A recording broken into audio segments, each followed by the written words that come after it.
Hey guys, tonight we're going somewhere cold. Colder than you can probably imagine. A place where the wind never stops howling, where your breath freezes before it hits the ground, and where an army once conquered half the world from horseback. We're heading into the world of the Mongol warriors, and the question no one really asks: how do they even sleep out there? The legends tell us about their speed, their fearlessness, their unstoppable armies that swept from the plains of Asia to the gates of Europe. But none of those stories talk about the nights between the battles, the long, bitter hours when the steppe turned to ice, the fires burned low, and men tried to rest on a land that didn't want them to survive. So before we start, take a deep breath. Maybe turn down the lights, pull your blanket a little tighter, and let the warmth of your room remind you just how lucky you are to have walls. Because where we're going, there aren't any. Just open sky, frozen air, and a world where comfort didn't exist. The Mongols didn't have mattresses or pillows or tents with zippers and fleece linings. They had furs, horses, and willpower. That was it. Tonight, we'll lie beside them on the icy ground, feel the wind crawl under every layer of hide and felt, and listen to what it was like to live and sleep on the move, when winter itself was an enemy. There won't be castles, no soft beds, no cosy firesides, just an endless horizon of snow, hooves crunching through frost, and men trying to close their eyes while the temperature falls to numbers that don't make sense anymore. Welcome to the Mongol steppe. You're about to find out what it means to try and sleep in a world built for conquest, not comfort.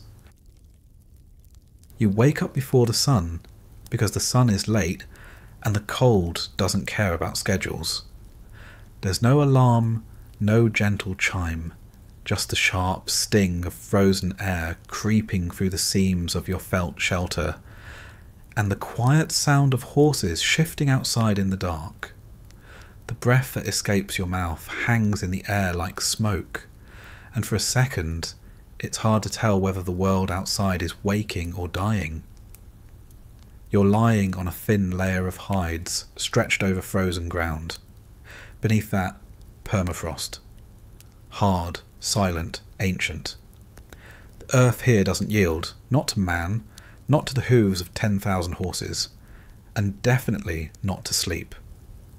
You try to move, but every joint argues with you. The cold has a way of seeping into bone, not just skin. It feels like your marrow has turned to glass. The furs you pulled over yourself during the night are heavy and stiff with frost.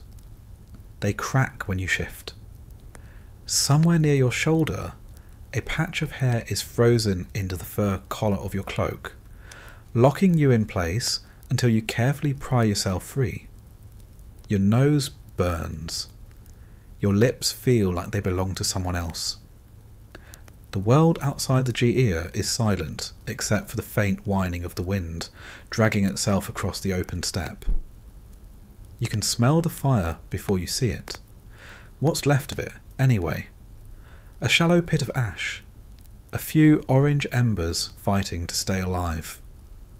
The smoke has soaked into everything. Your clothes, your hair, even the wool under your fingernails. You sit up slowly, clutching the hide around your shoulders like a shield, and for a moment you forget what comfort even feels like. The only warmth in the air comes from your own breath. Someone outside coughs. Then you hear the faint snort of a horse, followed by another. The herd is restless. They always are when the temperature drops below 30 below freezing. Frost forms along their manes, and their nostrils steam like chimneys in the grey light. The Mongol warrior beside you, who fell asleep in the same position as he did last night, still hasn't moved. His face is covered by a fur cap pulled down to his cheekbones, his beard stiff with ice, his hand gripping the shaft of his bow even in sleep. That's normal here. You don't stop being a soldier when you sleep. You just close your eyes for a few hours and pretend you're safe.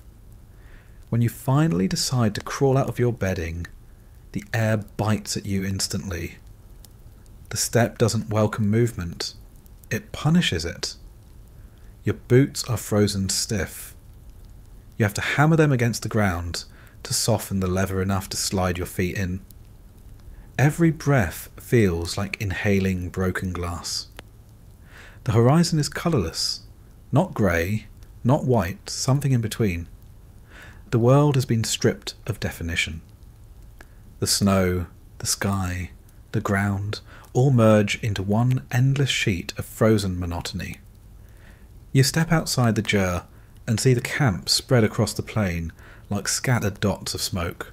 Dozens of round tents, all the same dull brown colour of felt and hide pressed low against the wind.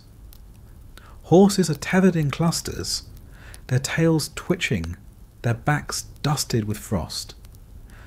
A few men are already awake, faces hidden under layers of fur, tending to the fire pits or checking their saddles. No one speaks unless they have to. The air steals sound as easily as it steals warmth. You look toward the horizon and see nothing but the slow roll of snow-covered grassland. No trees, no hills, no villages, just emptiness. That's the steppe in winter. A vast white prison with no walls. Every direction looks like escape, but there's nowhere to go. It's a land that breeds endurance, not comfort. And for a Mongol warrior, endurance is survival. You stretch your arms and hear the leather of your coat crackle. The smell of horse sweat and smoke clings to it like a second skin. You don't take it off, not even when you sleep. Removing layers here isn't luxury, it's risk. The cold can creep in faster than you can put them back on. The clothes you wear are made for war, not rest. Heavy felt coat, fur-lined boots, leather belt with knife attached, bowstring looped around your wrist in case the alarm sounds. The first movement of the morning is always the same. Check the horses. Every man has at least 4 or 5, some more. They are your transport, your shelter, your food source, and your lifeline. Without them, you're just another frozen corpse waiting to be buried by the snow. You walk among them, patting their sides, feeling the rough hair under your gloves. They shiver and snort, impatient for food. You pull chunks of frozen hay from a leather sack and scatter it, breaking the ice on their water troughs with the butt of your spear. The horses drink greedily, steam rising from their muzzles. They're tougher than most men. They have to be. The Mongols live among their animals as much as among their people. Every sound of the herd is familiar. The stomp of hooves, the crack of ice underfoot, the rhythmic crunch of grazing through frost. Each warrior knows his mount by touch and by breath. The bond isn't sentimental, it's practical. You don't love the horse the way a modern person might love a pet. You respect it because it keeps you alive. You turn back toward your Jur. Inside, the smoke from the dying fire lingers near the ceiling. The air smells of mutton fat and singed wool. You crouch near the hearth and stir the ashes, coaxing a few surviving coals back to life. The warmth is barely noticeable, but it's something. You drop a small handful of dung onto the fire. Dried horse dung, collected and stacked the night before, the only reliable fuel out here. It catches slowly, releasing a sour, earthy smoke that fills the tent. You cough, but at least it's heat. Mongols learned long ago that smoke and warmth are better companions than comfort and fresh air. Someone opens the flap of your Jur without knocking. A broad-shouldered man, with a face half hidden by fur, steps inside, bringing a rush of freezing air with him. He grunts, tosses a handful of frozen meat onto the fire pit, and waits for it to thaw. No greeting. Words are wasted energy. You both sit in silence, listening to the faint creaking of the wind outside and the muffled clatter of hooves in the distance. He finally speaks, voice hoarse from the cold. He says the scouts returned late last night, found traces of another camp 3 days east, maybe Jin soldiers, maybe another tribe. It doesn't matter. The war never really ends. Even in the dead of winter, there's always someone to conquer, someone to chase, someone to fear. You nod and keep your hands close to the fire. You've been awake for less than half an hour, and already you can feel exhaustion waiting behind your eyes. Sleep never feels complete here. It's not rest, it's a brief truce with fatigue. Outside, the morning grows brighter, though the sun itself stays hidden behind a curtain of low clouds. The steppe glows in a dull blue light. Men move through the camp like shadows. They're checking weapons, feeding horses, stretching stiff muscles. You can hear the soft clinking of metal, the creak of saddles, the muted thud of hooves shifting in snow. Everything happens with routine precision. Life on the steppe doesn't allow improvisation.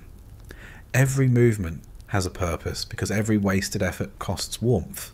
You chew on a piece of hard cheese pulled from your belt pouch.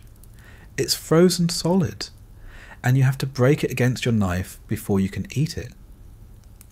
It tastes like salted leather and sand.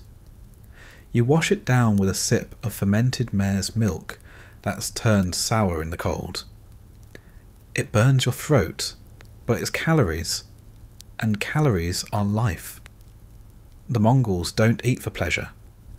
They eat for endurance.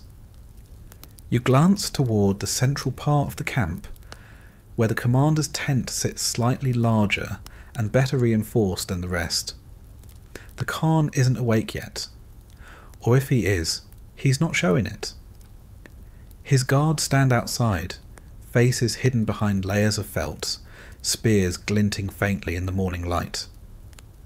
Discipline here isn't enforced by shouting or ceremony. It's built into the bone. Every man knows his place, his duty, his rank. The order of the camp mirrors the order of the empire itself. Strict, mobile, efficient. The horses start to whinny louder now, sensing movement. The air fills with their noise. You look across the plain and spot the smoke of other camps rising in the distance. The army is scattered, but always within reach of itself. It can pack up and move in an hour if needed.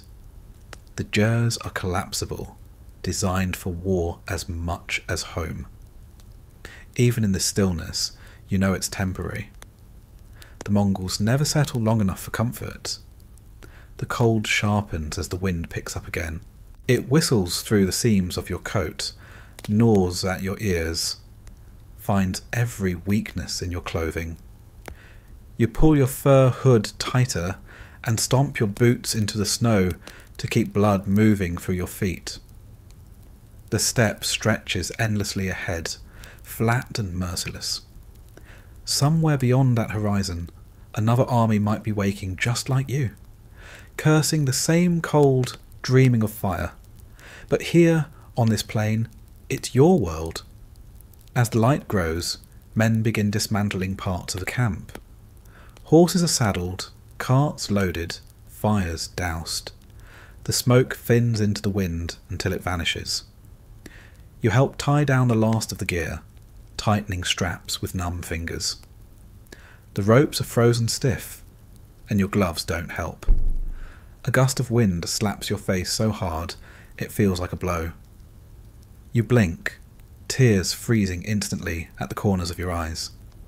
There's no time for comfort, no moment to stretch or warm up. The Mongols rise and move as one. Sleep is already forgotten. The night might as well have been a myth, The only memory it leaves behind is the ache in your bones and the faint smell of dung smoke in your hair.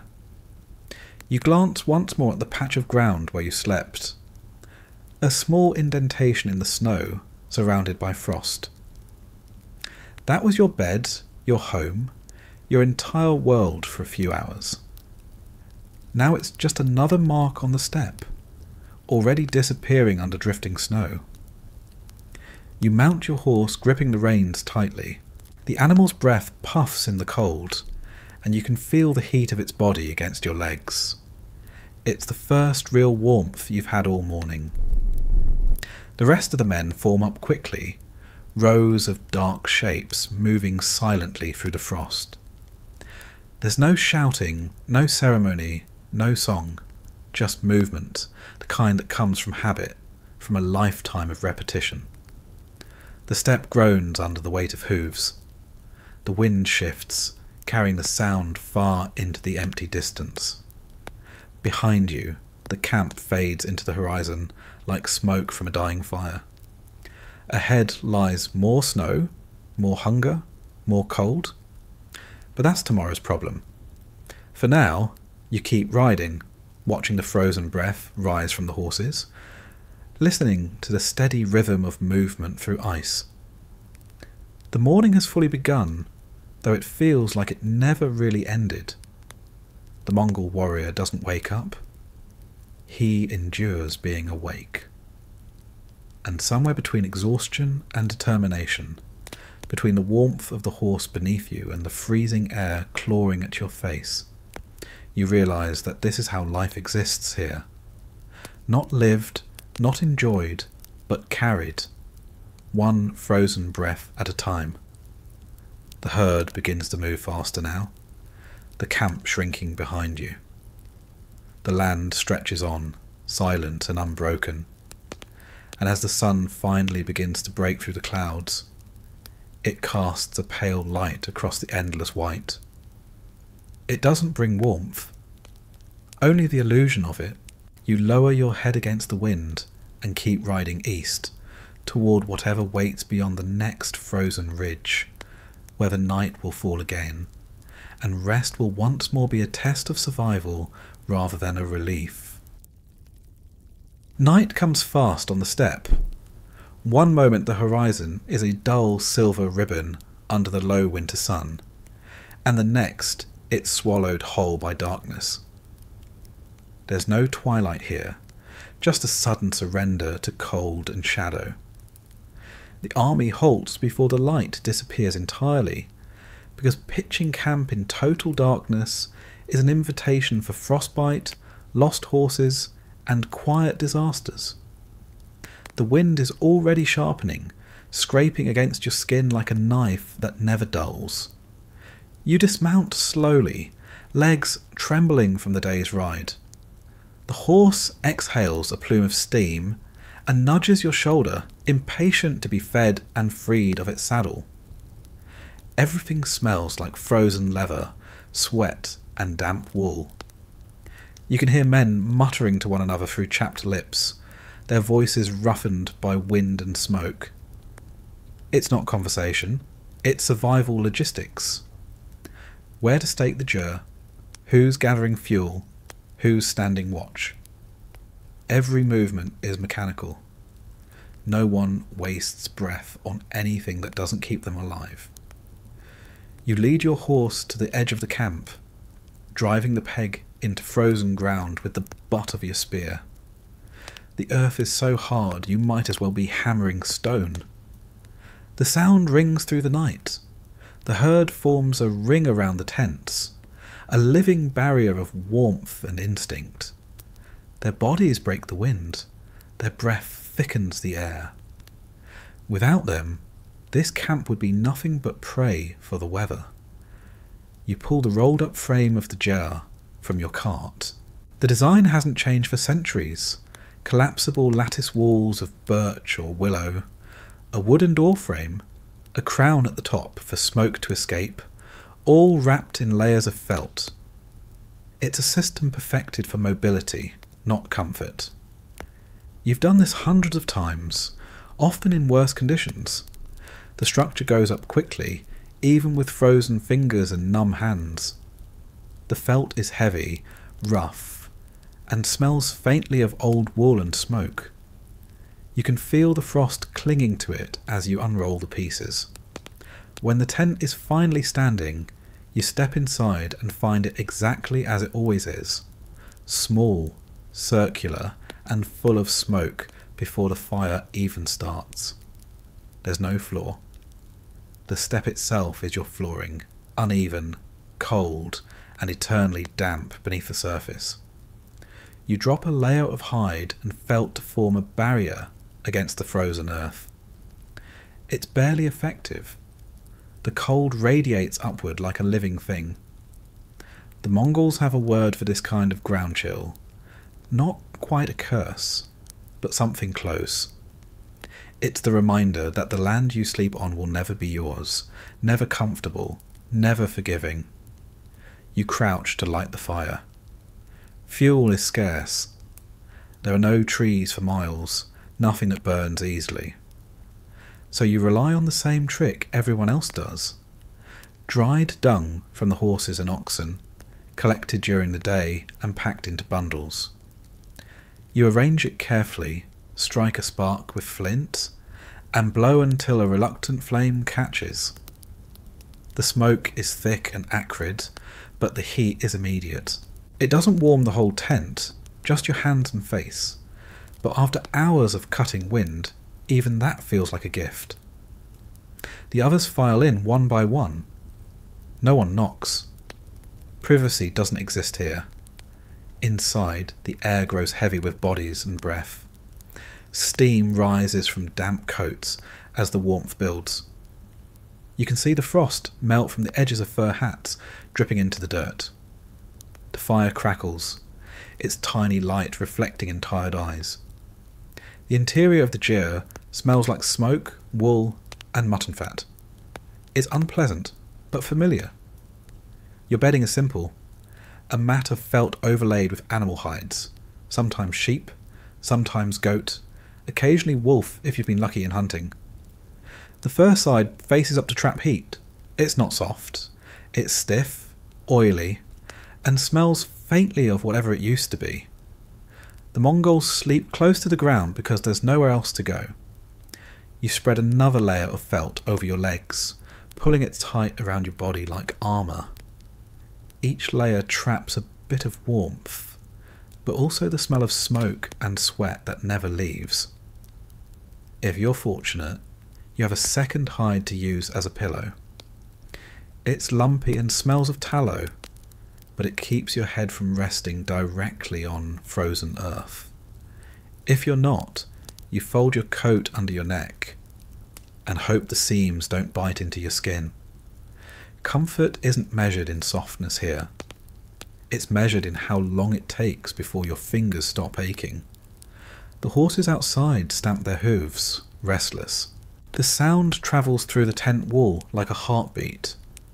You can tell which animals are shifting by the rhythm of their movements. You've learned to listen for danger in those sounds. A sudden silence might mean wolves nearby, or worse, another army. You hear a man outside shouting softly to quiet the herd, his voice barely audible over the wind.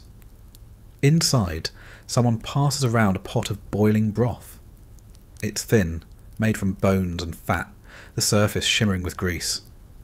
You sip carefully. It scalds your tongue, but it's the only thing standing between you and the cold.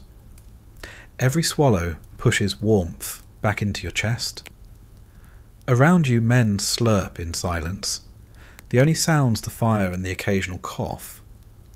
When the pot is empty, everyone settles into their places. There's no order to it, no assigned space.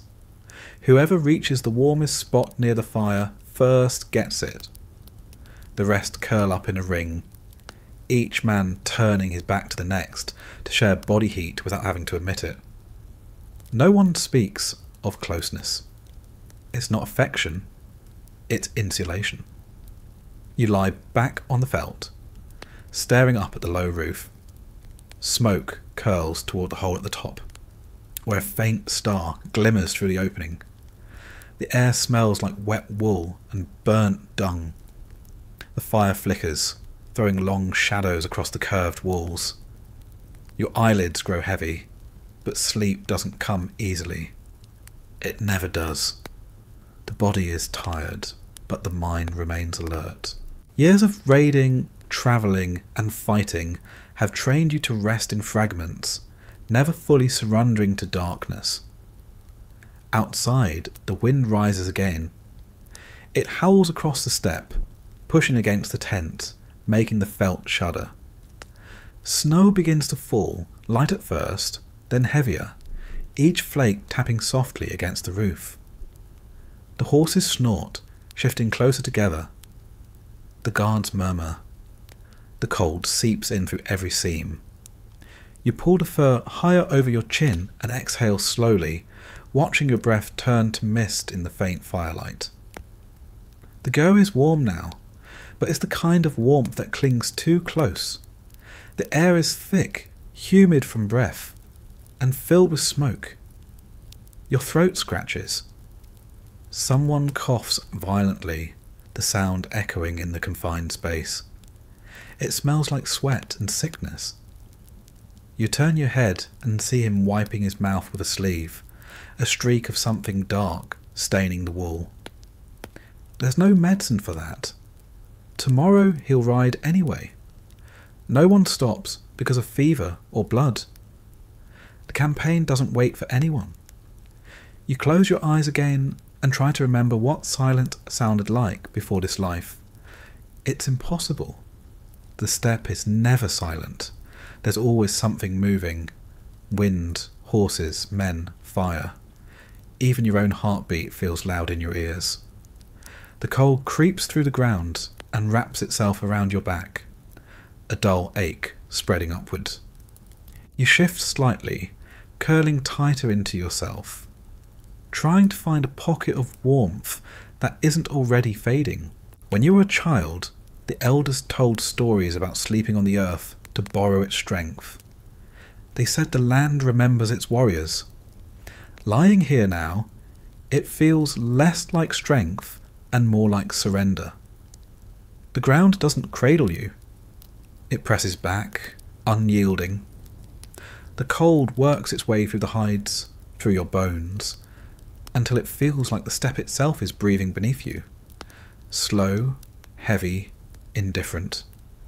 Someone near the door murmurs a prayer. It's short, spoken between yawns. Not to any saint, but to the eternal blue sky, the god of the Mongols, the endless dome above that watches over every rider. The words are soft, almost lost in the crackle of the fire. You can't tell if they're for protection, for victory, or just for a few hours of dreamless sleep. Your mind drifts between waking and rest. You think about tomorrow, the ride, the cold, the next march east. You think about the faces of men who won't wake up because their blankets froze solid or their horses rolled onto them in the night. It happens often, quietly. The cold takes without drama.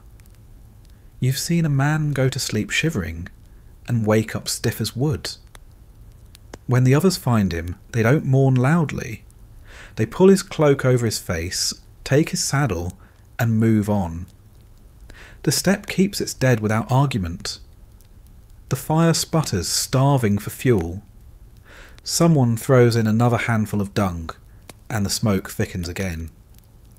You cough once, twice, and then let your head fall back against the fur. The warmth of the fire fades into the rhythm of your breathing. Outside, the snow keeps falling. It piles against the sides of the tent, muffling the world. The sound of hooves grows softer as the horses settle. Sleep comes in waves. You drift in and out, never fully gone. Dreams don't last long here. They freeze before they form. Instead, you hover in that grey space between exhaustion and awareness. When you stir, you can feel the weight of the man beside you, his shoulder pressed against yours, a the faint tremor of shivering running through both bodies. There's no embarrassment in it. The cold kills pride faster than it kills flesh. The ground shifts beneath you slightly as the frost deepens. It cracks in slow, echoing snaps that sound like distant thunder. Somewhere beyond the walls, wolves howl, a long, low call that carries across miles of open snow. The horses respond with nervous whinnies. You don't move. You've heard it too many times to care. The wolves will circle the herd, but rarely attack while the fires are lit. Still, you keep one hand near your knife out of habit. You wake again sometime later. The fire is almost dead. The air inside the tent has turned cold enough for your breath to frost. The man who coughed earlier isn't moving. His face is pale, lips slightly open. You reach over, nudge his shoulder once. No response.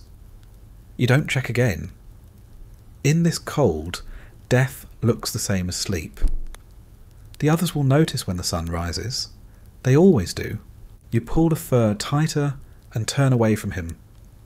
There's no fear, just fatigue. Death is another presence in the tent, familiar and quiet. It sits with everyone, listens to the breathing, waits its turn. You close your eyes again, focusing on the warmth still trapped around your chest. The last thing you hear before sleep returns is the creak of the tent poles in the wind, and the steady rhythm of snow falling on felt. Morning will come soon enough. The fire will be relit, the bodies checked, the saddles loaded, the herd will move again. For now, the world is nothing but darkness, warmth, and the faint smell of burning dung. You breathe slowly, the sound blending with the others, and let the steppe swallow you whole for a few hours before it demands motion again. The door hangs low on its hinges, and you learn to duck without thinking. Everyone who forgets earns the same punishment from the wood lintel, a dull thud to the skull that leaves your ears ringing and the guards smirking. The opening faces the same direction every time, set to keep the worst wind off your back and to make sure the smoke hole draws instead of coughing soot in your eyes. You step in and let the flap fall, and the world changes in one motion from open, freezing and loud to cramped, hot and loud in a different way. The Jura is not a home in the way you imagine a home. It's a machine for staying alive. Every inch has a purpose. If something inside doesn't help you ride, mend, eat, warm or fight, it doesn't get to stay. The air is thick, not thick like a comfortable bath or a crowded kitchen in summer. Thick like a barn slid over a smoke pit. A wet blanket feeling that clings to your face and makes each breath taste of old wool, mutton fat and burnt dung. You can see the moisture dripping inside the felt from your own breath and the breath of the others, beading along the seams, then streaking down in black lines where soot has stained the fibres. The roof ribs arch overhead toward the round smoke eye. That eye is small, stingy with mercy. It lets out just enough to keep the fire going and the people from choking. On a calm night, it behaves. On a bad night, the wind flips and pushes the smoke back down, and you sit in a grey fog that burns your throat and makes your eyes water until you can't tell if you're tired or just smoked. There is ground under your feet because there is always ground under your feet. No floorboards, no rugs beyond the felt you throw down to pretend the earth isn't frozen. You feel the uneven push of ruts carved by last night's boots. When the frost heaves, the floor lifts and falls a finger's width, enough to tilt a pot off balance if you're careless. Someone has swept the trampled snow and mud into a ring near the wall. That ring grows a little higher each night until you move camp again and start the ring over somewhere else. There is a pattern to where people sit, even if nobody talks about it. The door side is busy and not prestigious. New men and guests without rank wind up near the draught, keeping their coats on and pretending it isn't colder by the flap. To the right of the door is a strip claimed by tools and tack, a tangle of leather straps, spare girths, worn saddle pads hung from pegs, a grease-dark bridle with its iron bit wrapped in cloth so it doesn't freeze to skin in the morning. To the left is where the cooking happens, because it has to happen somewhere, and smoke and grease choose their own corners no matter what you want. The fire sits in a shallow pit dead centre, rocks ringed around it, black and shiny from years of use. On a short tripod rests the pot that serves every possible purpose: boiling marrow, scalding water for hide, making thin soup, softening leather, melting snow fast when the scouts come back blue-lipped and useless. The place opposite the door is not yours, not unless you earned it with years and scars and a reputation for never failing the watch. That place belongs to the man who makes decisions. It isn't a throne, just a slightly cleaner felt pad and a backrest made from a bow case wrapped around a stuffed roll. The difference is simple and obvious. If a stranger crawls inside and doesn't know the rules, he'll know them by the way the air shifts when he drifts toward that spot. A low voice will tell him to stop, or a hand will land heavy on his shoulder, and he'll find himself turned sideways and seated where the draught nips his ankles. Nobody shouts. Shouting wastes breath. Steam rides the smoke and settles on everything. Mittens hung near the roof drip dark water that patters into the fire and sizzles.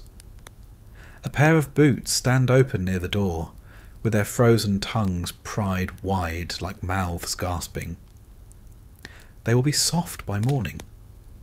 If they aren't, their owner will spend an hour beating them against his thigh until the leather gives in, and he can force his feet inside without tearing skin. 2 saddles rest upside down on low stands to keep the pads from freezing to the ground. The smell from them is sharp and animal, a mix of old sweat, horsehair, and lanolin rubbed in to keep the stitching from cracking. It's not pleasant, but it's exactly right. If a saddle smells like flowers out here, it's been stolen from a merchant and will fall apart before spring. Weapons are in the places they always go, not as decoration, not hidden. There is no peace sign hanging over the hearth to make people feel kinder than they are.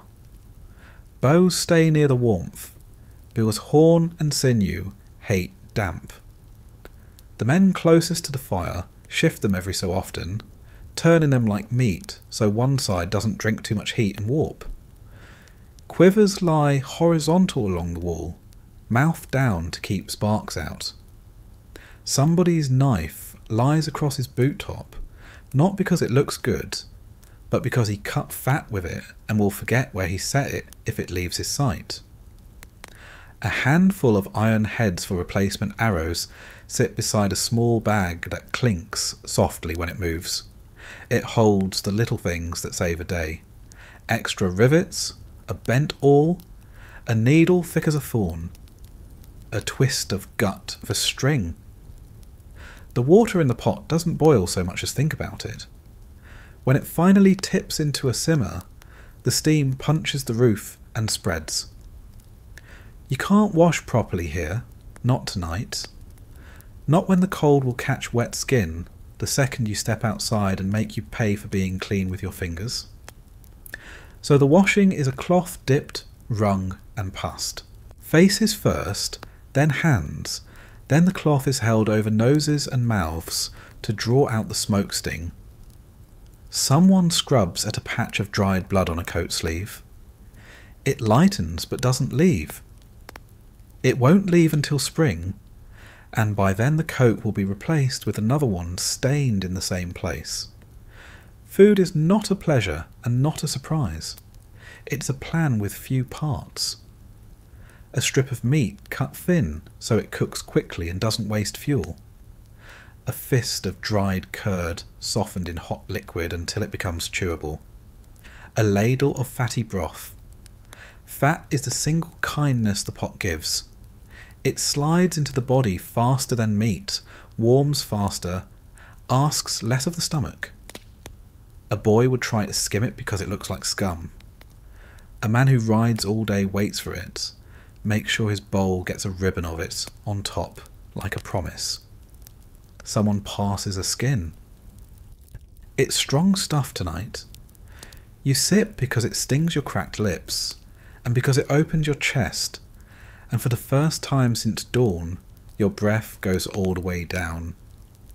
The talk is not about feelings, not because men here don't have any, but because feelings won't tether a horse, or stop a saddle girth from snapping in the cold when you need it most. The talk is practical. The herd drifted in the night. The ice on the river is thick enough for 2 horses abreast, but not for a cart. The snow to the east has a crust that will carry weight until noon and then collapse. The man who coughed all yesterday has stopped. That last one makes 2 heads turn. Not many more. The fire pops, the felt breathes. A guard outside stomps to wake his feet up before they turn white and quiet. There are rules inside this circle you do not break. You don't step on the threshold, because thresholds are worse than doors in this world. People remember who treads on them the way they remember who spits in the water bucket. You don't point your feet at the fire, because warmth isn't something to treat like a footrest. You don't pour drink into the flame for show, unless the man opposite the door says so first. You don't grab a bow that isn't yours, not to admire it, not to move it out of the way. You don't ask a man where he keeps his lucky charm. And you don't reach under the felt stacks without looking first, because the last person who hid something there didn't want it found. Night presses harder, and the juror answers with a kind of stubborn glow. The smoke smears the air until your eyes film over, and every blink leaves grit on your lashes. Someone shifts a pole with a practiced twist to pull the smoke up and out with a little more will. It helps for 3 breaths, then the wind changes. A trickle of snow curls in through the smoke hole, and melts as it falls, spitting on the coals and jerking a few curses out of men who don't waste language on anything else. You don't hang wet clothes right above the fire. If you do, they steam and drip and end up damp in the morning, heavy as shame. You hang them at the edge where the warm air collects and keeps them from turning into boards. A pair of leggings, stiff with sweat from the day, slumps over a low rope. The rope is a thin, greasy line of horsehair, braided tight and darkened from years of hands. When you pull it, the whole house tightens. The walls draw in a finger's width, and you remember how this circle of felt is really a cage that can shrink and swell with the weather like a beast breathing. A man at the edge works on a strap in the light. His hands move like a bird's head pecking, quick and exact. He doesn't look. He doesn't need to. He sands a burr off the strap punch with a bit of gritstone, then tests it again on a scrap. The hole is round, clean. He nods once and sets the tool by his knee. He stops the cut, not by measuring, not by counting, but because years of doing the same thing taught his fingers where the end is. This is how most things get done here. Not by rule, by repetition. There is no clock. Time is counted by the pot, by the watch changes outside, by the way the horses fall quiet and then stir again. A young man with smoke-reddened eyes pinches his nose and goes to the door flap. He lifts it and lets a slice of night cut into the heat. He holds it there a moment to blow the worst of the smoke out, then drops it quick so the cold doesn't run in and steal the room. The guard pushes his head in, looks around without blinking, and takes his place by the doorpost for a breath, as if the wood was strong enough to hold up his tiredness. He swaps a few words with the man inside about a fox track and a set of prints that are not fox and not horse. They decide it was a dog from the herders who moved past 2 days ago. The guard leaves. The flap falls. The noise returns to normal. A soft stew of fire and breathing, and the occasional clink as someone settles their bowl on a rock. The steam part is simple. On nights when the cold has crawled so far into bones that no amount of sitting by coals can chase it out, the men set stones at the edge of the fire and feed it until the stones are too hot to touch. Then the pot moves off to the side, and one by one they ladle water onto the rocks. The first pour hisses like a snake. Then the steam rises and the tent becomes a wet cave that makes your skin sting and your scalp feel too tight. You sit with your head low and your eyes closed, sucking air that feels warmer than it has any right to be. Some men strip to the waist and rub their arms until the blood returns, and their skin turns a hard red. It isn't a bath and not a luxury. It's a way to unfrost a man enough that he can sleep without his teeth dancing in his head. After a while the stones cool, the fire regains its place, and the tent drops back to its usual fog. The small things line the walls in a crooked halo. A bone hook for fishing in a river you haven't seen in a week. A flat stone blackened from place to place, where it served as a makeshift anvil. A bundle of dried sinew that looks like old straw until you wet it and it turns alive again, stretching and twisting into a bowstring that sings when you pluck it. A leather pouch punched with holes to let air in, so the meat inside doesn't rot in its own breath. A tiny carved figure shoved above a roof rib in case old habits work better than plans. None of it is pretty. All of it earns its space. Sickness is not a surprise here. The smoke doesn't help, the damp doesn't help, and the way men sleep shoulder to shoulder makes every cough a shared one. You hear the rasp. You see the shine at the edge of a man's mouth in the firelight, and you know what it means. There is help, but it is not the kind you dream about in a house with shelves of clean jars. Help is a pot with strong broth, the thickest you can make without stealing tomorrow's fat. Help is hot stones wrapped in cloth set along a spine to trick the body into relaxing. Help is a wool cap pulled lower and a man moved closer to the heat. If he lives, the credit goes to endurance. If he doesn't, no one pretends they failed him. They say the word that means went, and they go on. You don't pretend the jar is safe. The door flap lifts easily from outside, and the felt wall can be cut with a knife if someone has patience and a quiet hand. That's why there is a bow within reach, why the man nearest the door sleeps light, why the guard rotation happens even when it burns hours you don't have. You keep your boots close and your belt closer, not because you're afraid, but because fear wastes time and the right habit saves it. The heat you manage to trap doesn't belong to anyone in particular. When one man lies too near the coals for too long, someone else will drag him back by a sleeve before he cooks one side and wakes up blistered.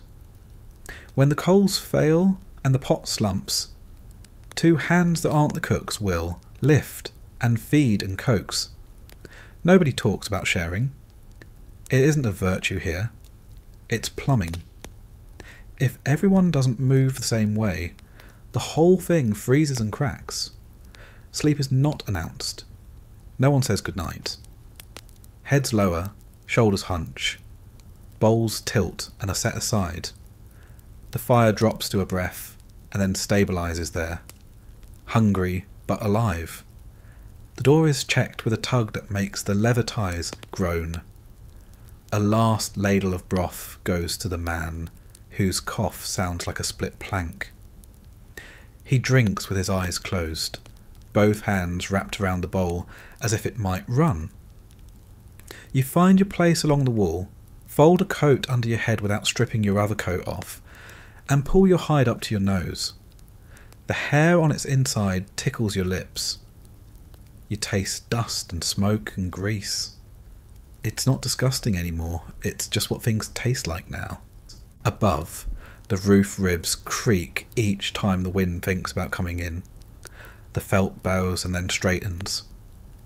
Ash lifts from the coals in tiny breaths when the gusts find the smoke hole, and those breaths leave grey freckles on the inside of the roof that will never go away.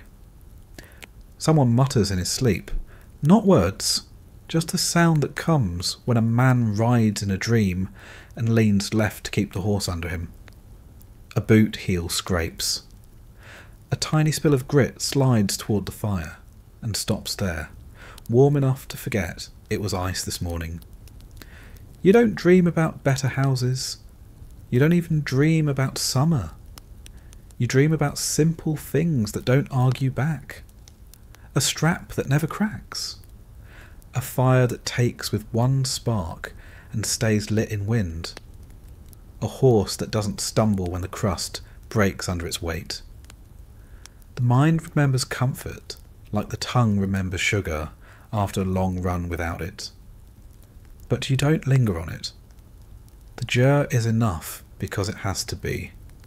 Because it lets you sit, breathe air not made of knives, close your eyes for the length of a short song, and wake with your feet still attached. If you must get up in the night, you move slow. You keep your hands low so you don't brush bows from their rests. You step over belts like snakes, and point your toes so you don't kick a spoon into the coals. When you lift the flap, you turn your face and squint so the cold won't slap your eyeballs raw. Outside is black on black, and the sky is a hard lid with stars punched through it. The herd is noise with shapes in it. A horse snorts and shakes. Another shifts and knocks frost from its mane in a glitter you can't see, but you feel crunch under your boot when you step forward. You do what you came to do, then slide back in and drop the flap quick, because heat is money, and you don't leave the door open to chat. In the last dark hour before the guards swap for the final time, the jur is quiet in the way a chest is quiet between heartbeats. This is when the fire looks weakest and feels strongest. A small core of red under a shell of ash that pushes out just enough warmth to keep noses from icing over. You can hear the damp in the felt high above you pop as it freezes again. It's a gentle sound, almost pleasant if you didn't know it means the house is turning back into a drum.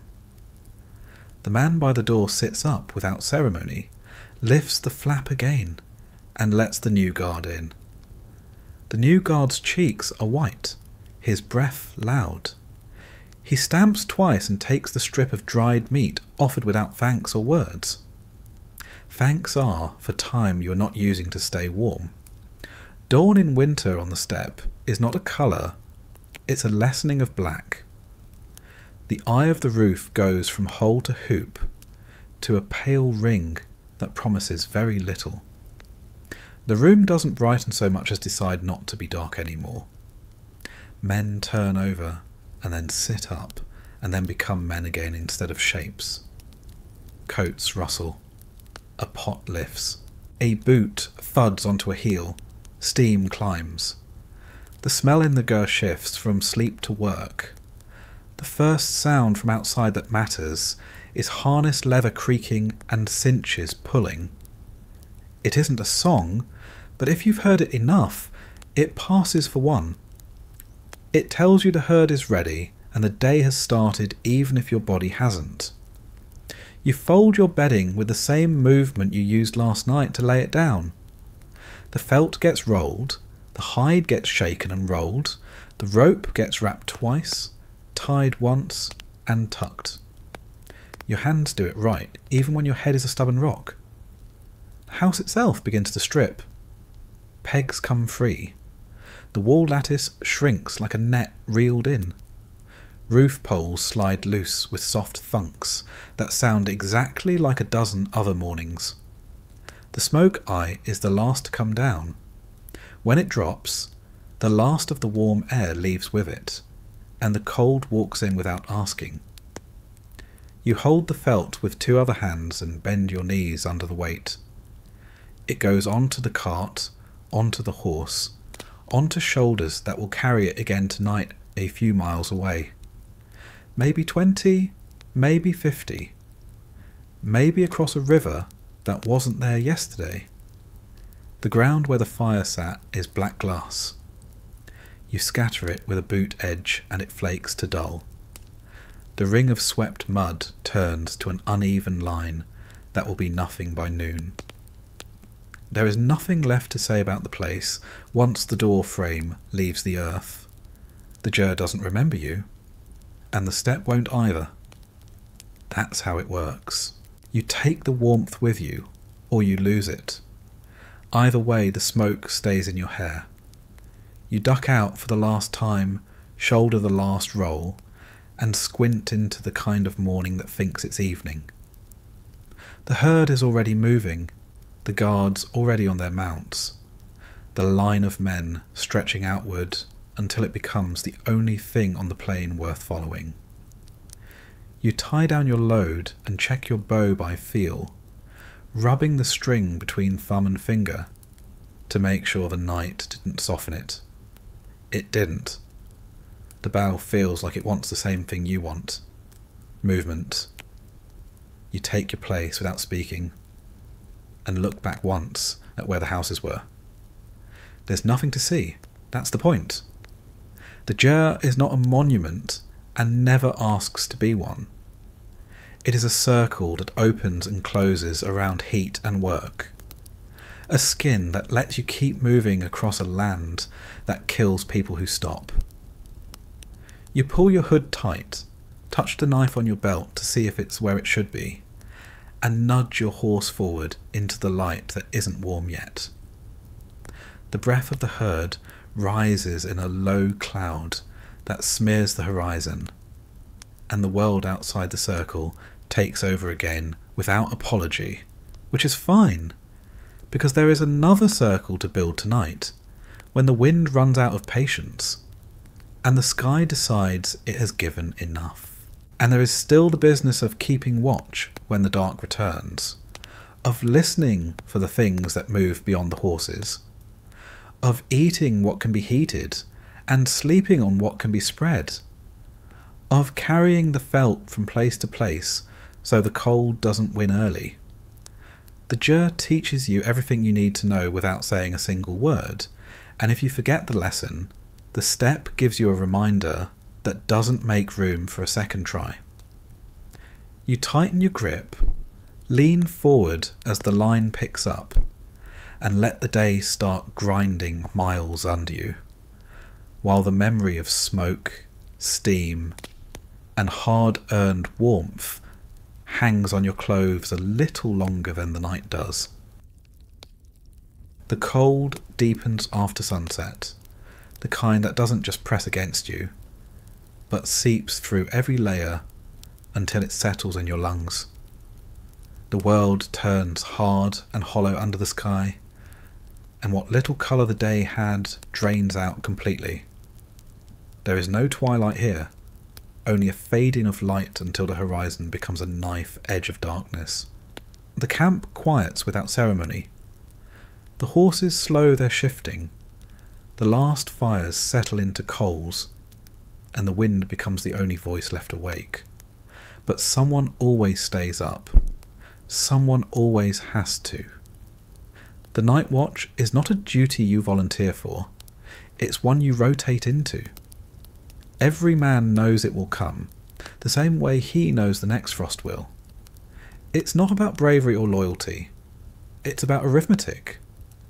If nobody guards the herd, there will be no herd. If nobody listens for hooves that don't belong, the camp won't wake again. It's that simple. So when your turn comes, you don't complain. You pull your coat tighter, cinch the hood, and walk into the cold until the warmth of the fire behind you is nothing but a memory. The steppe at night is a strange kind of silence. Not the soft quiet of sleep, but the absence of anything human. It stretches wider than sound can travel. The ground glints under the moon in a thin layer of frost, each crystal sharp enough to reflect light back like glass. The horses stand in uneven lines, steam rising from their nostrils, tails twitching slowly. Their breath makes halos in the air that fade before you can see them twice. Somewhere in the distance, wolves call to one another. A long, low song that carries for miles. It doesn't sound like a threat, more like a reminder. They're out there, and they've been watching since dusk. You carry no torch. Light makes you visible, and visibility kills. Instead, you carry a small iron brazier tucked inside your coat, its coals barely glowing. It's not for warmth. It's for feeling your fingers when the wind freezes them stiff. The bow stays slung across your chest, the quiver at your back. You walk slowly, each step deliberate. Snow crunches under your boots, a sound so distinct it becomes a clock in your head. The stars are sharper than anything you've ever seen.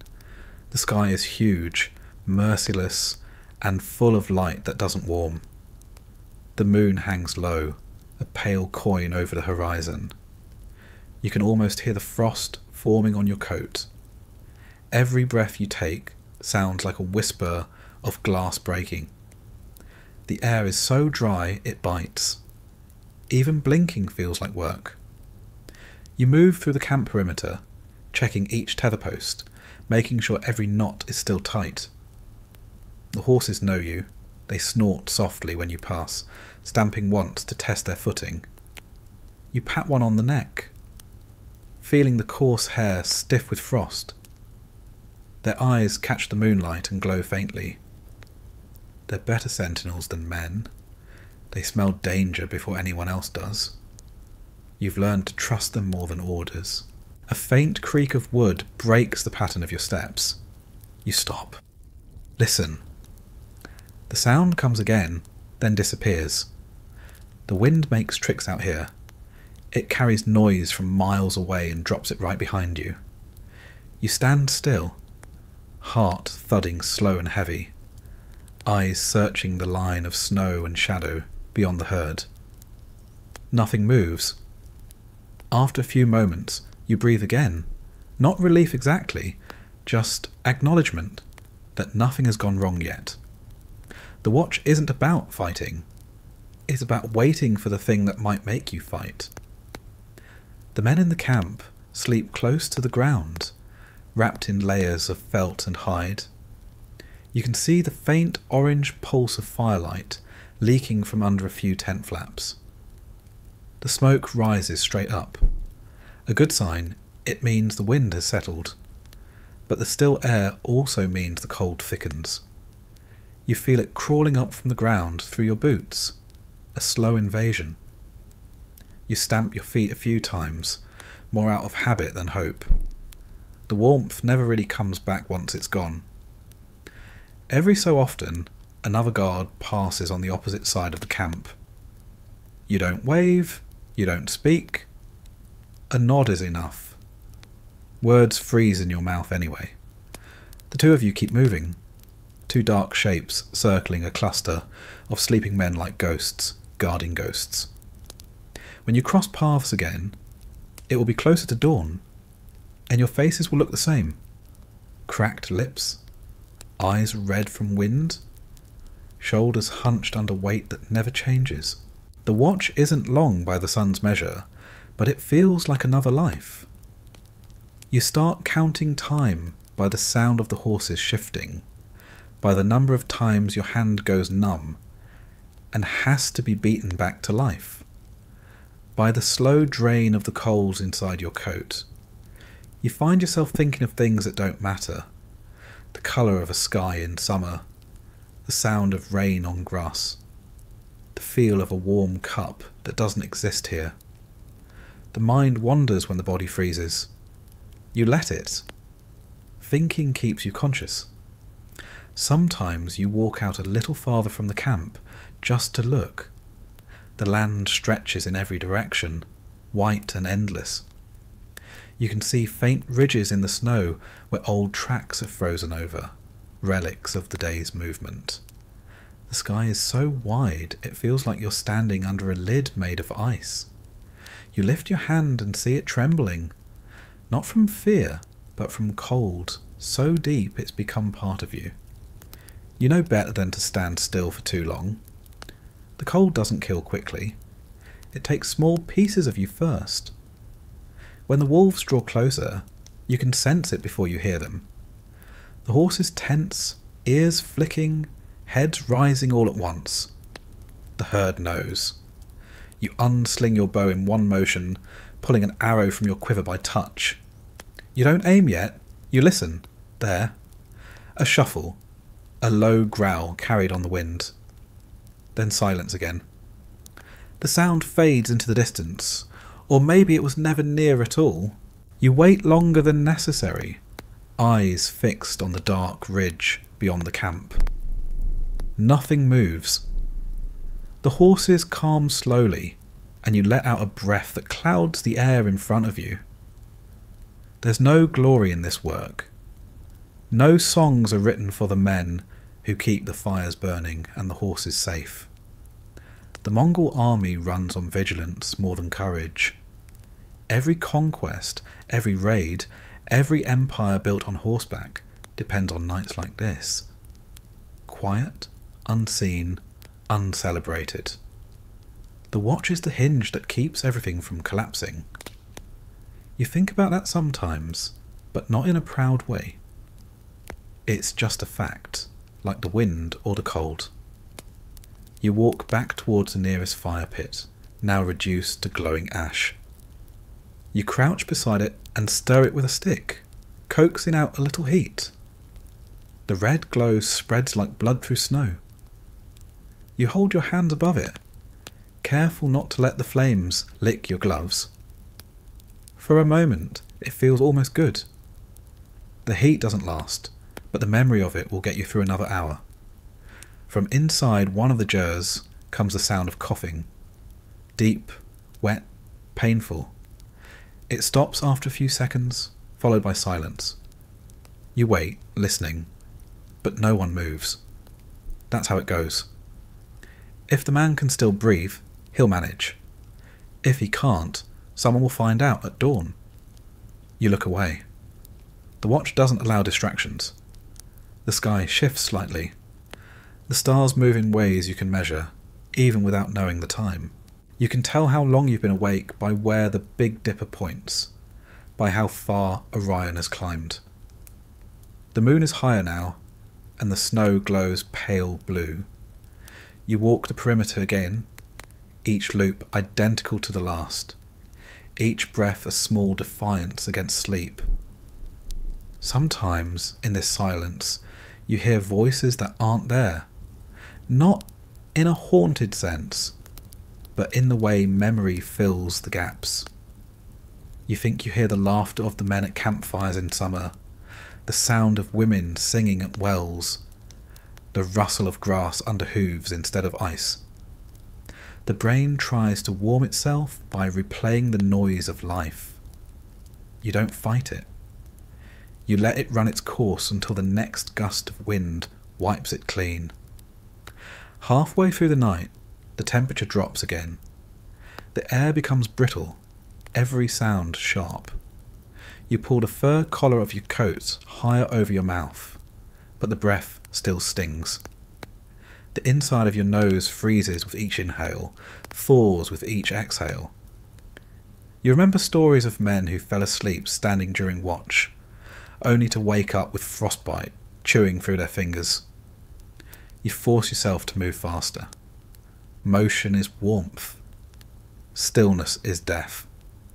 Far to the east, faint lights shimmer along the horizon, reflections from the moon on distant snow, or maybe fires from another camp. It doesn't matter which. Out here, distance lies. What looks close could be 2 days away. What looks far might be just beyond the next ridge. The land plays tricks even on those who are born to it. You turn back toward your own fires, small and fragile dots in a sea of darkness, and they look like stars that have fallen to the ground. The hours drag. You think about sitting down, but you know better. The moment you stop moving, the cold wins. So you keep walking, circling, checking the same posts, the same horses, the same empty space. You tell yourself stories in your head to mark the time, one for each circuit. Stories of past battles, of hunts gone wrong, of men who rode too far ahead and didn't come back. You can't tell if they're memories or camp rumours anymore. It doesn't matter.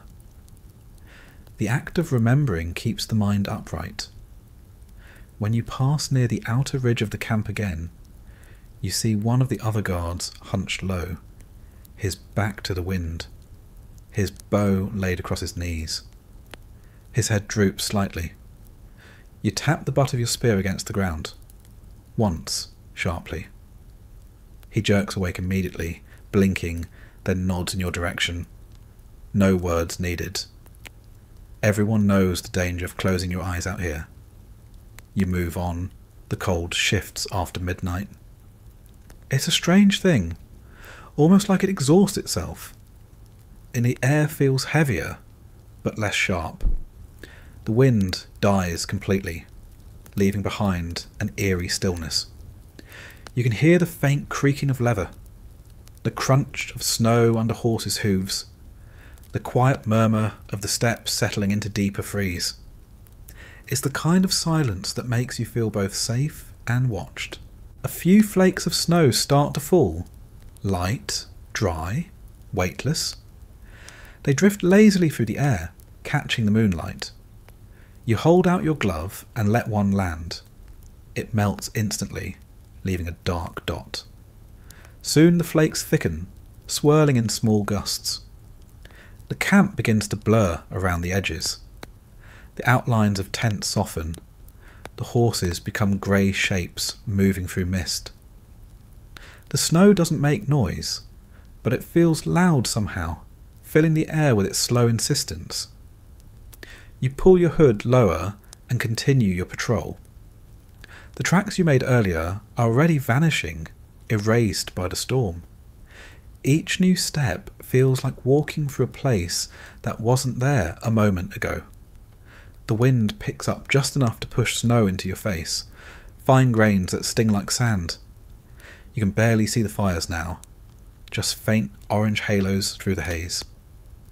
You move closer to them, trusting memory more than sight. A low sound stops you. Not wind, not wolves. A dull rhythmic thud, far off but steady. You freeze, straining to listen. It comes again. Hooves? Not many, maybe a handful. Moving fast, your stomach tightens. You crouch low, instinct taking over. The sound fades, then grows again, circling wide around the camp. You raise your bow, nock an arrow, and wait. The horses in the herd stir, but don't panic, which means whoever's out there isn't close enough yet.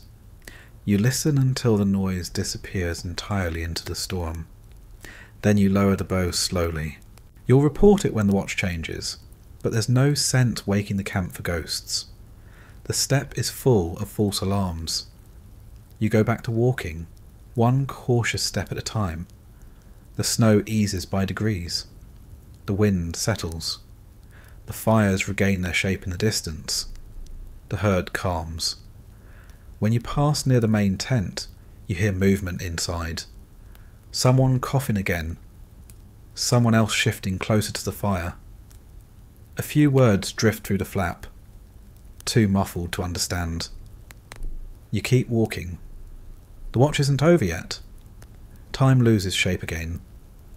You count steps, then breaths, then heartbeats, until none of it means anything. You glance up and see the first faint change in the sky. A thin line of grey along the eastern horizon. Dawn is still an hour away, but it's enough to lift something inside you. The night is ending. You've made it through without incident, without freezing, without letting the herd scatter. That's all the reward there ever is. You return to the centre of the camp, stamping your boots to knock off the snow. Your face is numb, your fingers stiff, your eyes red from the wind. You kneel by the dying fire and hold your hands over it again. The warmth feels like a dream. Behind you, another man emerges from his tent, yawning, pulling on gloves. The next shift. You nod once, hand him the brazier with the last of the glowing coals. No words. The exchange is enough. You strip off the outer layer of your coat and crawl back inside the jeer. The air hits you like a wall. Thick, smoky, heavy with breath and sweat. The others are still asleep, huddled under hides. You move quietly, unrolling your bedding, sliding down onto it with a sigh that sounds louder than it is. The warmth of the furs feels almost unbearable after hours of cold. Your skin tingles, your muscles ache, your eyes burn. You pull the fur up to your chin and close your eyes. The last thing you hear before sleep takes you is the faint whistle of the wind easing outside, the soft snort of a horse, and the low murmur of the new guard walking the same path you just left. The night is still vast, the cold still deep, but for a few hours it belongs to someone else. The camp breathes, alive again, waiting for the next command, the next march, the next endless morning when the fires die and the hooves begin to move. You learn fast that heat isn't a comfort out here, it's a job. The cold takes what it wants unless you work against it every single hour, and the work has two tools that matter more than the rest. Flame you can control, and fat you can carry. Everything else is decoration. Fire does the lifting you can't do with muscle. Fat turns into the kind of warmth you can pack into a bowl, into a skin, into your own ribs. The steppe doesn't give either one easily. You build them every day from scratch. Fuel is a problem before the first spark. There are no trees standing politely in a circle waiting for axes. The horizon is flat and scraped down to grass under ice. The only wood you see comes as drift from a river, windfall from a far-off stand of scrub, or something pulled out of the belly of a cart. Nobody wastes real timber on cooking when winter closes its teeth. You burn what the herd's made. Dried dung is the standard, not because anyone prefers the smell, but because it lights when it's dry. It holds a steady heat, and there's enough of it if you keep collecting. Every halt during daylight has a team of hands bending and stacking patties into tight bundles, slapped flat with quick wrists and left in a row against the sun. You learn the touch that tells you if a pat is honest dry or fake dry. Honest dry rings when you wrap it with your knuckles. Fake dry thuds and hides a cold heart that will smoke and sulk and never burn right. Those fakes go near the door, for mornings when anything is better than nothing. Sparks are not magic. Sparks are work. A steel striker and a good piece of flint live in a pouch no one borrows without asking. Tinder is the bottleneck. Dry grass is everywhere in summer, and nowhere you can trust in winter. So you hoard shavings from seasonable moments. Fungus curled from the underside of old dung cakes. Fuzz pulled from the seam where felt is cut and recut. Filaments you teased from rope when it frayed. Someone in every tent has the job of keeping char inside a lidded tin, black cloth that catches a spark like a jealous hand and won't let go. In wind, you bow your body around it, fingers stiff and clumsy, and you breathe on it until it glows and spreads and finally agrees to marry the first sliver of proper fuel. Those early breaths matter more than the later logs you don't have anyway. A new fire is greedy. It wants too much too soon, and punishes you with smoke when you feed it wrong. You learn the voice of a good burn, a low, steady whisper, not a roar. Roars are waste. The smoke goes up if the night is steady and slaps you in the eyes if the wind flips. The felt roof learns to breathe with it. One pole gets nudged to narrow the smoke eye in a gust and opened wider when the air is heavy. Someone always babysits the whole. If they don't, the house becomes a throat you can't stop coughing through, and every man will give that someone a look that is worse than words. You don't make fires big, you make them right. A small, honest bed of coals does more than a loud, bright flame that eats fuel like a hungry officer. Coals are currency. They go under stones that will keep releasing their captive heat long after the last pat has burned to grey. They slide under a pot and stay invisible while the liquid inside stops threatening and starts cooperating. They get scooped into an iron brazier and tucked into a coat to keep fingers from going dumb at the watch's halfway point. And they are insurance, the kind you hide under ash before you close your eyes so you don't have to wake up in the dark and build from nothing when you're shivering too hard to remember which pocket holds the flint. Fat is the other half of the answer. You fight cold on the outside with felt and fire. You fight it on the inside with calories that stick. Lean meat is fine when the world is forgiving. In a winter march, it turns into a mouthful of duty that disappears before it does you any real good. Fat is different. Fat sits down in the body like a guest who intends to stay, and in this climate, that's the polite thing to do. You learn to look for it with the same intensity you look for a dry match in a snowstorm. Sheep give the best kind for this job, the tail fat so thick it looks like clay and behaves like wax when cold, then melts into a liquid that moves and coats. You cut it in blocks that look too big in the hand and too small in the pot. You render it in a low pan over a slow fire because panic and heat are bad partners. When the cracklings float and crisp, you skim the clear stuff into a skin or a stomach cleaned and rubbed with salt, and you do not spill it. Spilled fat is winter stolen from your future. The first ladles go back into the broth you made from bones, broken with the back of an axe to get at the marrow.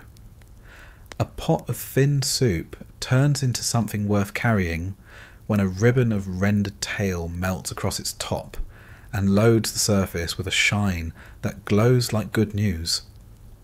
No one pretends it tastes like a feast. It tastes like survival and sits like heat behind the ribs.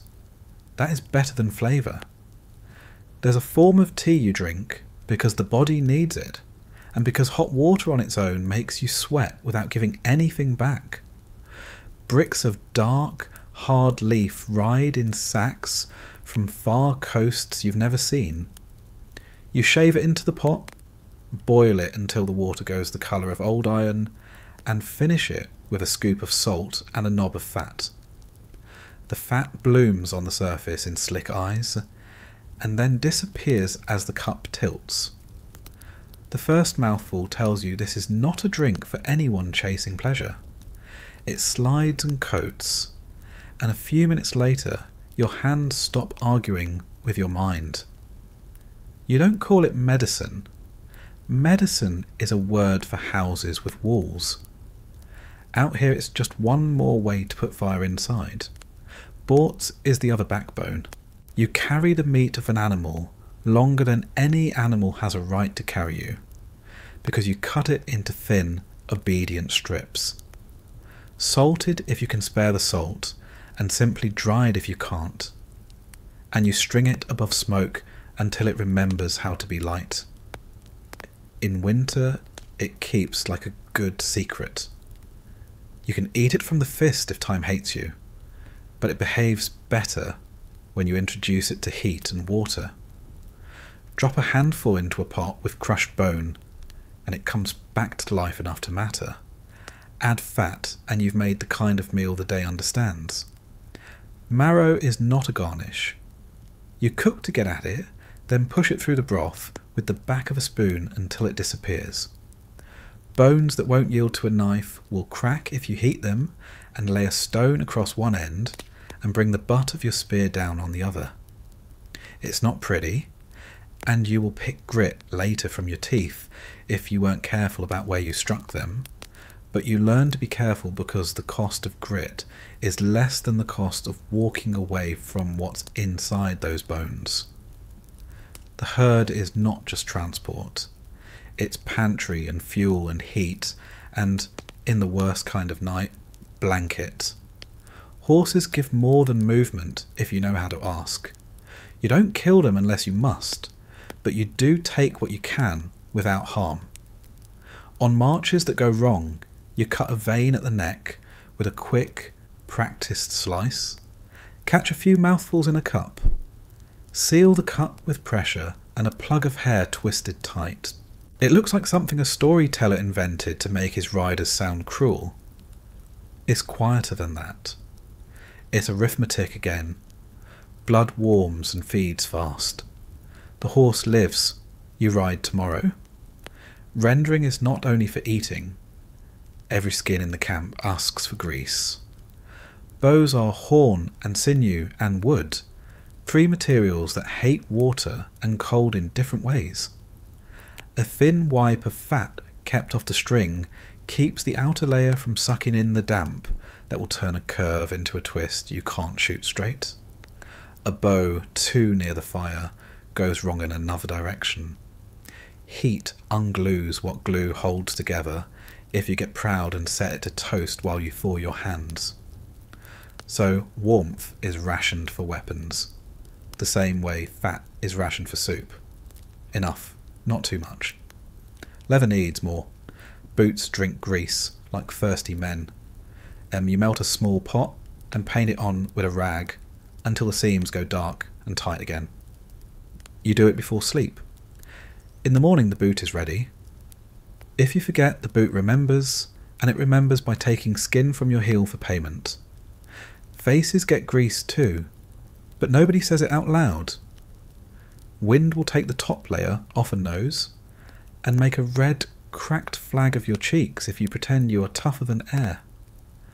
A smear of fat rubbed into the spill points of the face makes a seal that looks foolish and feels dirty, and it works. The men who laugh are the men you'll see weeping from split skin 2 days later. You learn where to be stubborn and where to be greasy. Fire has to be treated like something that can leave you offended. There are rules, old ones, and they work even if you pretend not to believe in rules. You don't step over the hearth. You don't spit into it. You don't stab at it with a blade you've used for meat. You don't pass it without a glance to see if it needs feeding. None of that is about spirits to most of the men here. It's about not breaking the only friend you have that can melt ice and cook bones and warm the air inside a felt circle. The way a house smells tells you if those rules are kept. A good fire leaves a low, sweet smoke under the sour of dung. A bad one stinks like a wet dog singing, and every man in the circle will quietly assign blame and rearrange who sits closest next time. Stealth is part of the job. You want heat and hot food. You don't want to be seen. Flames travel before riders do. A bright tongue of fire can bounce off low cloud and point at your position from farther than you can shoot. So you build low, you use stones, you shield with a felt skirt, and you feed slow. On nights when orders demand it, the cooking moves off to a lee hollow, and the heat returns as coals carried back in covered pots to be coaxed alive inside the dur without sending a flag of light up to tell strangers where to aim. Smoke is worse than flame for betraying you on still nights. A wrong wind will lay it flat and smear your camp across the snow like a long bruise. On those nights you bank the fire early, and you accept that warmth will come from inside bowls and from shared bodies, not from air you can see. There are days the numbers don't match. Too many mouths, too little fat, too little time to render, or too much cold to do it without losing fingers. Those are bone days. You live on boiled pieces cut small enough to surrender something. On melted snow salted enough to taste like you meant it. On tea with a mean slick of grease that isn't enough and still helps. The young complain. The old don't. Complaining uses fuel too. You learn to plan ahead in ways that don't look like planning. A cook with sense will tuck a little fat away in the belly of a sheepskin under clean felt, stitched closed with a colour of thread he remembers and nobody else does. He will let 2 men see him bury a skin of rendered tail in a drift beyond the horses, then dig it up later when those 2 watch and the rest don't, so rumour works for him and not against him. The ration is not about fairness. Fairness is a word that loses its shape in wind. The ration is about who rides tomorrow, who draws bow, who holds the line when the watch changes and a sound none of you can name turns into a man with a blade. The ones who must do those things eat first and eat the right thing. The others wait and live on pride until their turn comes around. The taste of winter is a list. Burnt edge from a dung patty that fell into the pot when the cook turned to cough. Salt that is never enough, and sometimes too much, because someone's hand shook when they poured from a horn that wanted to flow fast. Milk gone sour on purpose, beaten and warmed, and cut with tea until it stops fighting. Meat that remembers smoke you made last summer, and gives it back now because you banked it then. Grease that glows on the lip of a bowl, and goes dull as it cools. And you drink quick, because the cool version crawls instead of slides. When you have the luxury of a kill, you don't waste the parts of the animal that winter likes. You boil skin until it gives you a broth heavy enough to hang a spoon. You scrape the soft off the skull, and pretend it's a prize, because the men who pretend that way ride harder the next day. You string the gut to dry for cord. You clean the stomach, and water will boil inside it with stones without splitting if you're patient. You never, ever throw fat to the dogs when the air bites like this. Dogs eat lean and live. Men need what's soft.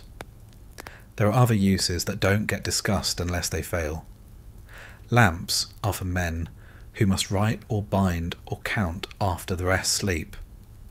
A twist of felt will drink melted fat and burn with a small, stubborn flame inside a bowl of clay or hammered brass.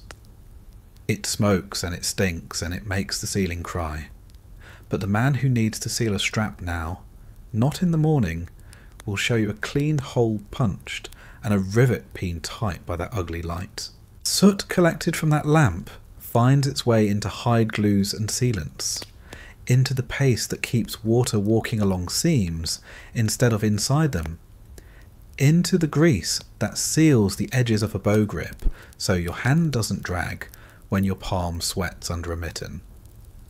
Counting is not for parchment. You count by how fast the fat vanishes. A day of hard riding with wind sideways will eat more from your stores than a day of walking a herd along a frozen creek with the breeze behind you. You learn the look of an army about to run out, mouths that stop shining after meals, cups of tea that go thin and clear, boots that crack at the bend, bows with a dry sound when tuned, officers who don't understand fat as a lever and a shield-lid men who look strong in the morning and shake by noon. Officers who do understand it keep a separate sack and lie about what's in it. When the watch rolls the night into its second half, and the last coals in the brazier go from red to the slow black of a tired eye, you don't argue with the math. You kick snow over the ash outside, lift the pot off the stones, and hang it where it won't freeze to the ground, and you tip the last skit of grease into tomorrow's ration jar, while the men are too sleepy to count ladles. In the morning it will look like a gift that appeared while they slept. You don't do that for applause. You do it because men who believe their food will be hot ride straighter and shoot calmer. Heat is heavy to carry in some forms, and light in others. Stones warmed at midnight are still warm when dawn decides to happen late. You wrap them in cloth and press them against the inside of your coat before lying down, or wedge them at the feet under a hide so the bones there don't wake you screaming. When the pot has to travel, a bed of ash and coals inside with the lid tied and wrapped will ride for a mile and still start a new flame without you pulling the striker if you set it down and feed it right away.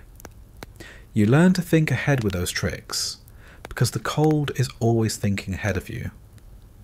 Not every day gives you the easy kind of fat. There are weeks of lean.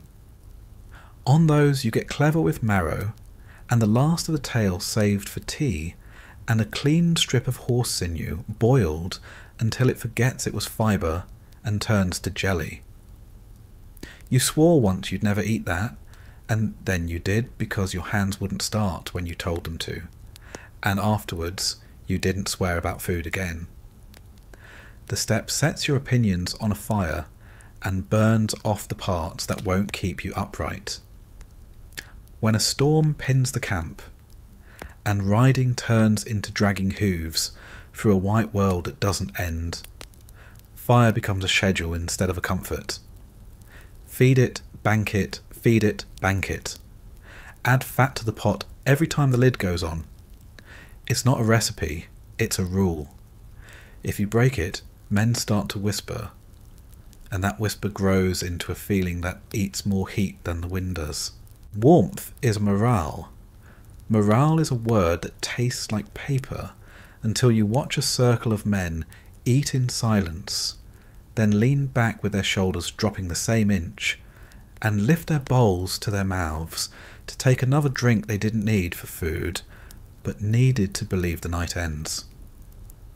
The fire's light tells the truth about the day. If the flame is steady, the tasks got done, and nothing important broke.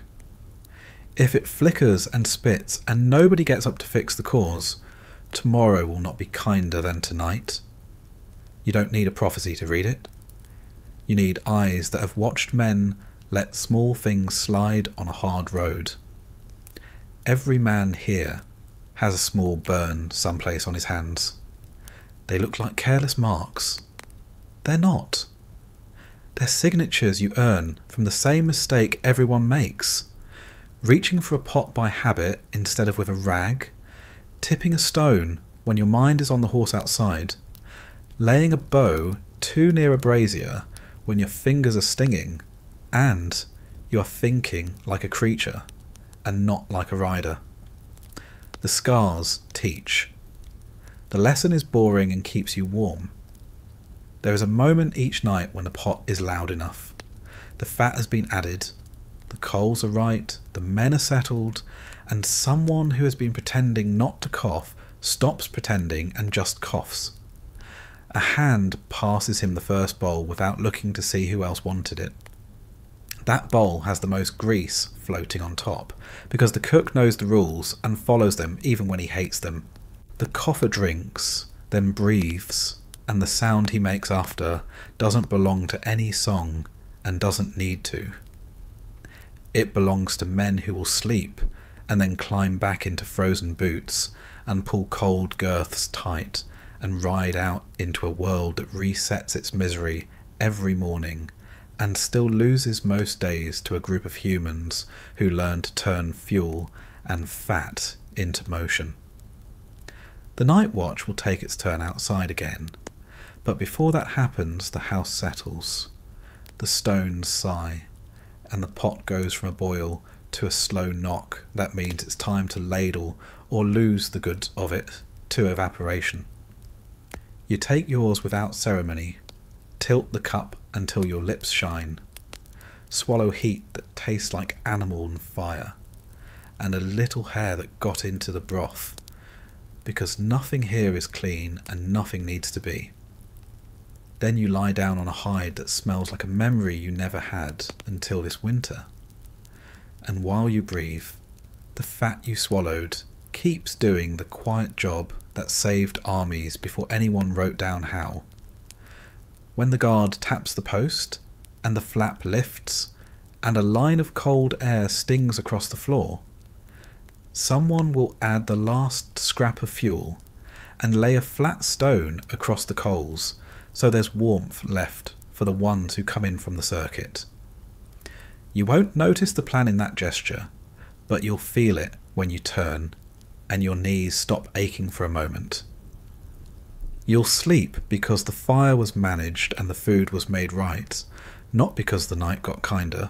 Outside the herd stirs, shifts its weight, breathes fog into the dark. In a little while that becomes company more than noise, and your eyes close on a world where the small rules won. The flames drop to their red core. The pot hisses once. The felt walls stop moving. The men let go of the day in the only way they can, and the warmth stays inside long enough to make the long hours until dawn survivable without bravery and without luck.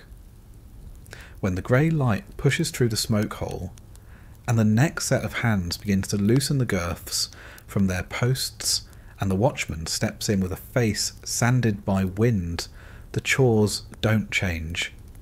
Heat again, fat again, the same arithmetic, the same answers. You roll your bedding, pull on boots that remember last night's grease, and stand up into air that won't forgive mistakes. The horses will carry you forward. The fire will follow in pots and in coals banked under ash. The fat will travel in skins and in your blood. You step out because there is still work to do among the animals that keep you alive, and warmth is waiting in them too if you stand close and listen to the way they breathe. There's a rhythm to the step that men don't control. The horses set it, and you learn to live inside their heartbeat. By the time the fire burns low and the last bowls are scraped clean, the herd is already settling. You can hear them through the felt wall, 1,000 soft movements, hooves shifting in snow, tails swatting at invisible things, an occasional low snort that sounds more like a sigh than a call. That noise is life. Silence would be worse. Silence means something's wrong. When you finally crawl out of the tent to take your place among them, the air hits you like a hammer. The difference between inside and outside isn't a degree, it's a world. Inside smells of smoke and people and cooked fat. Outside smells like iron and frost. The cold has texture out here. It doesn't just surround you, it presses in from every direction until even your bones feel brittle. You pull your coat close and walk into the darkness. The crunch of snow under your boots swallowed almost instantly by the sound of breathing animals. The herd is the army's real camp. Everything else is temporary. The fires, the jers, the men. But the horses, they're constant. Without them, there's no empire, no raids, no survival. The Mongols sleep beside them because warmth comes from bodies that eat and move. The animals radiate heat through their hides, and the air between them feels a few breaths warmer than the world outside. It's enough to make the difference between shivering yourself awake and sleeping through the worst hours of night. You move between their shapes like a shadow. The moon is thin tonight, a silver line above the horizon. It's bright enough to see your breath, but not enough to see the ground. You walk carefully, hand outstretched, feeling for the curve of a flank or the flick of a tail before you step too close. Horses startle easily, and you can't afford chaos. One wrong sound, one sudden movement, and they'll break the lines, bolt into the dark, and take your warmth, your transport, and your life with them. You find a place near the centre of the herd where the snow has been trampled flat. The animals have formed a loose circle, heads inward, rumps to the wind. It's instinct. They do it without thinking. A living wall against the cold. You kneel down and lay your hand on the nearest body. The coat is thick, the hair coarse, frost clinging to the ends like dusted glass. The warmth underneath is steady, deep. You can feel the heartbeat through your glove. Slow, heavy, calm. You sit beside that pulse and pull your fur around yourself. The horses breathe in rhythm. Each exhale sends a cloud of steam drifting into the air, and together it forms a haze that hangs over the camp like a fog. You can smell it, a mix of sweat, grass and life. It's not pleasant, but it's honest. That smell means you're not alone, that you're surrounded by the only thing standing between you and death by cold. Men joke about sleeping with their horses, but out here, it isn't a joke. It's common sense. You lie down slowly, pressing your back against the flank of the nearest animal. The heat seeps into you almost immediately. It's not comfortable. The hair scratches, the ground is hard, and the horse shifts occasionally, twitching a muscle against your side. But it's real warmth, the kind that feels earned. You tuck your hands under your coat, close your eyes, and listen. There's no silence. Not really. Even at rest, the herd never stops moving. There's the constant creak of leather, the faint clatter of tack still tied around a few necks, the rhythmic crunch of teeth on frozen grass, the deep rumble of stomachs working through dry feed. And under all of it, the wind. Always the wind. It moves low to the ground, skimming across the snow in long, slow waves, tugging at manes, bending the tips of the few surviving reeds near the frozen streams. You don't fall asleep all at once. You drift in and out, body half resting, half listening. Your ears stay awake even when your eyes don't. Every sound has meaning now. A sharp whinny could mean wolves. A sudden stomp might mean something spooked the line. You train yourself to wake at those noises instantly. It's not discipline, it's instinct carved by repetition. Sometimes, when the night is still and the herd calm, you can hear other things. Faint, distant echoes that could be wind, or could be horses belonging to someone else. Out here, there's no warning when strangers come. The land doesn't echo like normal ground.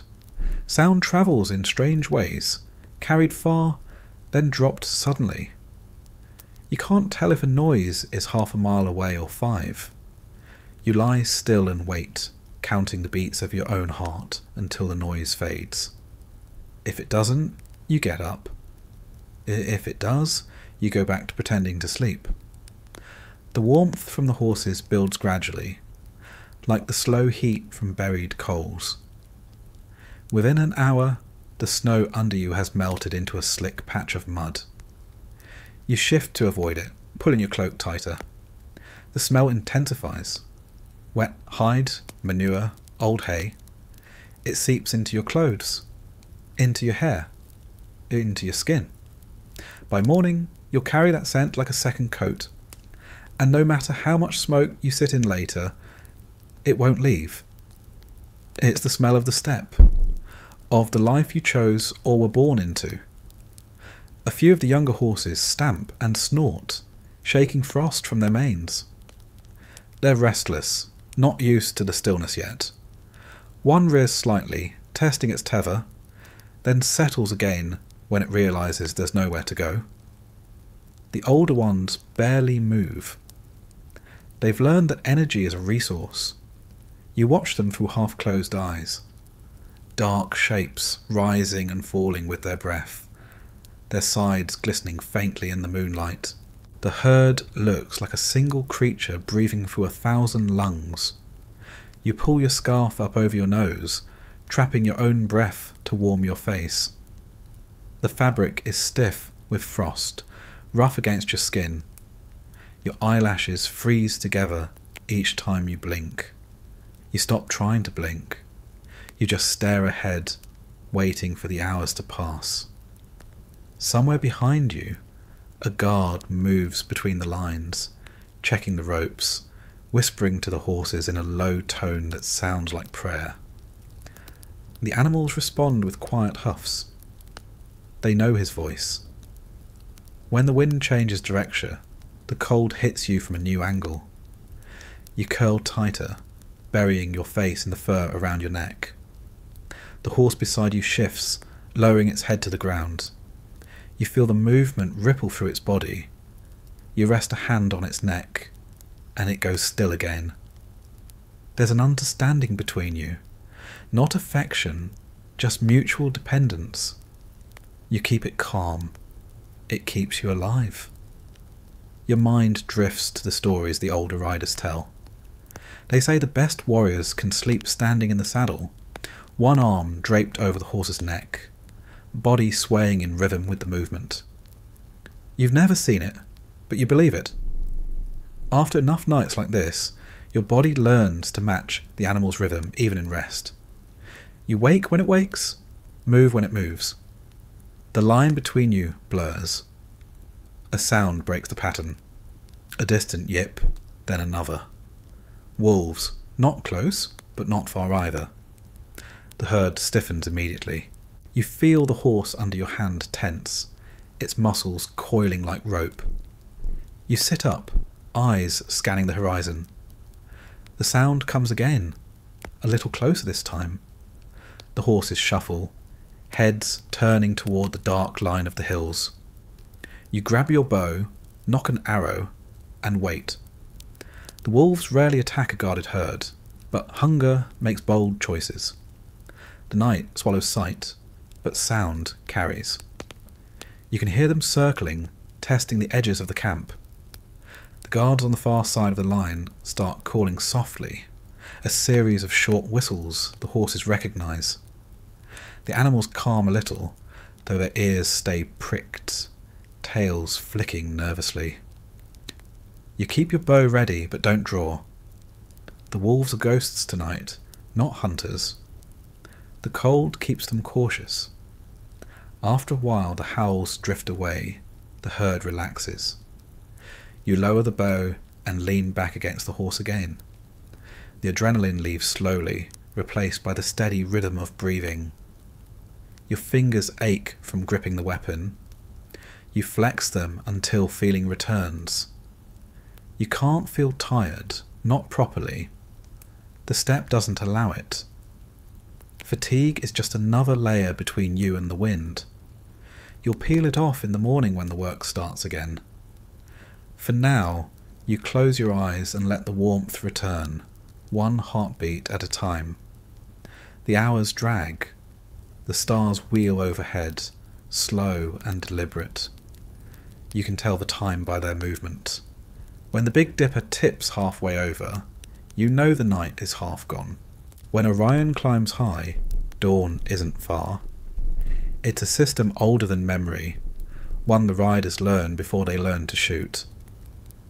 You don't need a clock when the sky itself tells you how long you've survived. Occasionally, a horse leans into you in its sleep, shifting its weight unconsciously. The pressure is heavy but reassuring. You push back gently and it adjusts. The shared warmth grows again. You can feel the vibration of its slow breathing through the ground. The air smells of hide and frost, your breath mixing with theirs in the narrow space between bodies. When you wake later, or maybe you never truly slept, the sky has changed. The stars are dimmer, the horizon just starting to pale. The cold is worse now, sharper, as if the darkness has concentrated it overnight. Dawn is supposed to bring relief, but the hour before sunrise is always the hardest. The horses stir restlessly, shaking frost from their coats. Steam rises from their backs, where the cold meets the last of their stored warmth. You rise stiffly, joints protesting. The ground where you lay has frozen again, the thin layer of melted snow turned to ice. Your coat is stiff, your boots crusted white. You stamp your feet, rub your arms, and check the lines. A few tethers have loosened in the night. You tighten them with numb fingers, your breath fogging the air. One horse nudges your shoulder, impatient for feed. You pat its neck absently. The first light creeps across the steppe, revealing the camp in shades of blue and grey. The tents are buried halfway in snowdrifts, smoke leaking weakly from their tops. Men begin to stir inside, their voices low, groggy.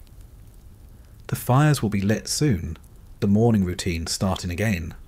Feeding, packing, riding. The herd knows before the men do. They stamp, snort and shift, sensing motion coming.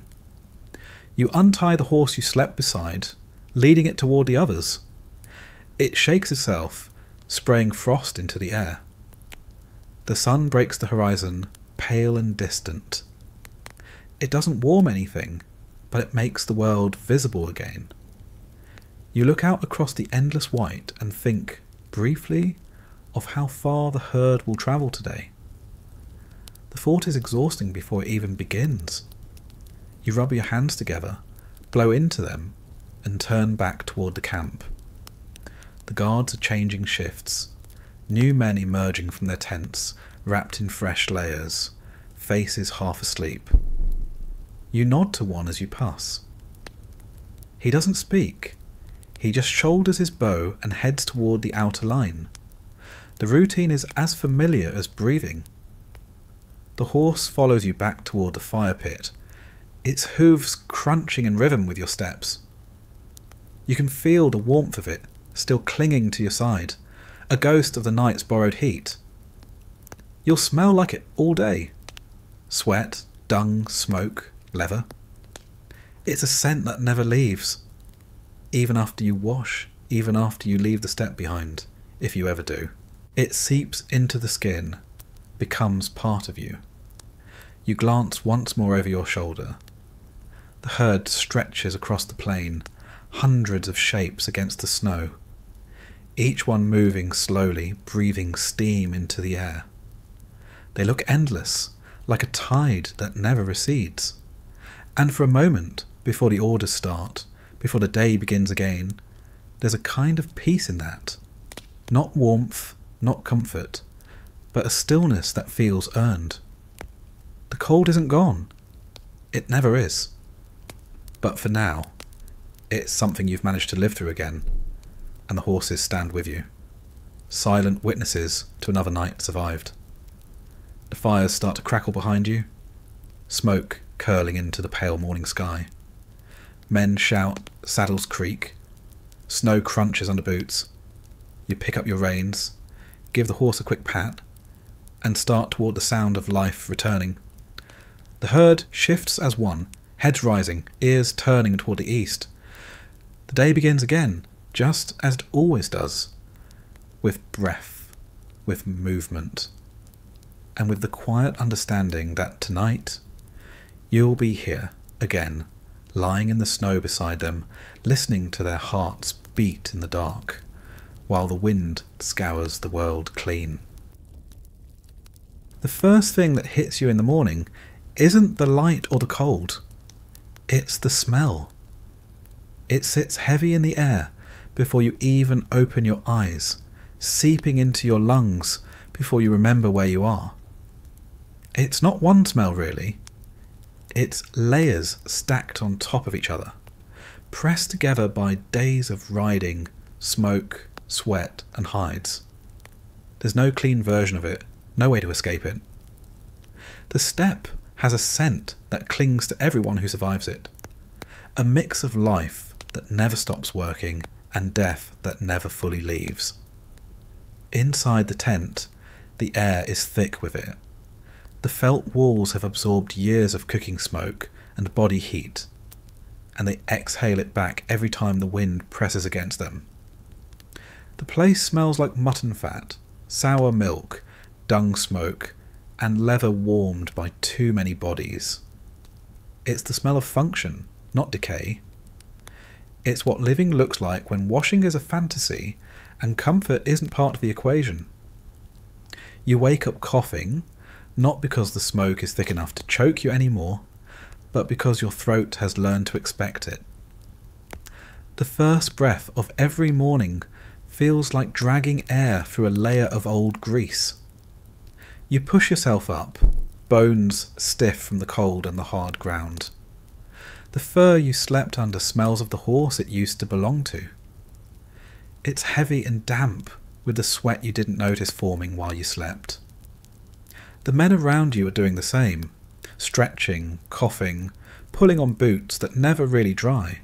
The air shifts as bodies move, stirring up another round of the familiar odour that never leaves this place. Someone laughs softly about it, but no one disagrees. You can't laugh too hard when you smell the same way. When you crawl out into the morning, the scent changes, but not for the better. Outside, the cold cuts through the smoke, but it doesn't clean anything. It sharpens it. Every smell feels fresher, stronger, more alive. You can pick out the layers now. The horses, the dung piles used for fuel, the fat bubbling in the pot by the fire, the sweat still clinging to coats hung out to freeze instead of wash. The cold doesn't remove the stench. It just freezes it in place until the sun rises enough to thaw it back into the air. You walk past the herd and catch the animal smell first. Deep, earthy, and wet. Horses carry it like a second skin, thick and musky. It sticks to your hands when you touch them, seeps into your gloves, and follows you for days. Some of the younger men still try to fight it. They wash their hands with melted snow, scrub their coats with rough cloths. It doesn't help. The smell comes back the moment you ride. Sweat soaks into the wool, smoke clings to it, and the next thing you know, you smell exactly like everyone else. There's no rank here when it comes to stink. Sweat is the constant enemy, but it's also the proof you're still alive. You sweat when you ride, when you build, when you fight, when you sit too close to the fire. You can't stop it, and you can't clean it away. You just let it dry, then freeze, then thaw, then repeat. The smell it leaves behind is sharp, salty, metallic, almost sour. It mixes with the oil rubbed into hides and the smoke from the dung fires until it becomes something else entirely. Not foul, not pleasant, just permanent. It gets into your hair, into the seams of your armour, into the felt of your boots. You smell it most when you take something off. The moment your gloves come away from your hands, or your hat lifts from your head, it hits you. The air underneath your clothing feels warmer and wetter than the rest of the world, carrying that trapped human heat that never truly escapes. It's the closest thing to a bath you'll get out here, letting your own body remind you that it's still working under all that fur and wool. You rub your hands on your coat, trying to make it better, but it doesn't change anything. The horses smell worse up close, but you stop noticing after a while. Their sweat has its own kind of rhythm. Hot during the day, frozen by night, thawed again in the morning. When you brush your hand down their flanks, your fingers come away coated in frost that smells faintly of ammonia and grass. You breathe it in without meaning to. That smell means warmth, and warmth means life. No one ever complains about it. Complaining about the scent of a horse is like complaining about the air itself. Smoke is the other smell that defines you. It gets everywhere, into your coat, into your hair, under your nails, inside your mouth. You can taste it when you talk. Every fire in camp burns the same fuel, and that fuel has no kindness in it. Dried dung burns hot enough to cook, but slow enough to fill every inch of space with its ghost. It leaves a greasy film on everything it touches.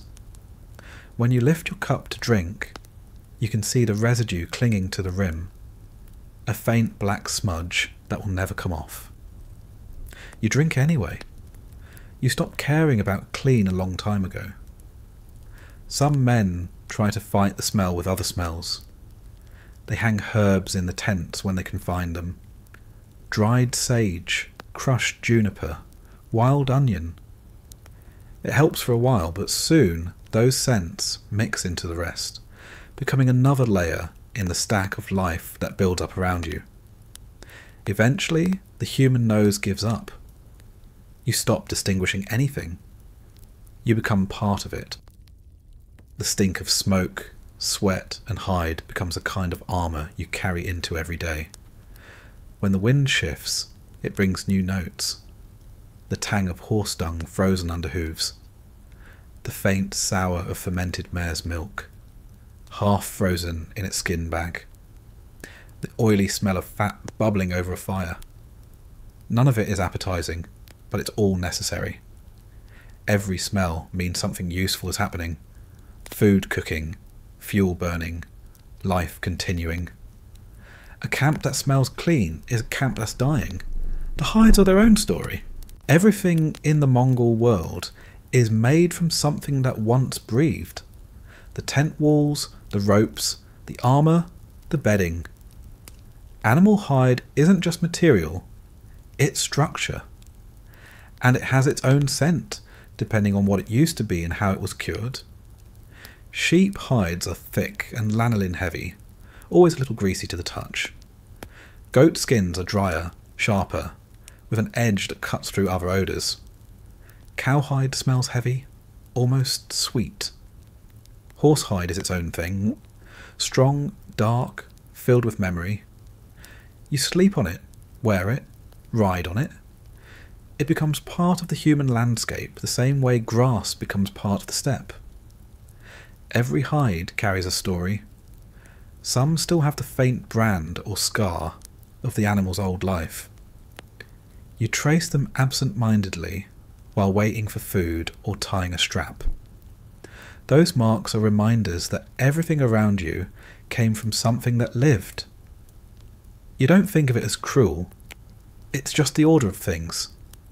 The animals give, and you take. And in return, you keep the herd alive so the giving doesn't stop. The smell of tanned leather mixed with sweat and smoke is the scent of that cycle. The men themselves all carry variations of the same base odour.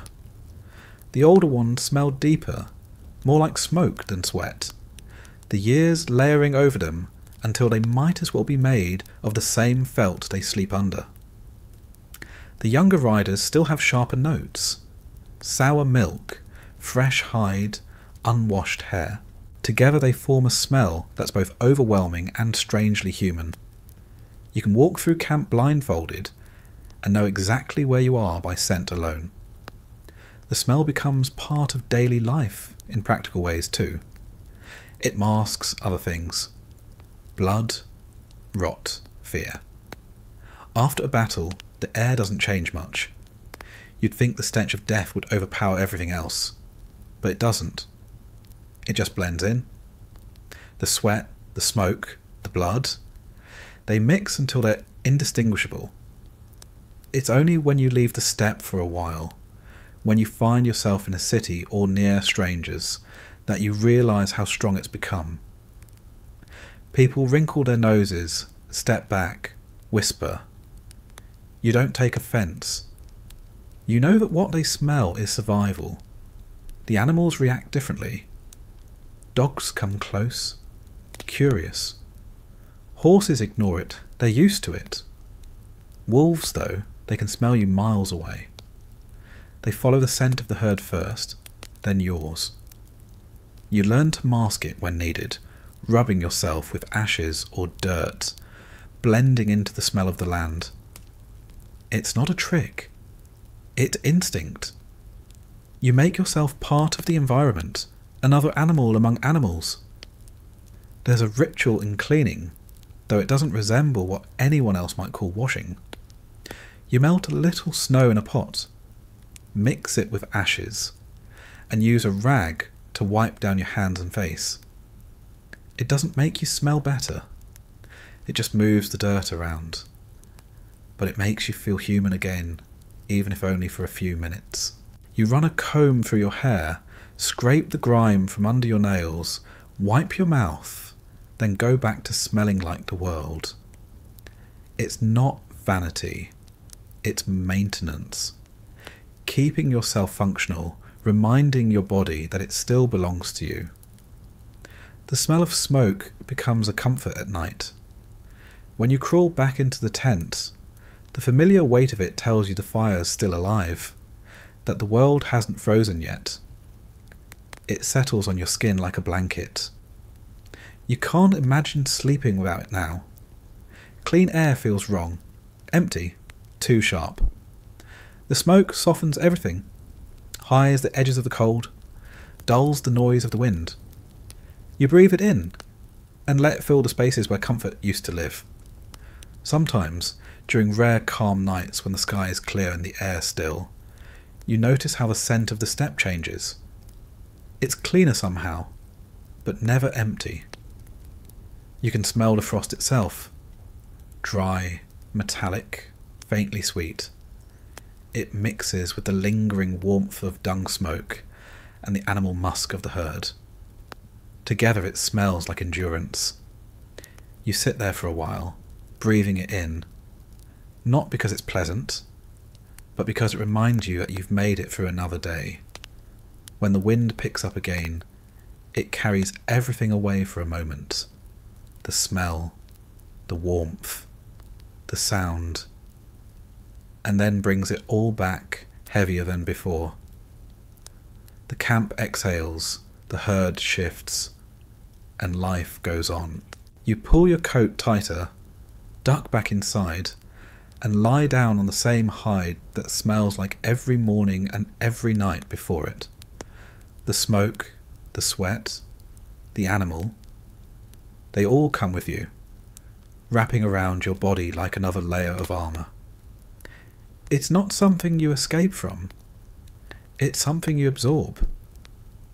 The smell doesn't wash off when the snow melts or fade when the fires go out.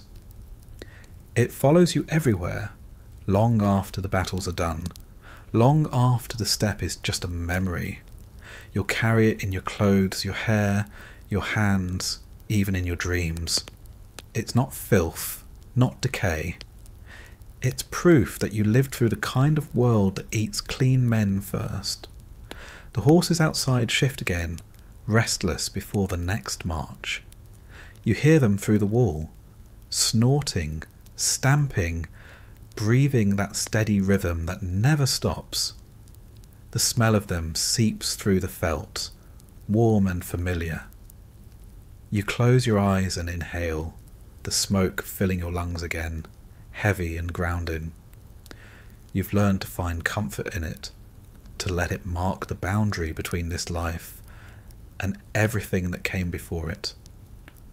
The cold scratches at the door, the wind sighs through the seams, and the camp smells like what it always smells like: sweat, smoke, animal, fire. You stop noticing where one ends and the other begins. You don't need to. They're all part of the same thing now. Part of the same body that moves, breathes and survives under the same endless sky. Outside, the guards make their rounds. The fire crackles. A horse exhales steam that drifts through the air like a ghost. The smell follows it, carrying everything that's kept you alive through another night, and everything that will follow you long after the cold finally lets you go. The camp doesn't really wake, it just shifts. One moment it's a landscape of sleeping men and animals, and the next it's all motion. Quiet, heavy, necessary motion. There's no shouting, no horn. You don't need one when you've been living like this for months. The herd stirs first, then the men, and everything begins to move in the same tired rhythm. You stand up from your hide, bones aching, breath clouding in the half-light, and start the morning ritual that defines every warrior here. You put the armour back on. There's nothing glorious about it. The pieces are cold, stiff, and smell of sweat and metal. You keep them wrapped in felt overnight so they don't freeze solid, but the frost finds its way in anyway.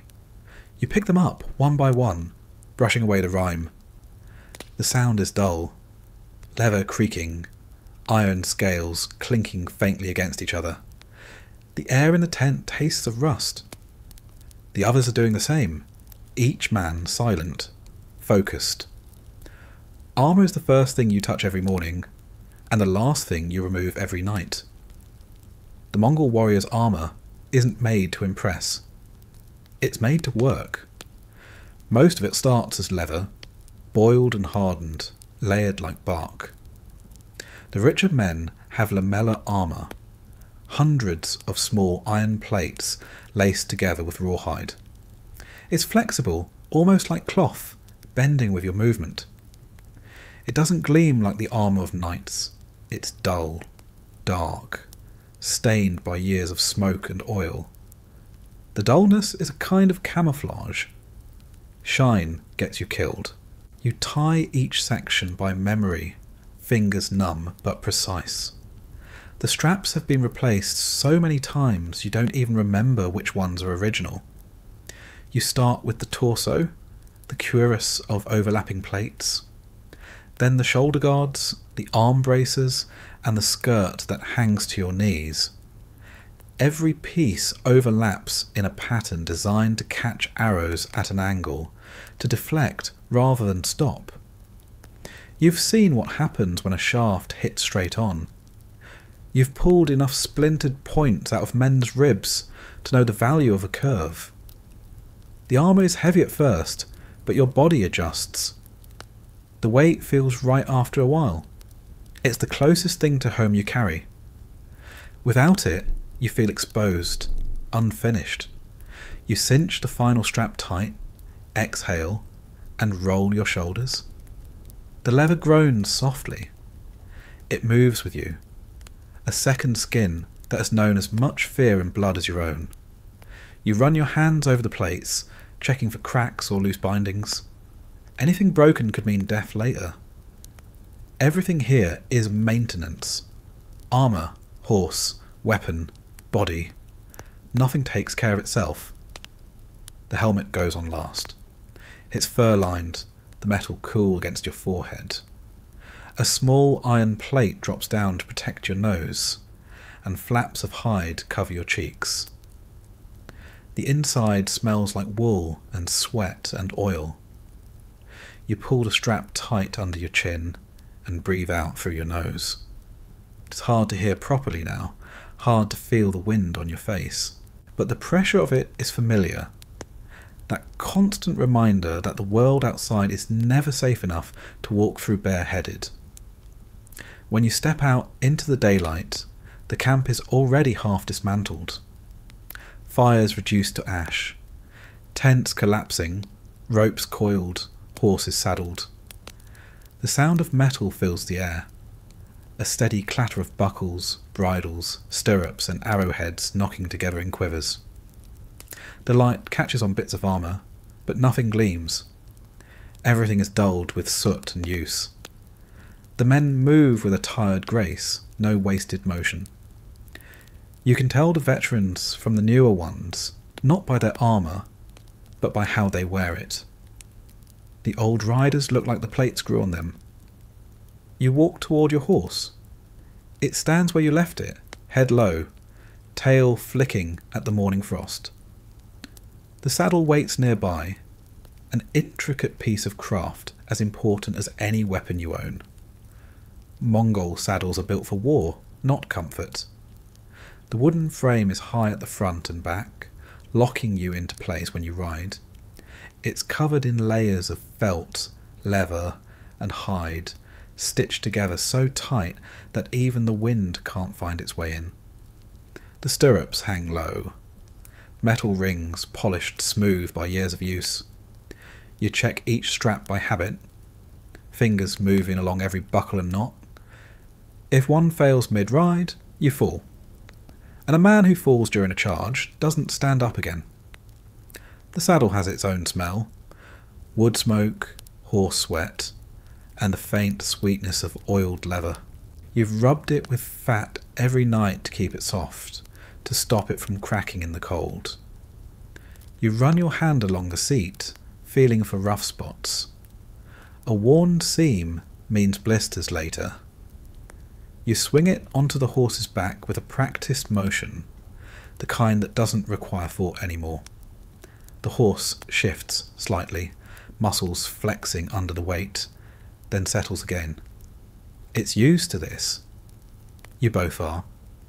The bridle follows, the bit cold as iron in the air. You slip it into the horse's mouth, tighten the reins, and tie off the straps. Every step of this is done without hurry, but without pause. You could do it blindfolded, half asleep. Sometimes you do. The motions are older than memory, passed down from one rider to the next, unchanged because they work. Once the horse is ready, you mount. The movement is fluid, automatic. The saddle takes your weight, the lever creaks, and for a moment you feel a strange kind of balance. The ground stops being part of your life. Everything important happens from this height. From here, the world makes sense. You can see the horizon, the herd, the other riders preparing in the same way. The armour doesn't feel heavy anymore. The saddle doesn't feel hard. The cold becomes background noise. You adjust your bow case and quiver, making sure they sit comfortably against your side.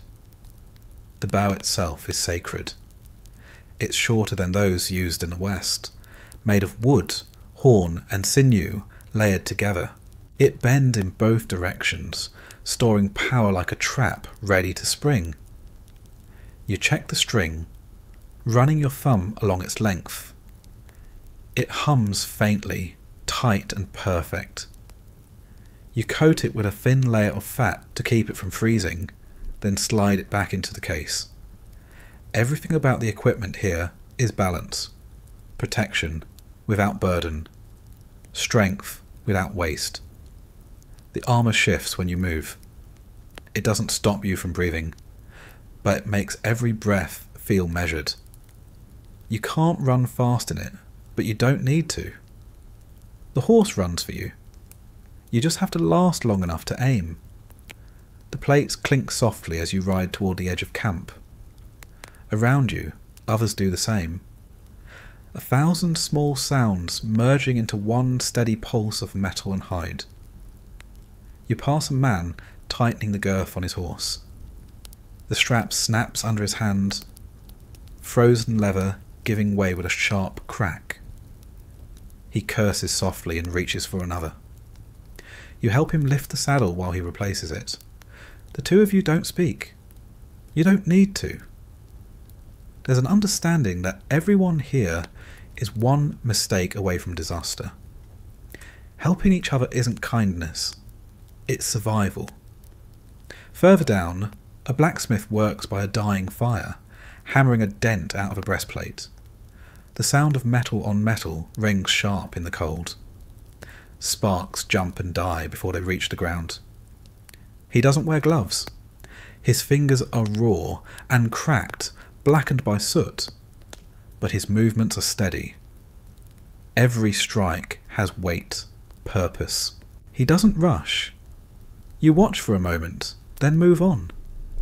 Everyone has their role. Armour maintenance never stops. Every night, when you make camp, the same ritual happens again. Men sit by the fire with oil and rags, rubbing the plates until they move smoothly, checking for broken bindings, replacing them with new cords cut from horsehide.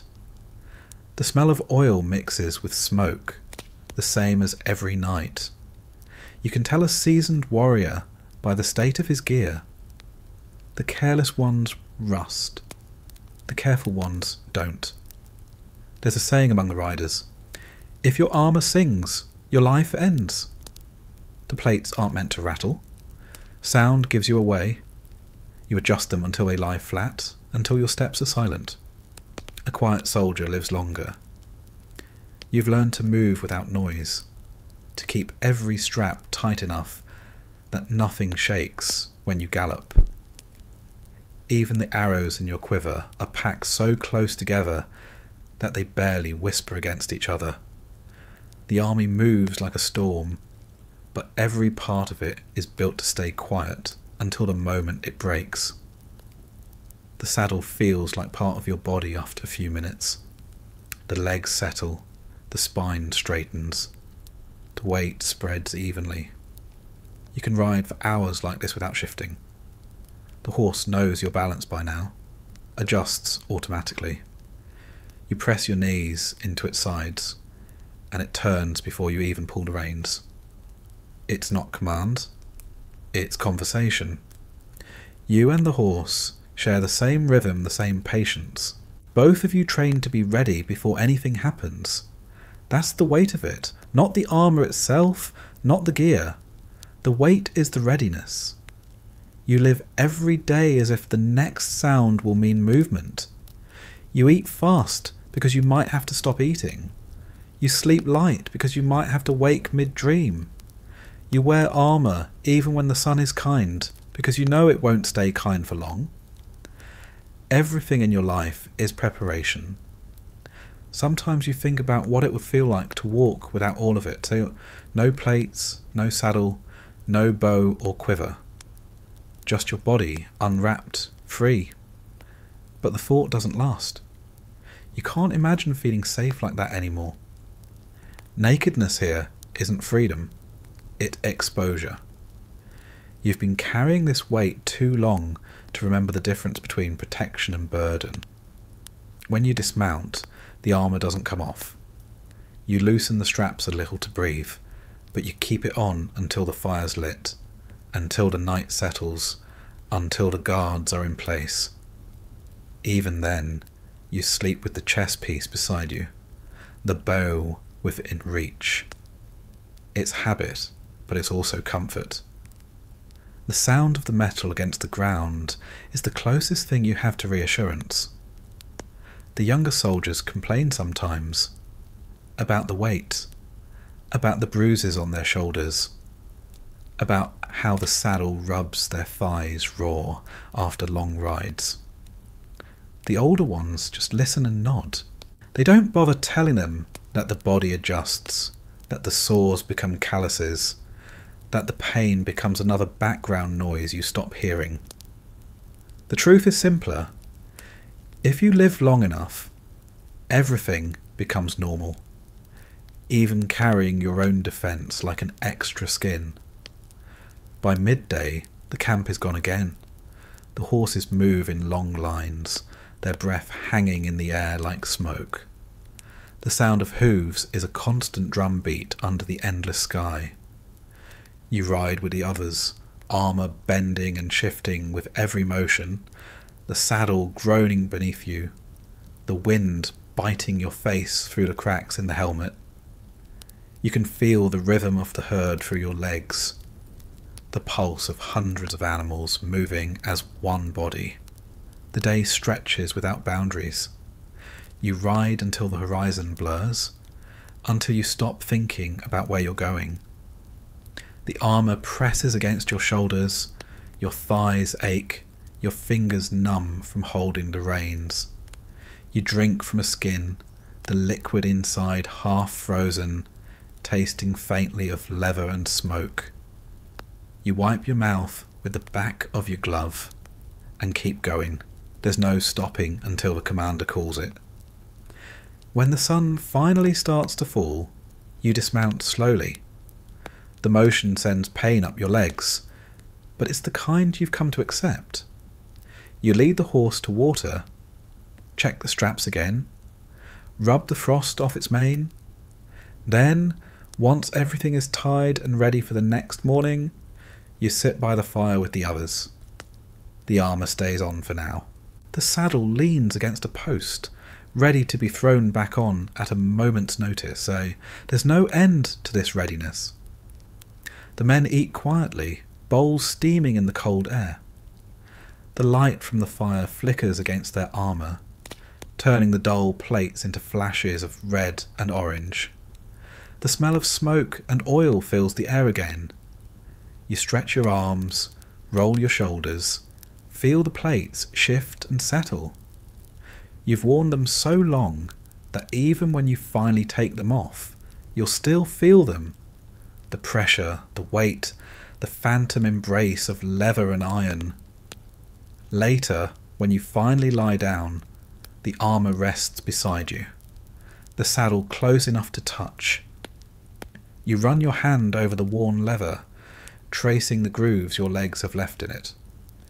You think about how many miles it's carried you, how many nights it's waited beside a fire just like this one. The saddle smells like everything you know: horse, smoke, sweat, and distance. It's a part of you now, as much as the scars on your skin. The wind pushes against the tent, the horses shuffle outside, and you close your eyes, surrounded by the quiet weight of readiness that never truly leaves. Even in sleep, your body stays half tensed, waiting for the next command, the next ride, the next sound that will send you into motion again. And when morning comes, it will start the same way. You'll reach for the armour before you're fully awake, check the straps, feel the familiar pressure against your chest, and mount the same saddle that's carried you across half the world. The weight won't feel heavy anymore. It will feel like balance, like life. By the time night falls again, the air is sharp enough to crack breath. The horses huddle in a loose ring, steam pouring from their nostrils like smoke from broken chimneys. The men move slower now, hands stiff, faces red with windburn. Every movement costs something.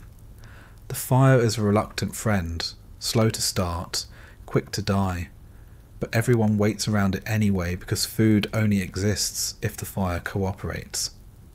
No one eats until the flame agrees. Food is an argument between what you can make and what the cold will let you keep. Out here in the open, every meal begins frozen. Meat freezes the moment you look away from it. Water freezes inside skins. Knives freeze to hands if you forget to warm them first. Even fat goes hard as stone if you leave it too long on the ground.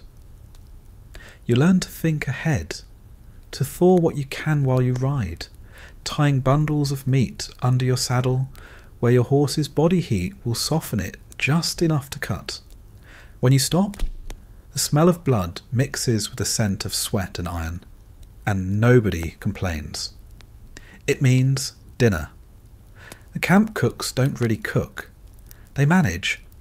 You can't plan a feast when the wind steals half your fire before the pot even warms. A handful of men crowd around each small flame, their faces half lit, hands shaking as they drop whatever food survived the day into the boiling water. Strips of dried mutton, a few pieces of marrow bone, maybe a lump of fat saved from the night before. Nobody measures. You throw in what you have and trust the heat to make it edible. It doesn't taste good, but taste stopped being the goal weeks ago. Survival tastes like smoke, and salt, and meat that doesn't crunch from ice when you chew. If you're lucky, there's borts.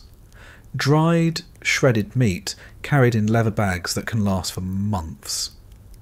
The trick is remembering to take it out early. If you forget, you'll need a hammer to break it apart. The strips go into the pot first, soaking up water, softening just enough to pretend they're fresh. The smell that rises is sharp and animal, not pleasant but familiar. It fills the tent, mixing with the smoke until the two are impossible to tell apart. You can always tell when the food is almost ready, not by how it looks, but by how the conversation fades. Men start to stare into the pot like it's the last good thing they'll ever see. There's a rhythm to eating here. The bowl passes in silence, each man taking a turn, each swallowing quickly so the broth doesn't freeze between sips. You learn to drink fast, before the fat hardens and coats the surface like wax. The heat scalds your lips, but it feels good. It reminds you you're still warm inside. The first few mouthfuls always sting your throat, the salt catching on the rawness from breathing cold air all day. You cough once, swallow again, and the pain turns into relief. The food doesn't fill you up. It fills you over, a thin layer of warmth between the cold and your bones. The bones in the pot are worth more than the meat. When the meal's done, the marrow becomes the main event. Someone cracks the largest ones open with the back of an axe, catching the steam that bursts out. The smell is heavy and primal, like fire meeting flesh. Each man gets a turn with a splintered piece, scooping the soft marrow out with a tip of a knife or a sliver of wood. It slides down your throat like hot grease, coating everything it touches. It's pure energy, pure survival. You can feel it working almost instantly, spreading outwards, feeding the places that forgot what warmth felt like. It's not polite eating. The sound of slurping fills the air, loud, unembarrassed. The firelight glints off the slick knives, off the sweat beading on faces too close to the flame. There's no conversation, just the shared rhythm of breathing and swallowing. In a strange way, it's peaceful. Eating becomes a kind of meditation, the only time all day when everyone is too busy surviving to think about anything else. Sometimes, when the supply wagons are delayed, or the hunt fails, the meal changes. The pot becomes emptier, the broth thinner, the fat rarer. You stretch what's left with melted snow and air, stir faster to convince yourself it's food. You chew on leather straps, softening them in the pot until they stop tasting like dust. You eat gristle and tendon and call it strength. No one complains out loud, but everyone feels it. The silence at dinner becomes heavier. You can measure hunger by how long the men stare into the pot after it's empty. When the food runs low, the horses pay the price. It's always the weakest one first. An animal that limps or won't drink. The one that lags behind during the march. There's no ceremony in it. A quick blade, a quiet moment, then the work begins. The meat freezes before it bleeds. You saw it into blocks with your knife, stack them like wood, and cover them with snow to keep the wind from drying them out. You don't waste a single piece. The hide becomes rope, the bones become handles, The fat goes into the pot. By the next night, that same horse's dinner. You don't think about it too much. The steppe doesn't reward sentiment. You eat fast when it's fresh.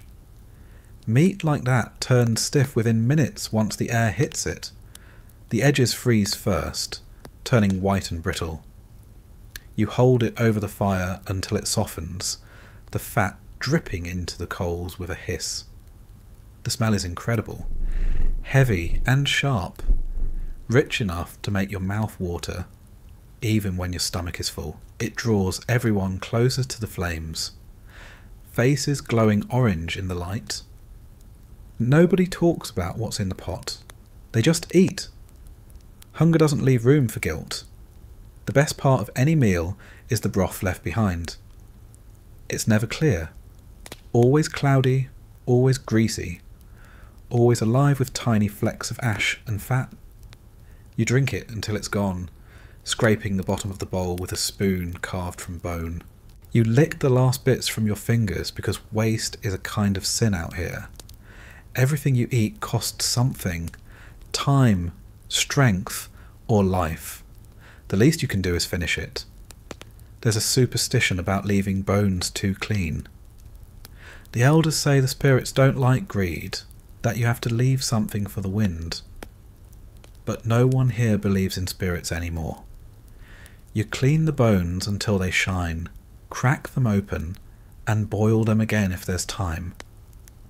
The second boil is weaker, but it still has warmth in it, and that's enough. You set the pot by the fire to freeze overnight, the top forming a thin crust of ice by morning. You chip through it and reheat it for breakfast. It tastes worse every time, but it keeps you alive. Food storage is another battle. There's no such thing as a pantry. Everything that isn't eaten freezes solid, and everything that freezes too hard risks splitting when it thaws. You bury food in snowdrifts, marking the spot with a stick or a stone. The land becomes your refrigerator, but it doesn't always cooperate. Snow moves, drifts pile higher, landmarks vanish. You've lost more than one meal to the wind. Sometimes you find them again weeks later, frozen harder than bone, still safe to eat if you can cut them free. The drink is worse.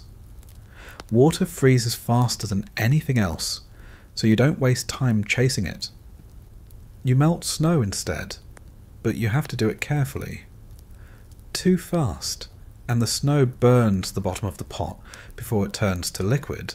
Too slow, and you run out of patience. The taste of snowmelt is metallic, sharp, like sucking on a nail. It leaves your teeth aching. You drink it anyway, because thirst is worse than the taste. The only mercy comes when you mix it with tea bricks, dark, pressed leaves that dissolve into bitterness. You add salt, and sometimes a bit of fat, turning it into a meal. The first sip always burns, but after that, it feels like breathing fire. Sometimes, when morale is low and the cold has taken too much from everyone, the commander orders a shared feast. It's not really a feast, just a larger fire and a bigger pot, but the meaning matters more than the food. The men gather around, crowding shoulder to shoulder, passing bowls, trading what little they've hoarded. Someone produces a flask of fermented mare's milk, and for a brief moment the air fills with laughter again. Rough, dry laughter that sounds more like coughing. The drink is sour, almost rancid, but it warms the throat and dulls the edges of the world. That night, the camp smells of cooking and smoke and animal fat. The fire crackles high, sparks snapping against the dark. The cold still presses in, but the circle of heat pushes it back just enough. You eat with your gloves off, fingers greasy, faces shining in the glow. It's the kind of warmth that doesn't last, but it's enough to make the night feel less endless. For a while, the steppe feels smaller, like the darkness beyond the fire isn't waiting to swallow everything whole. When the pot is empty, the men don't leave right away. They stay near the coals, soaking up the last of the heat. Some talk softly, others just stare into the red glow, lost in thought. You can see the reflection of the fire dancing in their eyes, little flickers of life in faces carved by wind and frost. The smell of cooked fat lingers on their clothes, mingling with the ever-present smoke and sweat. It's the scent of the night, of work finished and hunger silenced, if only for now. Later, when the fire dies and the cold takes back the ground, you can still smell it, the ghost of the feast hanging in the air. It mixes with the frost, faint but real, a reminder of heat that existed once. You crawl back into your tent, your stomach heavy, your fingers still sticky with grease. You lie down on the hard earth, pull the fur up to your chin, and close your eyes. The smell clings to you. Food, fire, life. It's better than any blanket. Sleep comes quickly after eating. The body is too tired to do anything else. Your breath slows, the fire crackles low, and outside the horses shuffle in the dark.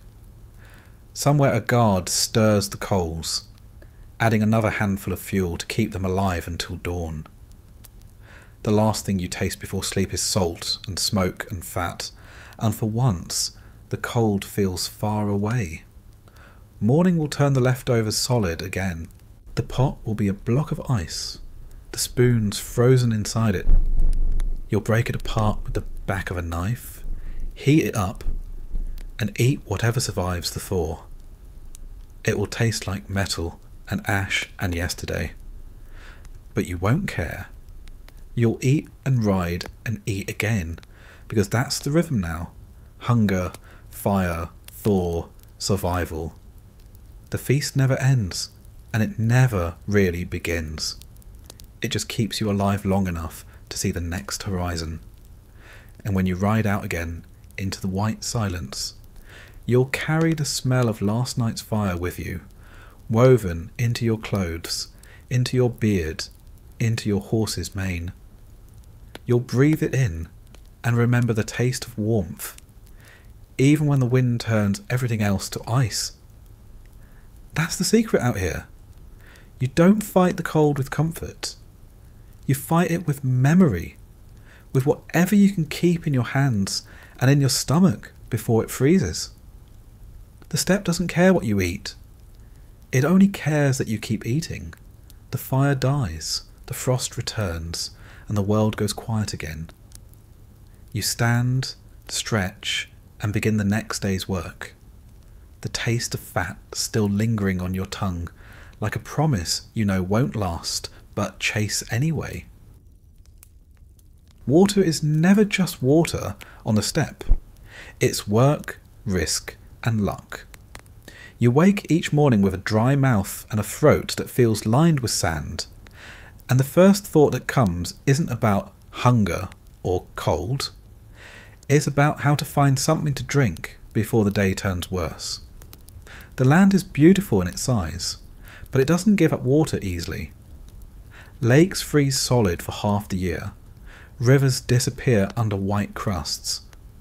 Wells are rare and far apart. When the Mongol armies move, they don't follow roads. They follow water that might still exist. You start the morning by checking the skins.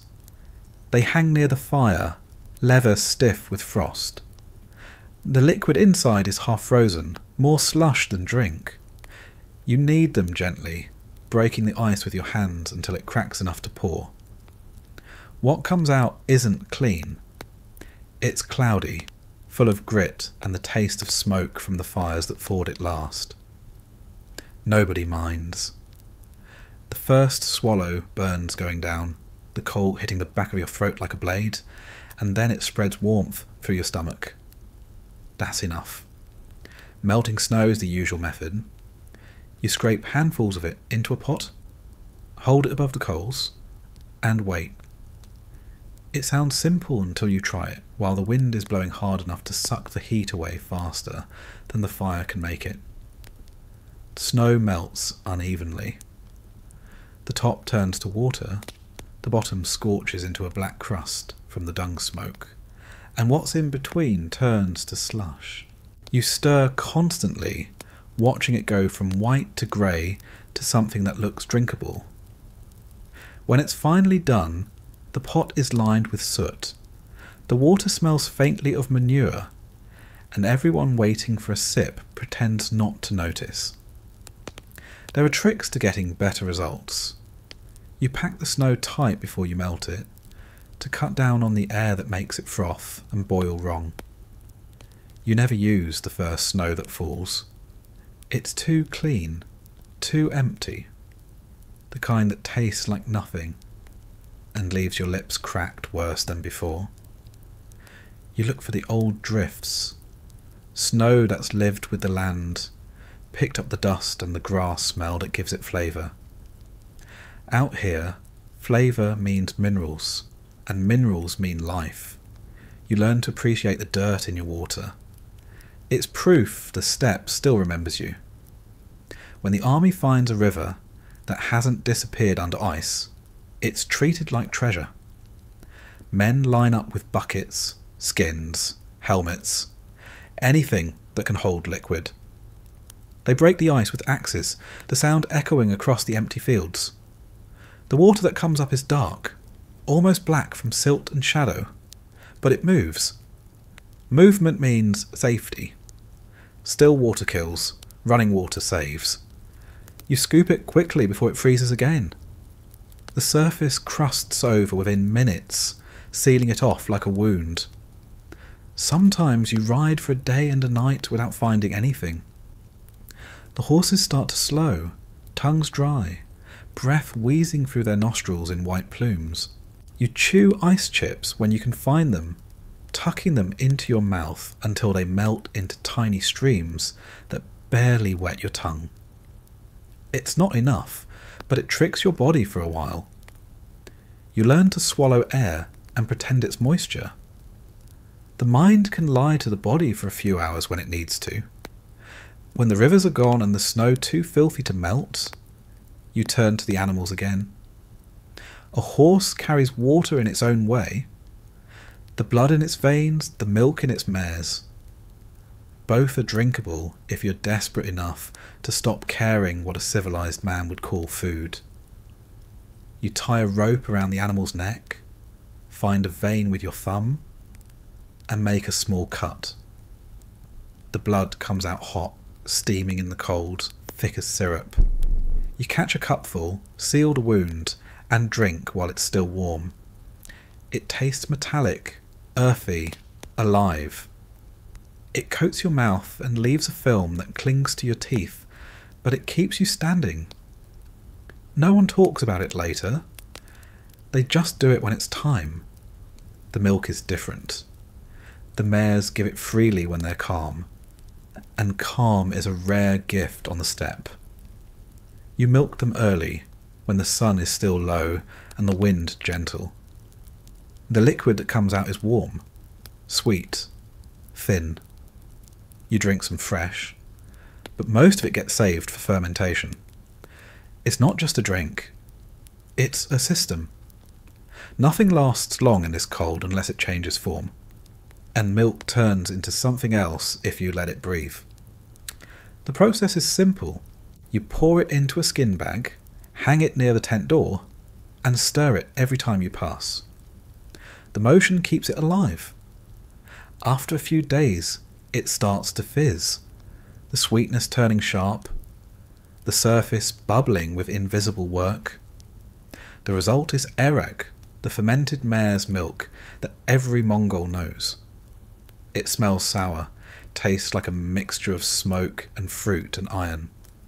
The first sip shocks you, the second burns, the third warms. You can feel it move through you, a thin river of heat that settles in your stomach. It's not strong, but drink enough and the world softens. The men say it keeps the spirit awake and the body calm. It's both food and water, safety and danger.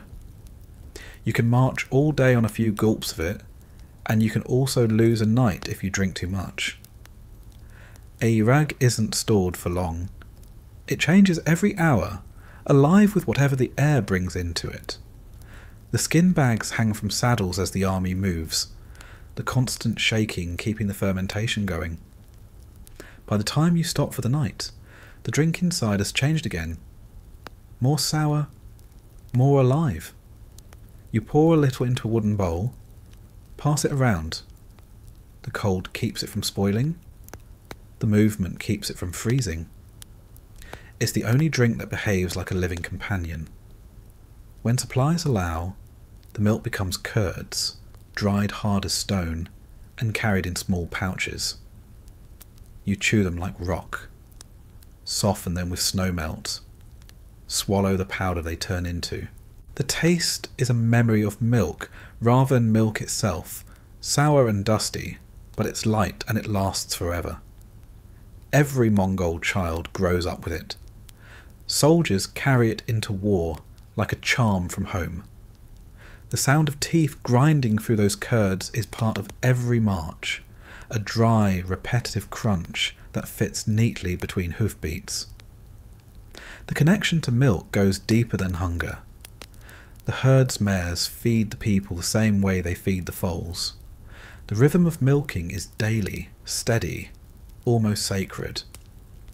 In the evenings, when the fires start to burn low, you can see the silhouettes of men and women bent beside the animals, hands moving in the same slow pattern they learned as children. The air smells of warm milk and smoke, the sound of liquid striking the bottom of the bucket lost in the wind. There's no need for speech. Everyone knows the importance of this work. When winter turns harsh and the mares dry up, the stored milk turns precious. You ration it like gold, mixing it with water to stretch it further. The result tastes like nothing, but it fills the stomach, and that's enough. Some soldiers mix a few drops of fat into it, creating a kind of drinkable broth that coats the throat and fights the frost. It doesn't taste good. It just keeps you alive another day. The water from melted snow never feels clean, but the airug carries its own kind of purity. It's the only thing out here that feels made, not stolen. When you drink it, you remember the herd, the movement, the land that gives and takes in the same breath. It's a reminder that survival isn't just endurance, it's cooperation. The mare gives, you take, and then you ride her again the next day. The balance holds as long as no one gets greedy. Sometimes, on rare days when the sun is kind, the snow melts into shallow pools across the plain. You ride through them, watching the water ripple like a mirror for the first time in months. And the horses stop to drink, their lips breaking the surface. You drink too, kneeling, cup in your hands. The water so cold it hurts. It feels pure, clear, simple. You remember that it can be like this, easy, abundant. And then the wind changes, the surface ripples, and the illusion breaks. By morning it will freeze again. You ride on before that happens. The body adjusts to thirst. You stop feeling it as pain and start feeling it as emptiness. The mouth stays dry, but the mind learns not to care. It saves energy that way. The only danger is forgetting how much you've lost. Men collapse sometimes, not from battle, but from simple dehydration hidden under layers of cold. You don't notice until they fall. The skin turns pale, the lips crack, and they stop sweating. You pour snowmelt into their mouths, rub their chests, but sometimes it's too late. Dying of thirst in a world made of ice feels like a joke the gods might tell. At night, the milk and water share space by the fire. The skins are lined up in a row, some filled with melt, some with ferment. You learn to tell them apart by smell and by the way they move. Water sloshes slow and heavy. Milk froths. The firelight shines through the skins, giving them a faint glow. You reach for one without thinking. Drink whatever comes. There's no order anymore. The body doesn't argue about flavour when it's thirsty. The commanders know the power of airag better than anyone. They use it as reward, as medicine, as celebration. Before a battle, a small bowl passes from hand to hand, each man taking a sip and breathing out hard after. It steadies the nerves, reminds you that you belong to the same herd as everyone else. After victory, the same bowl goes around again, this time to dull the edges of what was done. It's not about joy, it's about balance. There are stories about men who tried to live on airag alone during long campaigns. Some lasted weeks, riding on its thin strength, body sustained by alcohol and milk, and the faith that both were enough. The smell of them was sour, their eyes bright, their movements jerky. Eventually they broke down. You need solid food to stay whole, but the fact they lasted that long tells you something about the drink. It's more than nourishment. It's a kind of endurance made liquid. The horses know the scent too. When you open a skin of aireg near them, their ears flick forward, nostrils flaring. They remember the taste from foaling days, from when they drank the same milk without the sourness. Some riders pour a little on the ground for them, a gesture more habit than kindness. The animals lap it up, snorting afterward, shaking their heads at the strange tang. Then they go back to eating frost-covered grass like nothing happened. The smell of milk never really leaves camp. It mingles with the smoke, the sweat, the dung, forming a background scent that defines the place. When you crawl into your tent at night, it lingers in your clothes, your beard, your hands. Even when you wash them with snow, it's still there, faint but present, a reminder of the animals outside and the life tied to theirs. The steppe smells like milk that's turned, like smoke that never stops, like people who have lived too close to survival for too long to care. Sometimes you dream of wells, deep, stone-lined, filled with water that doesn't freeze. You imagine leaning over them, hearing the echo of your own breath bouncing back. But the steppe doesn't give you that. It gives you motion instead. Rivers that move, snow that melts, milk that ferments. Everything alive here is temporary. You drink what exists when it exists, and you don't ask for more. By morning, the skins are crusted with frost again. You beat them with the flat of your hand to loosen the ice, then hold them near the fire until the liquid inside wakes up. The first sip of the day is always the worst. Cold, bitter, slightly rancid, but it wakes you faster than warmth would. You swallow, wipe your mouth, hand the skin to the next man. Nobody talks.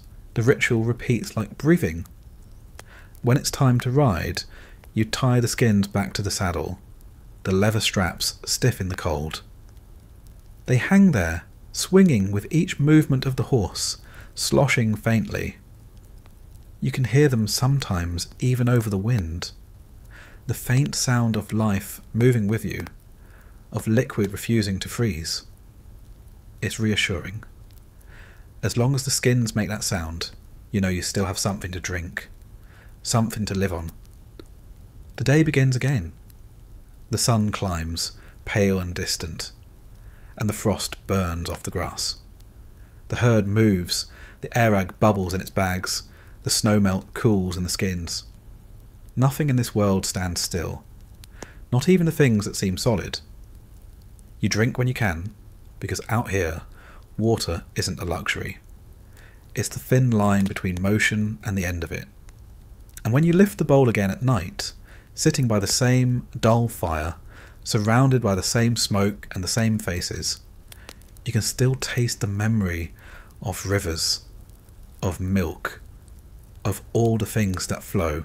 You take another sip, swallow slowly, and let the warmth spread.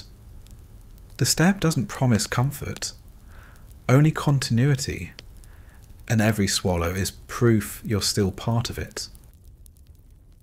There are days when the steppe feels quiet enough to trick you into thinking it's asleep. And then there are the other days, the ones when the wind wakes up angry. The first sign is silence. The air stops moving, the sky turns the colour of metal, and the horses start shifting their weight for no reason you can see. You've learned to listen to them. When they lower their heads and turn away from nothing, it means something is coming. The stillness doesn't last long. It never does.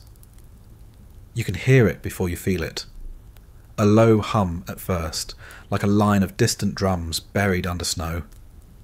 It grows fast, turning into a roar that eats every other sound. The horizon disappears behind it. The men start tying down whatever might move. Tent ropes, saddles, loose hides. The fires go out by themselves, smothered by the air that's already thickening with dust and ice. Nobody shouts, everyone just moves faster. The storm has its own language, and the first lesson it teaches is that noise is useless.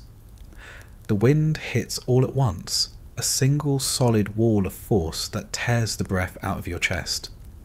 You lean into it and still lose ground. It finds its way into everything. Clothes, eyes, mouth, lungs. It tastes like metal and dirt, like the steppe itself ground down into air. You pull your fur collar up, but the gusts cut through it anyway. A steady pressure that doesn't let you think. It's not the kind of wind that moves. It's the kind that takes away the space between you and the world. You can't see more than a few paces ahead. Snow doesn't fall during these storms. It flies. It comes sideways, slicing across the air in long white threads that sting when they hit your face. The ground vanishes. The sky becomes part of it. You can't tell which way is east anymore, and the sun, if it's still up there, might as well not exist. The storm turns everything into one colour, a shifting, endless white-grey that swallows direction and sound. You find the nearest horse and hold onto its mane, burying your face against its neck. The animal's body is solid heat in a world made of cold knives. It trembles, snorts, leans into the wind. You can feel the muscle under your hands, working against panic. The horses hate the storms more than the men do. They can't understand the noise or the pressure. You talk to it quietly, though you know it can't hear you. The words are for you, not for it. When the order comes, it's simple. Get low, stay together, wait. You drop to your knees, pull your cloak tight, press yourself into the earth. The storm doesn't care that you're there. It drags at your clothes, claws at your fingers. The ground under you is frozen solid, so you can't dig in or hide. All you can do is hold on. Around you the camp becomes a blur of movement. Men huddled around horses, hands gripping ropes, faces hidden under fur and leather. Somewhere, a tent rips free, vanishes into the white, gone before anyone can react. You don't go after it. Nothing that leaves in a storm comes back. The sound changes as the hours pass. What started as a roar turns into a scream. High, steady, endless. It fills your ears until you can't tell if it's the wind or your own mind making it. You stop feeling your face first, then your fingers. The cold isn't sharp anymore, it's heavy. It presses into you until even breathing hurts. You can taste blood from where the air cracked your lips. The snow builds around your legs, up to your waist, then higher. You move just enough to stop it from burying you completely, The horses stand shoulder to shoulder now, their tails turned to the wind, heads low. Their manes whip sideways, their eyes half closed against the sting. You can hear them breathing. Deep, steady, alive. The herd moves as one body, instinct guiding them to huddle tight. You stay inside that circle as long as you can. The animals make a living wall of warmth. The smell of them, sweat, hide, and frozen breath, becomes a kind of comfort. Time stops meaning anything inside a storm. You can't measure it in light or sound, only in endurance. You tell yourself stories to stay awake, though you can't hear your own voice. You count breaths, steps, heartbeats. Every now and then, the wind shifts, dropping for just a moment, and in that pause you think it's over. It never is. The next gust always comes harder. You learn not to hope for calm until you feel it in your bones. The men nearest you start to look like statues. Frost clings to their eyelashes, their eyebrows, their beards. Their faces are white except for the spots where blood has frozen under the skin. You can see the breath coming from their mouths, a slow rhythm that means they're still alive. You keep checking the same way, turning your head just enough to count the living by the steam they make. When one stops, you don't shout. You just look away. Sometimes the storms last a few hours. Sometimes they last a day. The long ones break something inside you. Hunger and thirst don't matter in the middle of it. The body focuses on one thing, staying warm enough to move when it ends. You curl into yourself, hands under your armpits, chin against your chest. The fur around your face freezes solid, turning stiff as bark. Every breath comes out through a mask of ice. The wind finds any opening and bites through it, layer by layer, until you're part of the landscape. You stop feeling fear after a while. The noise eats it. All that's left is patience. You think about nothing. You wait. The horses wait. The world waits. Somewhere under the storm, time keeps going, but it doesn't belong to you. When the first sign of quiet comes, you don't believe it. The wind drops a little, the snow starts to fall straight instead of sideways. You keep your head down. It might just be a trick. But then you notice the air feels heavier, less sharp. You can breathe again without pain. You lift your face and see shapes. The faint outlines of horses, tents, men. The world is still there. The storm hasn't erased it after all. Everything looks different afterward. The ground is smooth, the old tracks gone, the camp buried under a skin of white. Only the tops of tents and the dark backs of horses break the surface. You pull yourself up slowly, legs shaking. The snow comes up to your knees. The air smells clean, too clean, the kind of emptiness that follows noise.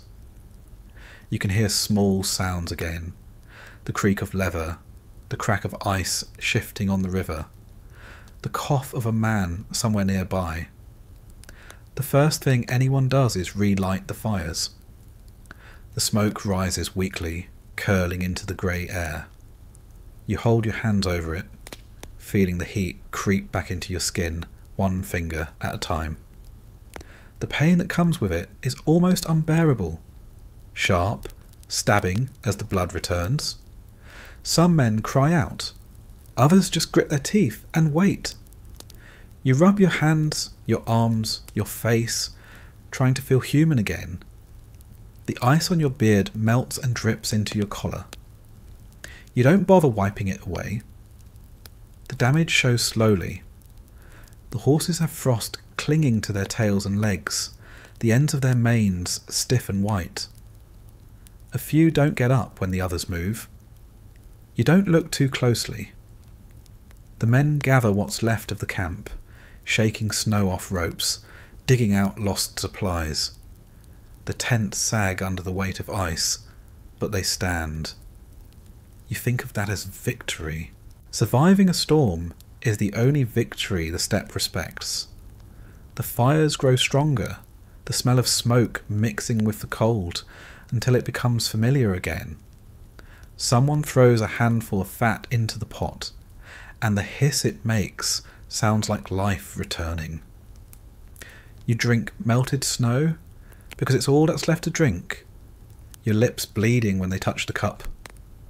The water tastes like ash, but it's warm. It's enough. By evening, the storm feels like a memory that happened to someone else. The men talk again, voices hoarse, laughter forced.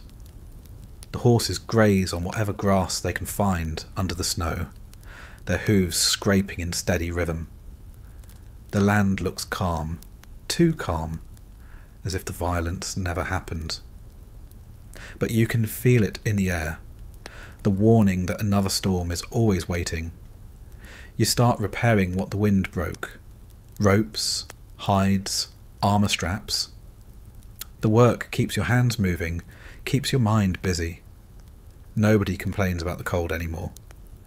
After you've been inside a storm like that, ordinary cold feels merciful. The air still stings, but it's quiet now, and quiet is worth more than warmth. At night, when the camp settles again, the wind still whispers. It never really stops, it just lowers its voice. You lie in your tent, listening to it move through the seams, brushing against the felt like fingers. It's almost gentle now, but you don't trust it. You know what it can do. Every Mongol does. The steppe gives warning before it kills, and then it gives silence after. That's all. The horses stay restless for a while. They shift in their sleep, tails flicking, ears twitching. You hear them breathing through the dark, the soft, steady rhythm that kept you alive when the air tried to erase you. You reach out, touch the hide next to you, and feel the faint warmth there. It's enough to remind you that the storm passed, and that not everything did. When dawn comes, the sky is clear again. The light hurts your eyes after so much grey. You climb out of the tent and look across the plain. The snow stretches forever, smooth and untouched. There are no footprints, no signs of what came before. Only the smoke from the fires marks the camp's place in the emptiness. The steppe looks innocent again, pretending it doesn't remember what it did. You don't believe it. You start the same work you always start. Feeding the fire, tightening the saddle straps, checking the horses. Life resumes in the same rhythm, as if survival isn't an achievement, but just the next task on the list. The men talk quietly, voices low, eyes still scanning the horizon. Nobody says the word storm out loud. Saying it feels like calling it back. You keep your silence too. The day moves on, the air softens, and by noon the first thin layer of snow starts to melt in patches where the sun hits the ground. You ride out with a small group to check the path ahead. The hooves of your horse sink into the crust, breaking it with each step. Underneath, the earth is still frozen hard. The sky above is an impossible blue, so bright it feels wrong. You squint against it, pull your scarf higher, and keep moving. Out here, storms don't end. They pause. Every calm moment is borrowed. The next one will come without warning, just like the last. You'll tie the ropes again, hold the horses again, and wait for the wind to stop screaming long enough to hear your own breath. That's the pattern, the life the land demands. Motion, storm, recovery, repeat. When you return to camp that evening, the men have rebuilt everything. Fires burn again, tents stand firm, the smell of food fills the air. You sit down near the flames, stretch your hands toward the heat, and watch the smoke drift upward. The wind is quiet now, but it's still there, just waiting. You can feel it on your face, a faint reminder that peace on the steppe is never anything more than a pause between storms. You take a sip from the skin beside you, the air inside still cold from the day's ride. It tastes sour and alive, the way it always does. The warmth in your chest returns, slow and steady. Outside, the wind stirs the snow into small spirals, harmless ones this time. You watch them dance in the firelight, the faint echo of what almost killed you, and then you stop watching. The night has work left to do, and the world, for now, is quiet enough to let you rest. When the fighting stops, the silence that follows feels wrong. It doesn't feel like peace. It feels like the world has gone deaf. The men keep their armour on for a while afterwards, even when the enemy is gone, even when the sun sets and the smell of smoke changes from battle to campfire. It takes time to trust stillness again. The horses feel it too. They pace in slow circles, stamping at the ground, snorting, uncertain if they're free to rest. The battlefield itself is no place to sleep. You ride until the smell of blood fades and the air tastes like grass again. Sometimes that takes an hour. Sometimes it takes a day. The landscape doesn't change much, just the feeling. When the ground finally stops echoing with the memory of hooves and shouting, the commander gives the orders to make camp. The men don't cheer. They just dismount and start working. It's not celebration. It's exhaustion pretending to be duty. Resting in enemy land is a strange thing. You never forget where you are. The grass might look the same, the rivers might sound the same, but every sound beyond the camp feels sharper, closer. You keep your bow near your hand even when you're eating, your knife still at your belt when you lie down. Sleep comes in fragments, never all at once. The mind stays half awake, waiting for a noise that means it's time to move again. The first job is always the same. Water the horses, feed them, check the wounds. The men do it before they eat, before they sit down. The animals are the army's lungs. If they fail, everything fails. You pull off the saddle, watch the steam rise from the horse's back, rub it down with handfuls of dry grass. The smell of sweat, leather, and blood mixes together. It's heavy, but it's life. The horses drink deeply from the river, their muzzles breaking the reflection of the fading sun. You drink after them, using the same water, not caring. The cold goes down hard, but it washes away the dust. The camp spreads in a wide circle, fires spaced far enough apart that one spark can't ruin everything. Men sit close to the flames, eating quietly, faces lit orange and red. No one tells stories tonight. The mood is too thin for that. The battle still sits behind everyone's eyes. The sound of arrows hitting flesh, the cries of the dying, the shouts that turn to silence. All of it lingers. You can't shake it off. You don't try to. You just wait for it to fade naturally, like smoke in wind. You wash your hands in the river before eating, though it doesn't clean much. The water runs red for a moment, then clear. The fire crackles, the meat sizzles, and someone stirs a pot with the same rhythm they've used every night since the march began. The smell of cooking feels strange after the smell of death, but it's better than emptiness. You eat slowly, swallowing each mouthful as if it might turn to ash halfway down. Hunger is still there, but dulled by fatigue. The food barely tastes like anything.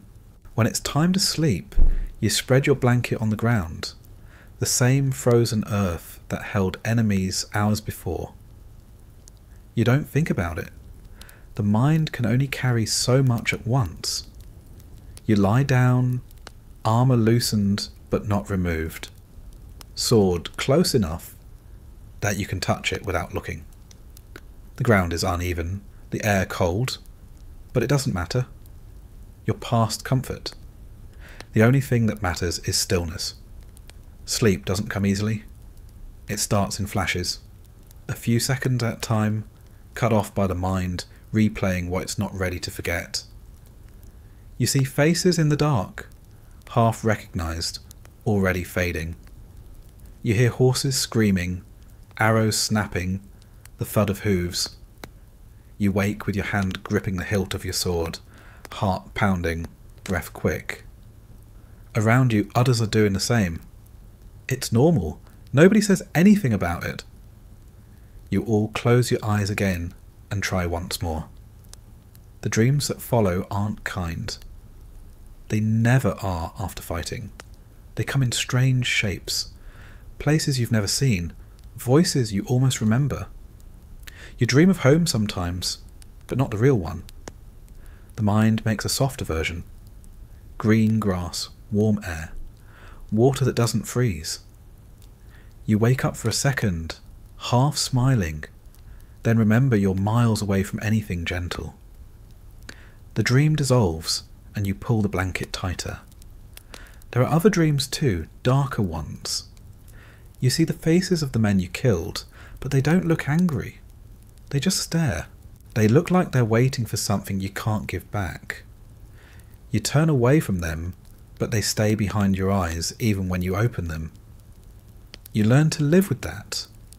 It's part of the cost, like hunger or frostbite. You don't call it guilt, you call it memory. Outside the circle of fires, guards walk the perimeter. You can hear their boots crunching in the snow, steady, patient. The sound keeps you grounded. As long as they keep walking, you can sleep. The herd stands near the river, their shadows long and still in the moonlight. Occasionally one snorts, a puff of steam rising into the cold air. It's the only sign that the world hasn't stopped moving entirely. The quiet between battles has its own kind of tension. You don't know how long it will last. It could be a day, a week, or an hour. The commanders don't tell you. They don't need to. The orders will come when they come. And until then, you rest because there's nothing else to do. The body doesn't ask permission. It just shuts down when it needs to. Sometimes, during these short nights, you find yourself staring at the sky. The stars look close enough to touch. There's no smoke, no light to block them. They shine over everything. The living, the dead, the land that doesn't care about either. The constellations mean little to you, but they're familiar enough to make you feel smaller, safer somehow. The same stars hang over your homeland, over the people you might never see again. You let that thought drift, not because it comforts you, but because it's quiet. The air in enemy territory feels different. It smells like strange grass, foreign soil. Even the wind sounds wrong. You listen for it anyway. Familiar or not, it's still part of the rhythm of survival. You've spent so much time outdoors that walls would feel like traps now. The open air, even when it's dangerous, feels honest. The land doesn't lie to you, people do. In the morning, the camp wakes slow. The men move stiffly, their bodies sore from both fighting and cold. No one speaks much. Breakfast is whatever's left from the night before. Cold broth, a strip of meat, a mouthful of sour milk. The fire takes a long time to start in this damp air. You feed it dung and dry grass until it finally catches, the smoke rising thin and grey. The smell of it mixes with the faint, copper scent of blood still clinging to armour and weapons. The horses eat quietly, pulling at the frozen grass. They don't complain. They never do. You admire them for that. They don't dream. They don't remember. They just move when you tell them to. Sometimes you wish you could do the same. But humans think too much. Even when you're half asleep, the mind doesn't stop turning things over, trying to make sense of the senseless. During the day, you walk the battlefield again, not out of curiosity but necessity. You look for arrows that can be reused, for armour plates that didn't break, for anything that might still serve. The ground crunches under your boots, littered with what's left of both sides. You don't look at the faces anymore. You focus on the tools. You strip leather straps, pull arrows from the frozen dirt, gather what the wind hasn't claimed. War wastes everything. Scavenging is how you balance the scale. When you return to camp, the fire feels warmer. The men have repaired what they could, mended saddles, sharpened blades, patched cloaks. The small tasks fill the silence. Routine is how you make peace with waiting. It's the same every time. Battle, repair, rest, march. The rhythm never changes, even when the scenery does. At night, when you lie down again, the dreams return. Sometimes they're softer now, blurred at the edges. You see rivers that don't exist, hear laughter that never happened. You don't fight them. You let them come and go like wind. The older soldiers say it's the steppe speaking through you, testing your memory. You don't argue. You've learned not to argue with things you can't control. The guards rotate, their footsteps the only sound beyond the fire. Occasionally, you hear a wolf howl in the distance, answered by another further away. The horses shift, ears twitching. You stay still. The sound isn't a threat yet, it's just part of the night. You've learned the difference between danger and life doing what it does. When sleep finally deepens, it feels heavy, dreamless. The body stops pretending it's made of iron and admits how tired it really is. The muscles ache, the bones throb, but the mind finally quiets. You sink into it, the way a rock sinks into a riverbed. Slow, inevitable, final for a while. Around you the camp breathes as one, a collection of exhausted bodies sharing the same fragile peace. The fires burned low by morning, leaving only red cores under the ash. You wake to the sound of wind again, soft this time. The air smells of cold meat and smoke. The sky is pale, the colour of bone. You sit up, stretch your legs, check your weapon. The cycle begins again. Rest is over the moment you open your eyes. Before you ride out, you look back once. The ground where you slept will be nothing but frost in a few hours. The tracks will vanish. The enemy land won't remember you, and you won't remember it beyond the taste of the air and the weight of the silence. That's how it goes. You take what you can, warmth, rest, a dream or two, and you leave before the land changes its mind about letting you stay. As the column moves out, the sound of hooves replaces the quiet. The horses breathe hard, steam rising in slow waves. The wind picks up again, cold against your face. You pull your scarf higher, settle into the saddle, and look toward the horizon. The next battle might be tomorrow, or next week, or never. It doesn't matter. Between them, this is what living looks like. Brief pauses in borrowed places, where you sleep light and wake ready, knowing the ground beneath you belongs to no one, not even the dead. The herd falls into rhythm, the men silent as ever. Behind you, the smoke from the camp fades into the morning sky. Ahead, the land stretches forever, endless and familiar. You ride on, carrying the memory of the night with you, the smell of fire, the faint echo of dreams, and the knowledge that rest is just another part of the march. Nothing more, nothing less. A Mongol camp doesn't need shouting to function. It runs on the kind of order that's learned, not taught. Every man knows his place because forgetting it costs more than punishment ever could. The camp itself looks loose from the outside. Scattered tents, grazing horses, fires at uneven intervals. But underneath that surface is structure, rigid and deliberate. You learn it fast or you don't last long enough to learn anything else. The orders don't come with explanation. They're short, direct and final. A commander doesn't argue, and a soldier doesn't ask why. You do what you're told because the chain of command is the spine holding the entire horde together. Without it, the vast moving machine would crumble into noise and chaos. The men know this as well as they know how to ride. When the voice at the centre of the circle says move, they move. When it says wait, they wait, no matter how cold, no matter how hungry. Discipline isn't loud here. It's quiet, sharp, constant. It's the tone of a commander's voice that makes everyone straighten. It's the way eyes drop automatically when someone senior walks by. There's no ceremony around it, no polished salute. Respect is action, not display.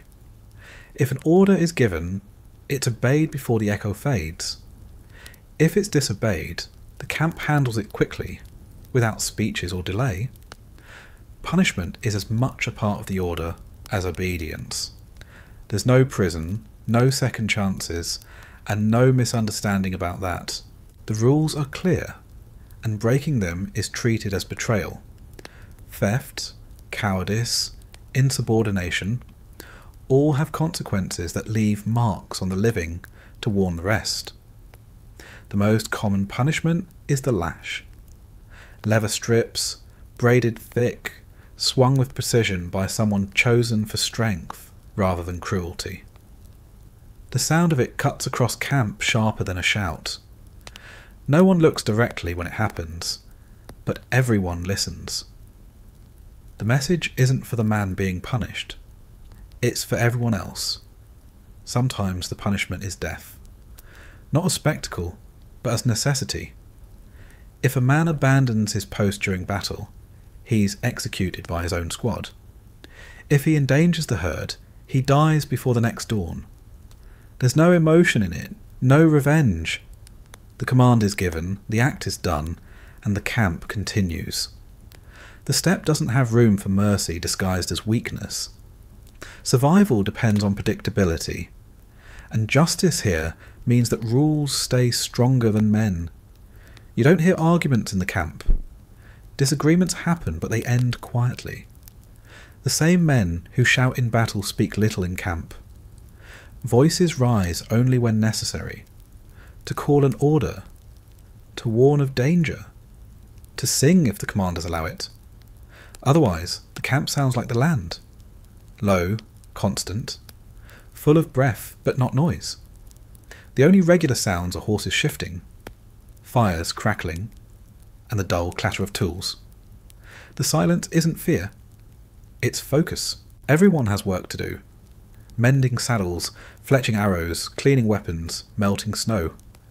Talking wastes heat and attention. You learn to communicate through gesture. A nod for readiness.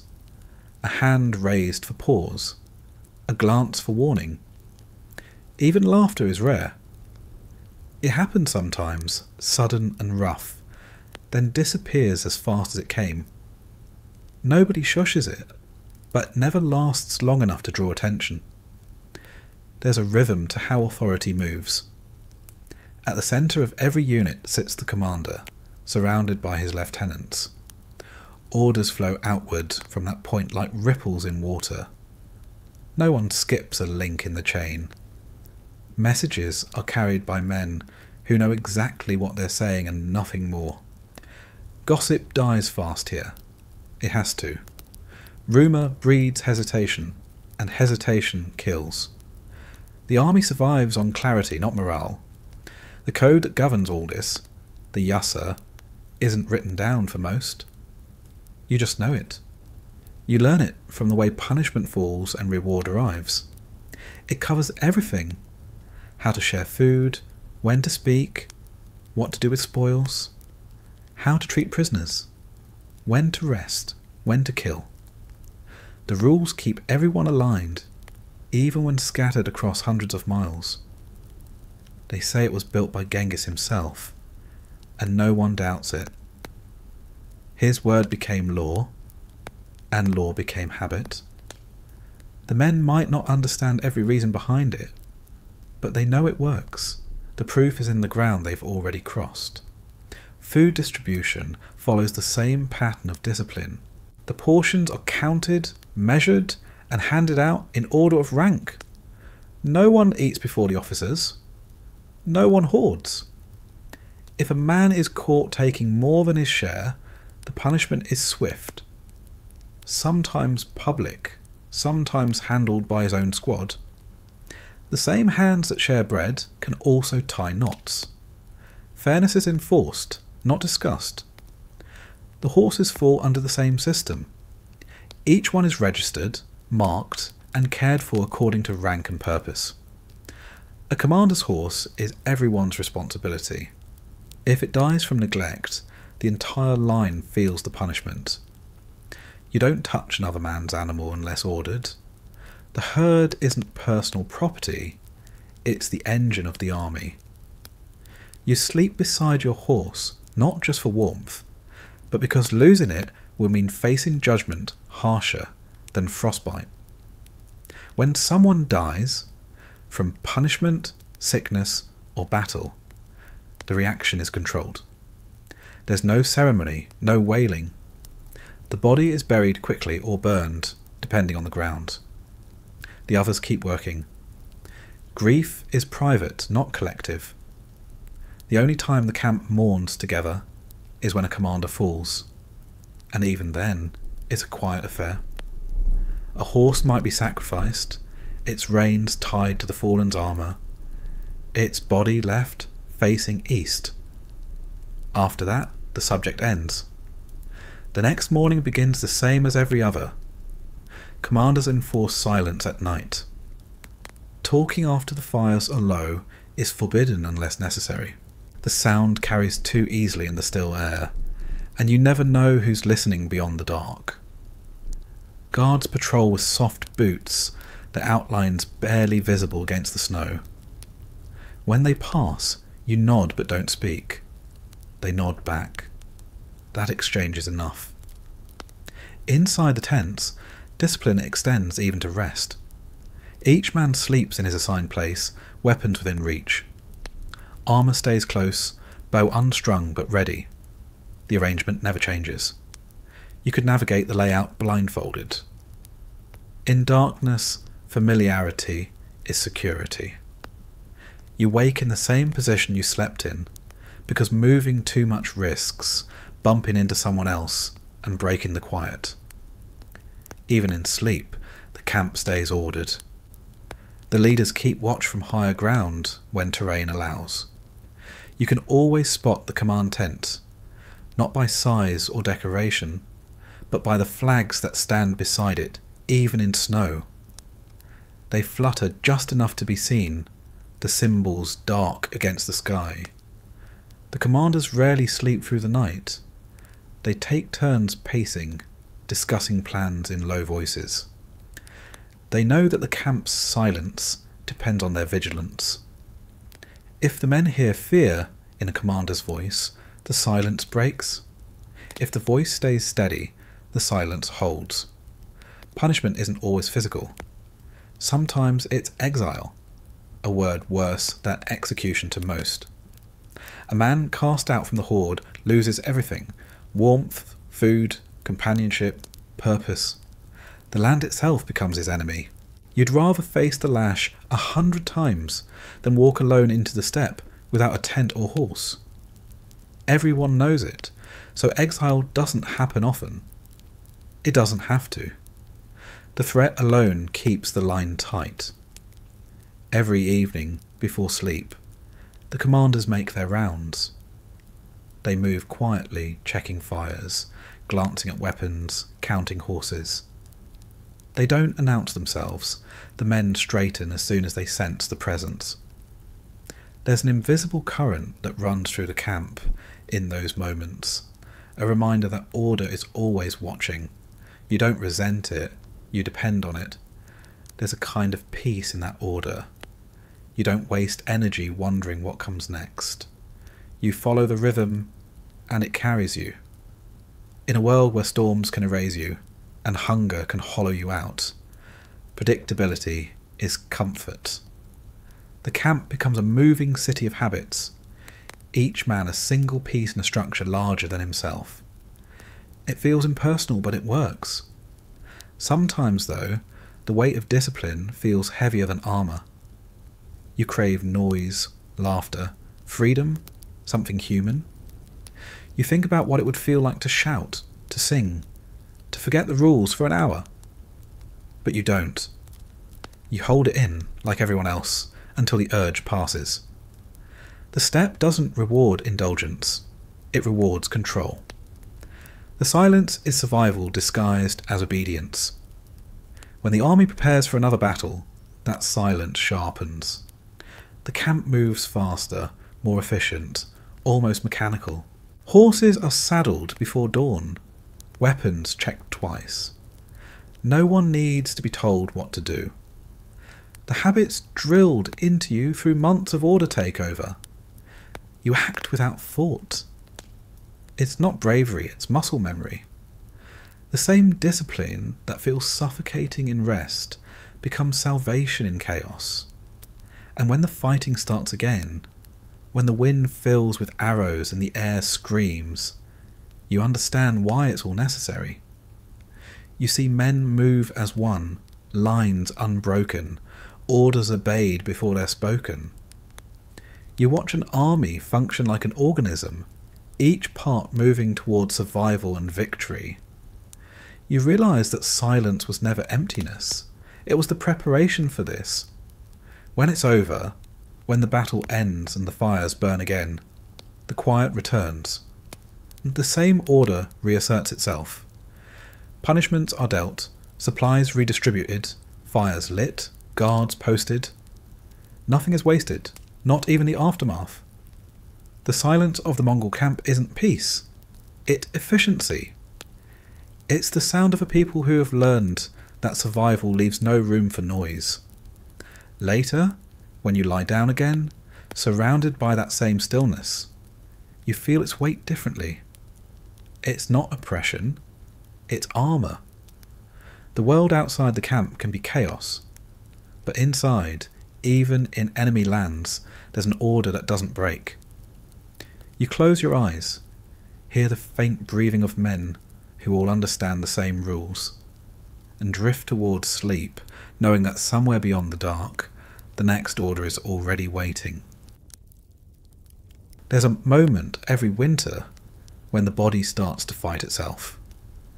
The cold creeps deeper than the clothes, deeper than the skin, until it finds a home inside the flesh.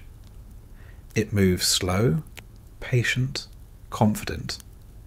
You can ignore hunger and exhaustion, but you can't ignore what the cold does to your hands, your feet, your face. You don't notice frostbite until it's already part of you. One morning you wake up, and your fingertips don't respond when you tell them to. The colour is wrong. The pain has stopped. That's how you know you've gone too far. Illness is different here. It doesn't come from filth or infection alone. It comes from the simple act of being alive in a place that doesn't want you to be. The wind carries sickness as easily as it carries dust. A man who coughs today might be gone in a week. There's no shelter deep enough, no warmth strong enough to cure what starts in the lungs. The healers call it bad air. The soldiers just call it the cold. Everyone knows the sound it makes. A rattle at night that interrupts sleep, followed by silence a few days later. The Mongol army learned long ago that medicine isn't mercy. It's management. The healers move from tent to tent, carrying pouches of dried herbs, knives, and strips of clean cloth that never stay clean for long. They wear no special markings, no robes that set them apart. You only know them by their eyes, calm, detached, always looking for signs of decay or recovery. When someone gets sick, they come quietly, without announcement. They don't promise healing, they promise attention, and sometimes that's all there is to give. The smell of medicine is sharp and earthy, smoke, blood, fermented milk, and old herbs. Inside the healer's tent, the air is thick and heavy. Fires burn low, not for light but for heat. Patients lie wrapped in furs, shivering or sweating depending on what's eating at them.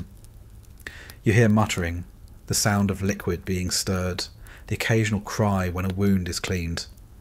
It's not the sound of recovery, it's the sound of endurance. Frostbite is common enough that no one panics about it anymore. The first sign is white skin, the next is numbness. Then comes the black. The healers work by cutting early and cutting clean. They heat their blades over the fire until they glow red, then press them to the dying flesh. The smell of burning meat fills the tent, and the patient bites down on a strap of leather to stop himself from shouting. No one leaves the tent untouched by that smell. It clings to your clothes, your hair, your memory. The man who walks out afterward walks with less of himself, but he walks, and that's what matters. For fever, they use smoke. Not the smoke from dung or wood, but from bundles of herbs tied together and burned over coals. The patient breathes it in until his lungs ache. The idea is to drive the sickness out with something stronger. It works sometimes, other times it doesn't. When it doesn't, the body cools slowly, like a dying fire. The men in the tent keep watch, not out of compassion, but because it's practical. When the breathing stops, they know it's time to make space for the next one. Some healers carry needles made of bone. They use them to pierce swollen flesh, to drain blood or pus, to relieve pressure. The tools are simple, the method's rough, but they've kept more men alive than prayer ever did. They say pain means life, and they mean it literally. The ones who still feel agony after treatment are the lucky ones. The ones who feel nothing are already half gone. There's a superstition about frostbite. The men say it isn't the cold that kills the flesh, but a spirit that rides the wind, searching for warmth to steal. They talk about it in whispers, mostly when they're tired. To keep it away, they smear grease on their faces and hands, a thin layer of fat that acts as both protection and offering. The wind takes the scent, and the spirit moves on. You do it even if you don't believe. Belief is cheaper than losing fingers. Infection is a quieter enemy. It doesn't come with warning. A small cut from a bowstring, a scrape from a stone, a blister from a boot. Any of them can rot if ignored. You watch for swelling, for heat under the skin. The healers have poultices for that, thick pastes made from crushed roots and animal fat. They pack the wounds tight, wrap them in cloth, and change them every day. The smell is foul, but it pulls the poison out more often than not. If it doesn't, the knife comes out again. The army doesn't stop for infection. You either heal or you die moving. Sick men aren't abandoned. They're carried until they can walk or until they stop breathing. The wounded ride in wagons when the army moves, bundled in furs, eyes half open. The sound from those wagons is constant. Coughing, moaning, the clatter of wheels over frozen earth. It's a sound you learn to ignore because there's nothing to do but keep riding. When one of them dies, the wagon doesn't stop. They unload the body at the next halt, wrap it in hide, and bury it in shallow ground. The earth is too hard to dig deep. By spring, the steppe takes the rest. The healers don't call themselves doctors. They're soldiers too, just with different duties. They've learned through repetition, not study. Every wound is a lesson, every death a reminder. They don't talk about their successes, and they don't mourn their failures. Their hands are steady because they have to be. Emotion is a luxury the sick can't afford. If you flinch, you waste time. If you hesitate, you lose a life. The best healers are the ones who don't speak while they work. The medicine they carry isn't much, but it's all they need. Dried herbs for fever, fermented mare's milk for strength, bone needles for pressure, knives for amputation. Sometimes, when supplies run low, they use what the land gives. Melted snow mixed with ash to clean wounds, moss boiled into paste to stop bleeding. It's not science, it's survival. The ingredients change with the season, but the goal never does. Keep the army moving. Cold injuries come in waves. After a long march through snow, half the camp will have blackened toes or cracked heels. The men joke about it, calling themselves frost demons, but the laughter doesn't last. The smell of dead flesh is hard to ignore. It's sweet at first, then sour, then unbearable. You can smell it before you see it. A warning that another man will soon lose something he can't replace. The healers move through the rows with torches, inspecting feet and hands. They work quickly, marking the ones who need cutting. There's no privacy, no comfort. You sit where you are, watch the fire approach, and wait for your turn. The pain after amputation doesn't end when the knife is gone. It lingers, echoing through what's missing. Men wake screaming at night, clutching at air where fingers used to be. The healers say it's the spirit of the limb refusing to leave. They burn incense beside the bed, draw small symbols on the remaining flesh, and the screams fade eventually, whether from ritual or exhaustion. No one questions the method. Anything that brings silence is medicine enough. The Mongols fear sickness more than battle. You can fight an enemy you can see. You can't fight fever or cough. The worst outbreaks happen in spring, when the thaw begins and the world smells wet again. The melting snow carries rot from the old camps, from the graves left shallow. Men start to fall ill one by one, coughing blood, their eyes glassy. The healers isolate them as best they can, setting up tents downwind. You see the smoke from their fires and know what it means. They call it the red breath. It moves faster than a horse and kills quieter than a sword. In those times, the camp changes. The silence deepens. Men stop gathering around the fire. They eat apart, drink from their own skins, avoid sharing bowls. Fear spreads faster than the sickness. The healers burn herbs day and night, thick smoke curling through the air. It doesn't stop the disease, but it gives the illusion of control. The commanders stay calm in front of the men, but you can see it in their eyes. The same helplessness everyone feels. The steppe gives no mercy for the weak, and sickness makes everyone weak. There's a rough cure for almost everything if you're willing to endure it. Frostbite is burned, infection is cut, fever is smoked. Tooth pain is solved with pliers made of iron, a heated blade if necessary. Broken bones are splintered with wood and bound with horse sinew.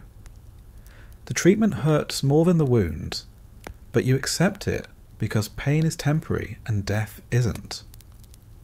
You don't thank the healer when it's done. You nod once and walk away if you can. Gratitude is wasted on necessity. The horses get sick too. Their care is as brutal as the men's. A horse with a bad leg is splintered with sticks and leather. A horse with infection is cauterized. You can smell the treatments across camp. The healers move between animals and people without pause. Life is life to them. Species doesn't matter. The men accept that logic because the horses are part of them. A dead horse is a crippled soldier. Healing one means saving the other. When you've lived long enough in these conditions, you stop thinking of health as the absence of pain. You measure it by function. If you can stand, ride, and draw a bow, you're well enough. A cough doesn't count. A limp doesn't count. Frostbite on a finger doesn't count. Illness is defined by what prevents you from moving forward. Everything else is background noise. You carry it like armour. Invisible, constant, familiar. The healers keep small pouches of powder made from dried plants, ground fine and mixed with milk. They say it strengthens the stomach and clears the blood. You drink it once a week if supplies allow. It tastes bitter, almost rancid, but you swallow anyway. The effect is more ritual than cure. It gives you something to believe in, and belief is a form of medicine too. The mind needs structure just as much as the body. At night, the smell of herbs mingles with the usual camp odours. The healers' fires burn a different colour, more yellow, more acrid. You can see them glowing faintly through the mist, like distant stars on the ground. The sick lie closest to that light, their breaths shallow but even. The healers sleep beside them, sitting upright, ready to wake at any sound. There's no rest for them. Not until the next march. Not until the sickness burns itself out, or the cold kills it first. Sometimes you wonder how many of them actually survive what they treat. The healers rarely show weakness, but their hands are always cracked, their faces lined with fatigue. They handle infection and fever every day, and still they keep moving. You don't ask how many died doing this work. You just hope someone will take their place when they do. When the frost finally begins to loosen and the ground turns back to mud, the sick who remain alive start to recover. They look thinner, quieter, older. The healers move slower too. Their supplies reduced to scraps. The camp smells of damp earth and stale smoke. You can feel spring trying to crawl back into the world, but it's a fragile thing. The cold has taken what it wanted, and the survivors wear its mark. Missing fingers, limp legs, scars that don't fade. There's no ceremony for healing, no prayer, no thanks. You just wake one morning and realise you've stopped shivering, that your breath doesn't hurt anymore.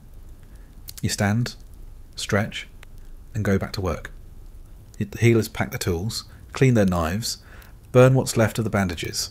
Life continues, indifferent to what it costs to keep it going.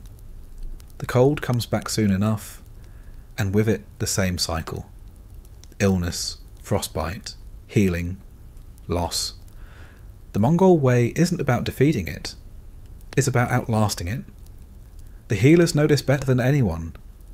They don't talk about saving lives, they talk about preserving strength. Each man they keep alive is one more arrow in the next campaign, one more voice in the next camp. Mercy isn't the point, continuity is. When you watch them work, you see something that looks like faith but isn't. It's precision. A belief in the body's stubbornness. A quiet agreement between man and pain that neither can destroy the other completely. You start to feel it in yourself too. When the frost stings your skin, you don't flinch. When the sickness spreads through the camp, you keep working. You stop waiting for comfort. You understand that healing here isn't about feeling better. It's about continuing to move in spite of everything that wants you to stop. At night, when the wind dies down and the camp lies still. You hear the faint coughs from the healer's tent, the whisper of burning herbs, the occasional murmur of a man talking in his sleep. You pull your blanket tighter, the smell of smoke and medicine still clinging to the air. Somewhere out there, another man is losing a finger to frostbite, another is waking from fever, another is taking his first breath after almost losing it. The cycle keeps turning. The steppe doesn't care, but the army endures. That's the closest thing to medicine that truly works. Every army has its routines, but on the steppe, the routines become something closer to belief. The men might not call it religion, but what they do each night before sleep carries the same weight as prayer. The rituals are small, often wordless, and they change little, no matter how far the army travels. You can trace the whole world they live in by what happened in the last hour before darkness claims the camp. It begins with sound, or rather, the quieting of it. The last commands are shouted, the last fires are stoked, the last horse is tied. Then slowly the noise fades until only the wind remains. It's a deliberate silence. Talking after the hour feels wrong, like breaking a spell. The men sit in small circles around the fires, heads bowed, hands busy with the simple tasks that mark the end of the day. They polish their weapons, rewrap bowstrings, check arrowheads. Every scrape of metal against stone carries a rhythm you can measure time by. The air smells of smoke, fat and leather, the scent of labour done well and done often. Some keep talismans, pieces of bone, bits of cloth, small carved figures of wood or horn. They hang from saddles, from belts, from the tent poles. None are ornamental. Each carries a story, a mother's gift, a brother's charm, a relic from a battle survived. The Mongols aren't sentimental, but they understand the power of memory. When you live by chance and weather, you learn to keep what reminds you of control, even if that control is just a small object tied to a string. The healers have their own rituals, and the soldiers respect them without understanding. Before sleeping, the healers burn a small bundle of herbs near the edge of camp, letting the smoke drift through the tents. It smells sharp and bitter, like medicine and soil. They say it keeps the spirits of disease away, but no one argues about whether it works. The men breathe it in like a shield. Anything that separates them from sickness, even by imagination, is worth keeping. The older soldiers have another habit. They walk once around the perimeter before lying down. Not for patrol, not for duty, but for balance. They believe the land needs to know they respect it before they close their eyes. They walk slow, touching the ground with their fingertips at each quarter turn, murmuring something too low to hear. You see it and copy it eventually, not because you believe, but because you notice that the ones who do it seem to sleep better. Some pour a few drops of their drink onto the ground before they swallow the rest. It's an offering, not to gods, but to ancestors, or to luck, or to the steppe itself. No one defines it exactly. The gesture just means recognition. I'm still here. I know you're watching. Don't take me tonight. The liquid freezes almost instantly, forming tiny crystals that glint in the firelight. You can see dozens of them scattered around the camp by morning, small proofs of shared superstition. The camp also follows an unspoken rule about direction. You never sleep with your head toward the north. The north wind carries death, they say, and to face it in sleep is to invite bad dreams or worse. The commanders don't enforce it, but everyone follows it anyway. The tents are aligned with that rule in mind. Each man knows where the north lies, even in darkness. You feel it in the air, colder, heavier, indifferent. Fire plays its own role in these quiet rituals. It isn't just warmth, it's a living thing that marks safety. The men feed it carefully, never letting it die before midnight. When the flames start to shrink, one man in each group adds another handful of dung or dry grass, murmuring something under his breath. You're not supposed to name the fire or speak to it directly. The belief is that it listens, and if you offend it, it won't protect you from the night. The fire's loyalty, like the steppes, must be earned daily. Inside the tents, the preparations for sleep follow an exact rhythm. Boots are set beside the bedroll, soles up, so frost doesn't creep in. Weapons are placed to the right, never left. Bows are unstrung, but laid within arm's reach. Saddles double as pillows, keeping their shape through the night. Each act is methodical, each with its own reason born from experience. To an outsider, it might look obsessive. To the men living it, it's order against chaos. Every small control you keep pushes back the uncertainty of the world outside. There's a saying among them: the man who forgets his pattern forgets his life. It's not just about sleep, it's about continuity. You repeat these same motions every night because they remind your hands that you're still here, still human, still in charge of something. The land may strip you of comfort, but it can't strip you of routine. That's the closest thing to freedom out here. Before sleep, there's always one last inspection. Not by commanders, but by yourself. You check your bowstring again, your knife, your horse's tether. You run your hand over your gear, feeling for missing pieces. It's not paranoia, it's survival. You've seen what happens when someone skips it. A forgotten strap leads to a lost saddle. A loose knot leads to a missing horse. And a missing horse can mean death. The small rituals prevent disaster. You don't question them because the consequences of forgetting are too real. There's also the ritual of stillness. Once you've done everything, eaten, worked, checked your weapons, you sit for a while doing nothing at all. The fire pops, the wind hums, and you just exist in between. The men rarely talk during this time. The silence becomes communal, shared without effort. It's the closest thing they have to meditation. The steppe doesn't offer quiet peace. It offers vast emptiness. Sitting in that emptiness before sleep is how you learn not to fear it.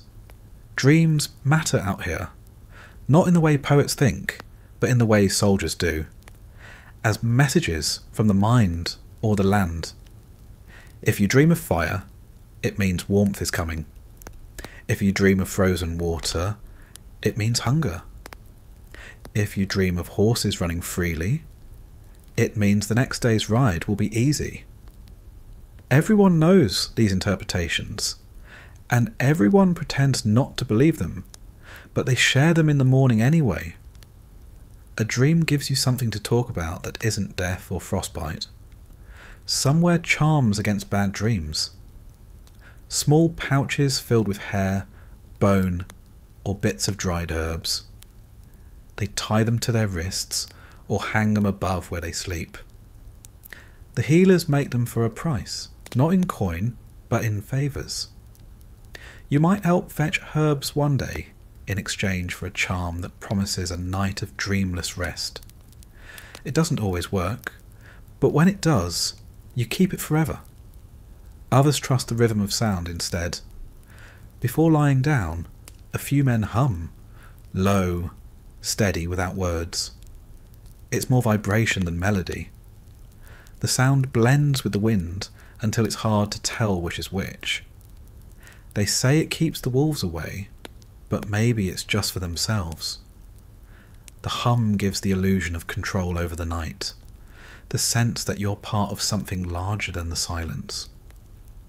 When the fires burn low, the last one awake covers the coals with ash, leaving just enough life for morning. That task is considered sacred in its own small way. You're not just saving fuel, you're saving continuity. If all the fires go out, it's a bad omen. It means the land has turned its back on you. So the coals are buried carefully, breathing quietly under their grey blanket. You trust them to wake again when you do. The horses have their own part in this nightly rhythm. Before the men lie down, they walk through the herd, checking ropes, speaking softly. Some stroke the animals' necks, whispering the same phrases they've said 1,000 times. It's not affection, it's reassurance. The horses are half the army's body, and reminding them that they're seen, that they're safe, keeps everyone calmer. Their steady breathing becomes part of the camp's lullaby.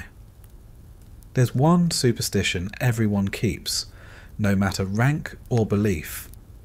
You never look directly at the horizon after the fires die.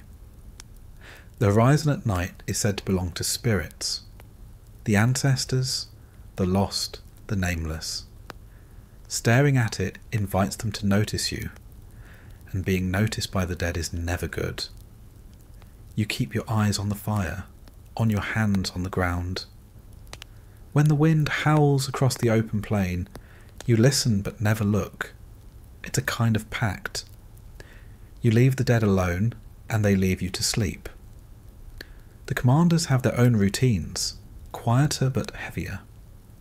Before lying down, they walk to the edge of the camp, face the direction of tomorrow's march, and bow once. No words, no ritual beyond that. It's not prayer, it's acknowledgement. Every journey across the steppe is a negotiation with forces bigger than strategy. The bow is respect to that reality. Sometimes, after the fire's last crackle fades, you can hear soft chanting from one of the tents. It's old, older than the empire, older than the tribes that formed it. The words don't belong to any single people. They sound like wind shaped into syllables. It's not meant to summon anything. It's meant to remind the listener that he's not the centre of the world. The chant fades quickly, blending into the hum of the night. Sleep follows these small acts naturally. The body, trained by repetition, relaxes once every task is complete. You lie down knowing everything is in its place, your gear, your horse, your weapon, your fire. That order is what allows you to close your eyes in a land that never forgives carelessness. The cold settles over the camp like a blanket, the stars watching from above. Inside the tents, you can hear the soft rhythm of breathing, the occasional rustle of a man turning in his sleep. Outside, the horses shift and stamp, their hooves thudding softly in the snow. The wind moves through the camp, lifting ash, whispering against leather and fur. It touches everything but takes nothing. The fires glow faintly under their covering of ash, waiting for morning. There's comfort in knowing that every man around you is following the same pattern. No one has to speak about it. It's as instinctive as drawing breath. You can imagine the entire horde, thousands of men spread across the plain, all performing the same motions. Tying charms, feeding fires, turning away from the north. It connects you to them, even in silence. The rituals make the army one body, one heartbeat moving across the endless land. Sometimes, in those last seconds before sleep, you let your mind wander to what these habits mean. Maybe they started as real beliefs, the kind that keep fear manageable, the kind that makes sense of things that don't. But after years of repetition, they've become something else. They're not about gods or spirits anymore. They're about rhythm. The way the world breathes, the way the horses breathe, the way you breathe. the ritual before sleep is just another form of movement.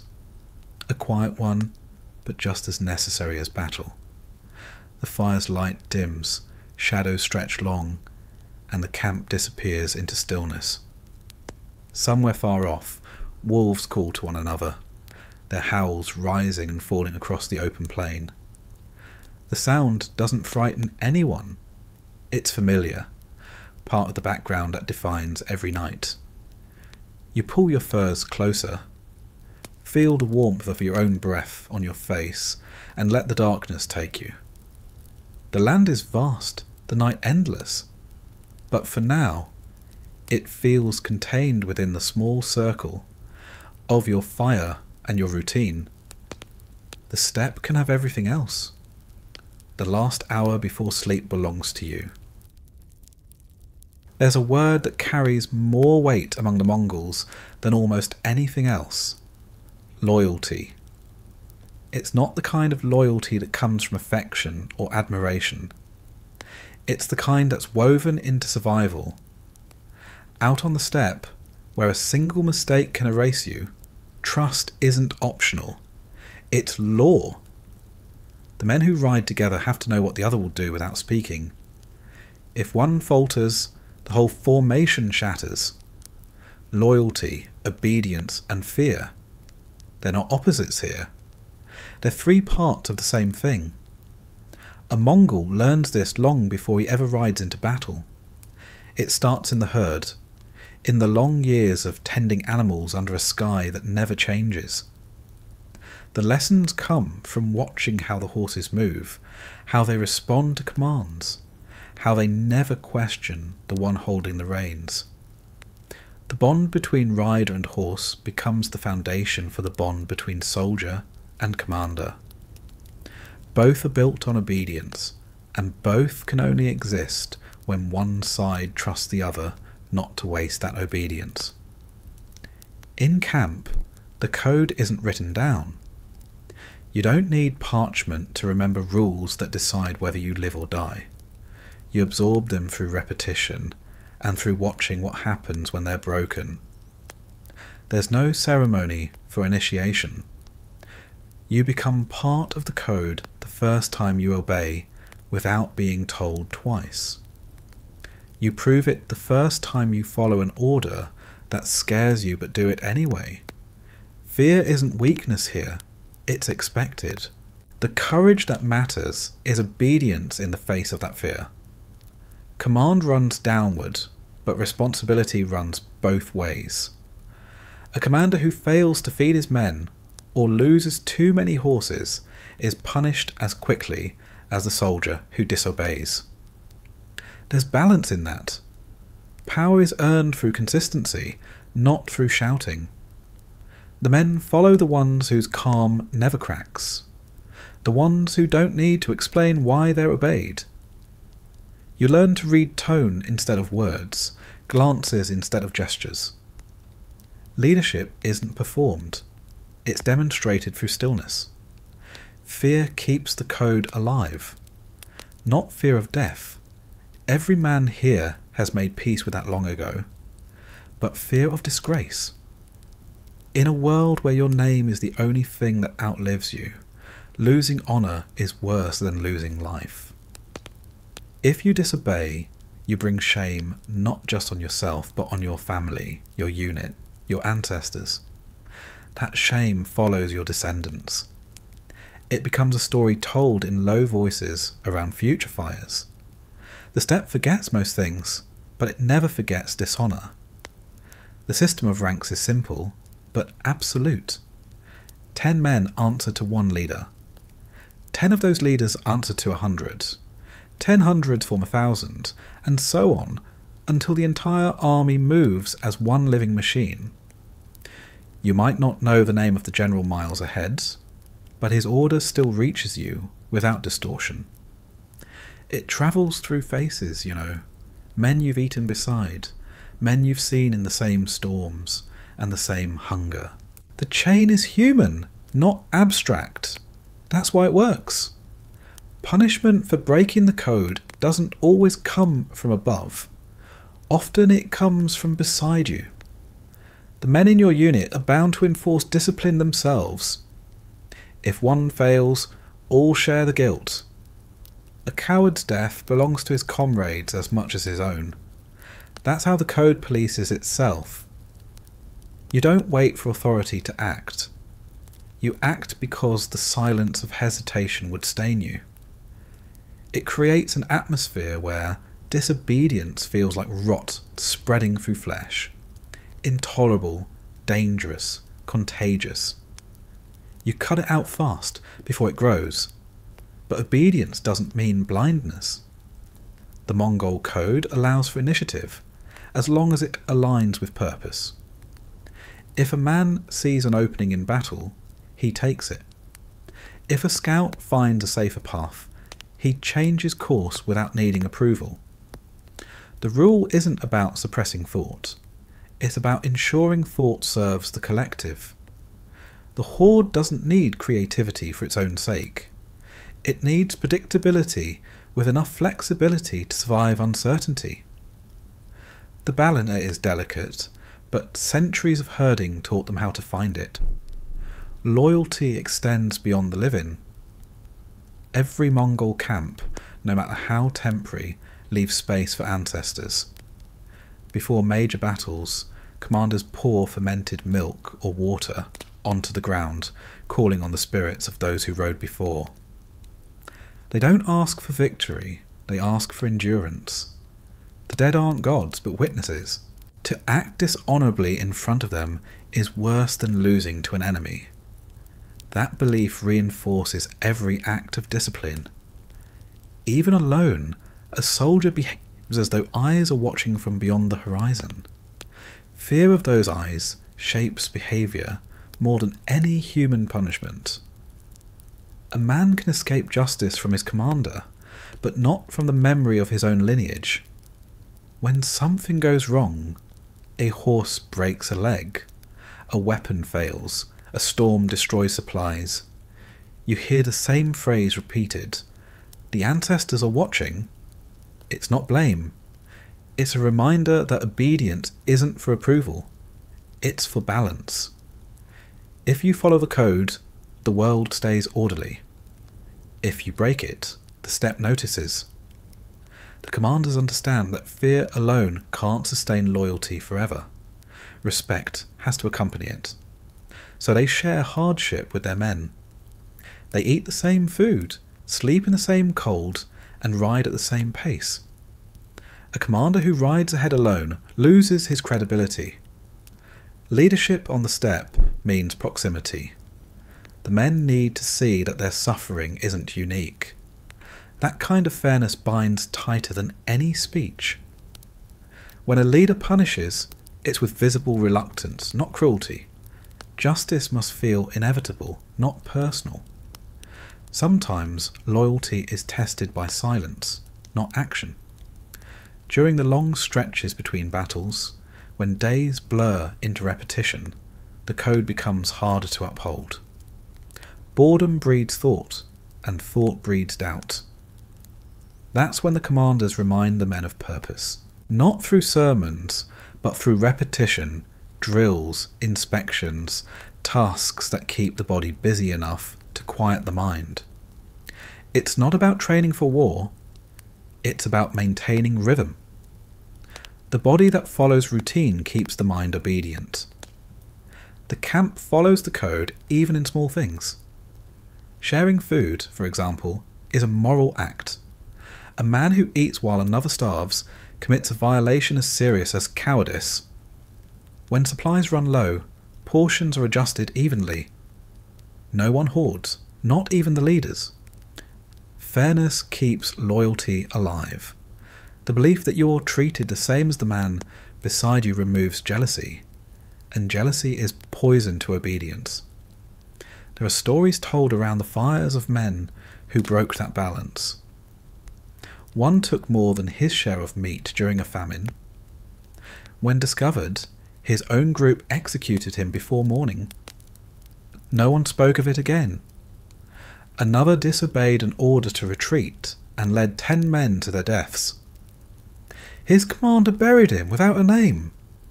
These stories aren't warnings, they're maintenance.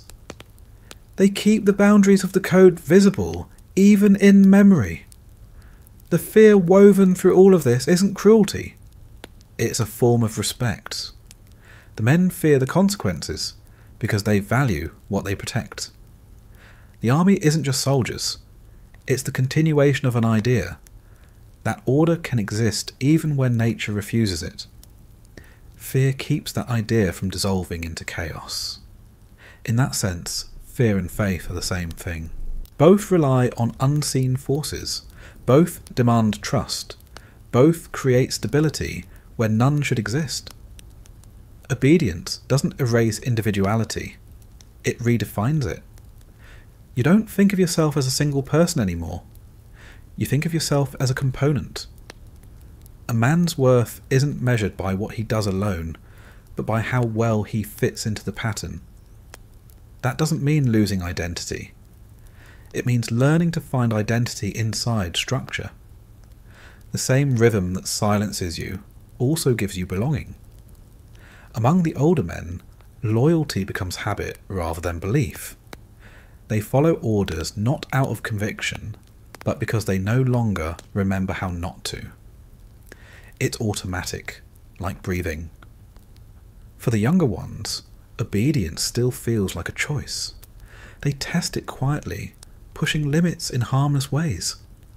A whispered joke about a commander, a shortcut in a task. But the code catches them early. The punishment is light, a warning more than a lesson, but it sets the pattern for life. You learn quickly that comfort comes from conformity. The commanders know the power of fear better than anyone, but they also know its limits. Too much of it breaks men, so they balance it with reward. After a victory, they share spoils evenly.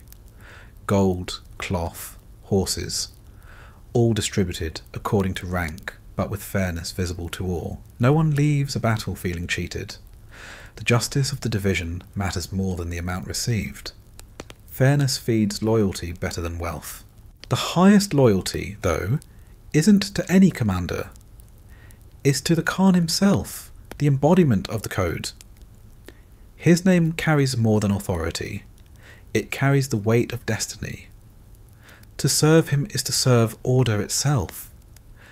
Men speak his name softly, as though it might burn the tongue if spoken too loud. He represents not just leadership, but inevitability. You don't obey the Khan because of fear or respect alone. You obey because he symbolises the only truth the Mongols trust, that the world belongs to those who move together. Every night, before the camp settles, there's a small act that shows the code still holds. When the commanders give orders, the men respond in unison, a single word that means, "I hear." It's not loud, but it's unanimous. The sound rolls through the camp like a single breath. It's the heartbeat of obedience, proof that the system still works. You feel it in your chest when you say it, a vibration that connects you to every other voice around you. In the morning, the loyalty renews itself. The first command of the day, to mount, to move, to ride, is met without hesitation. You watch the army unfold from stillness into motion, and it feels less like men obeying and more like instinct. The code isn't something you think about anymore. It's what you are. When betrayal happens, and it does, rarely, it shocks the system like sudden thunder. The response is immediate. The traitor disappears before the sun sets. No one speaks his name again. The void he leaves becomes another unspoken warning. In a culture built on motion, absence carries the loudest message.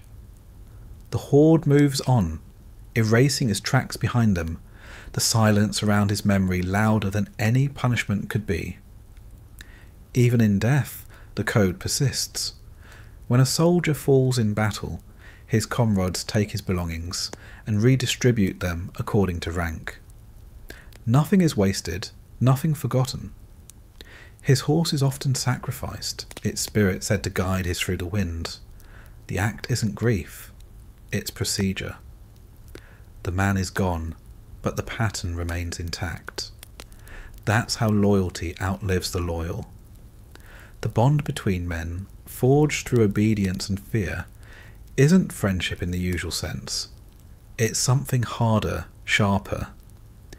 You might never exchange a kind word with the man who shares your fire, but you die beside him without hesitation.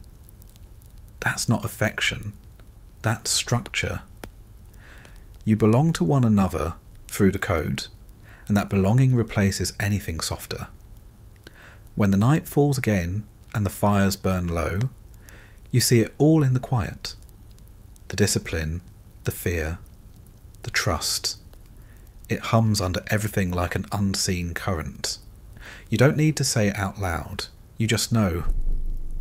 The Mongol code doesn't ask for belief, it asks for participation.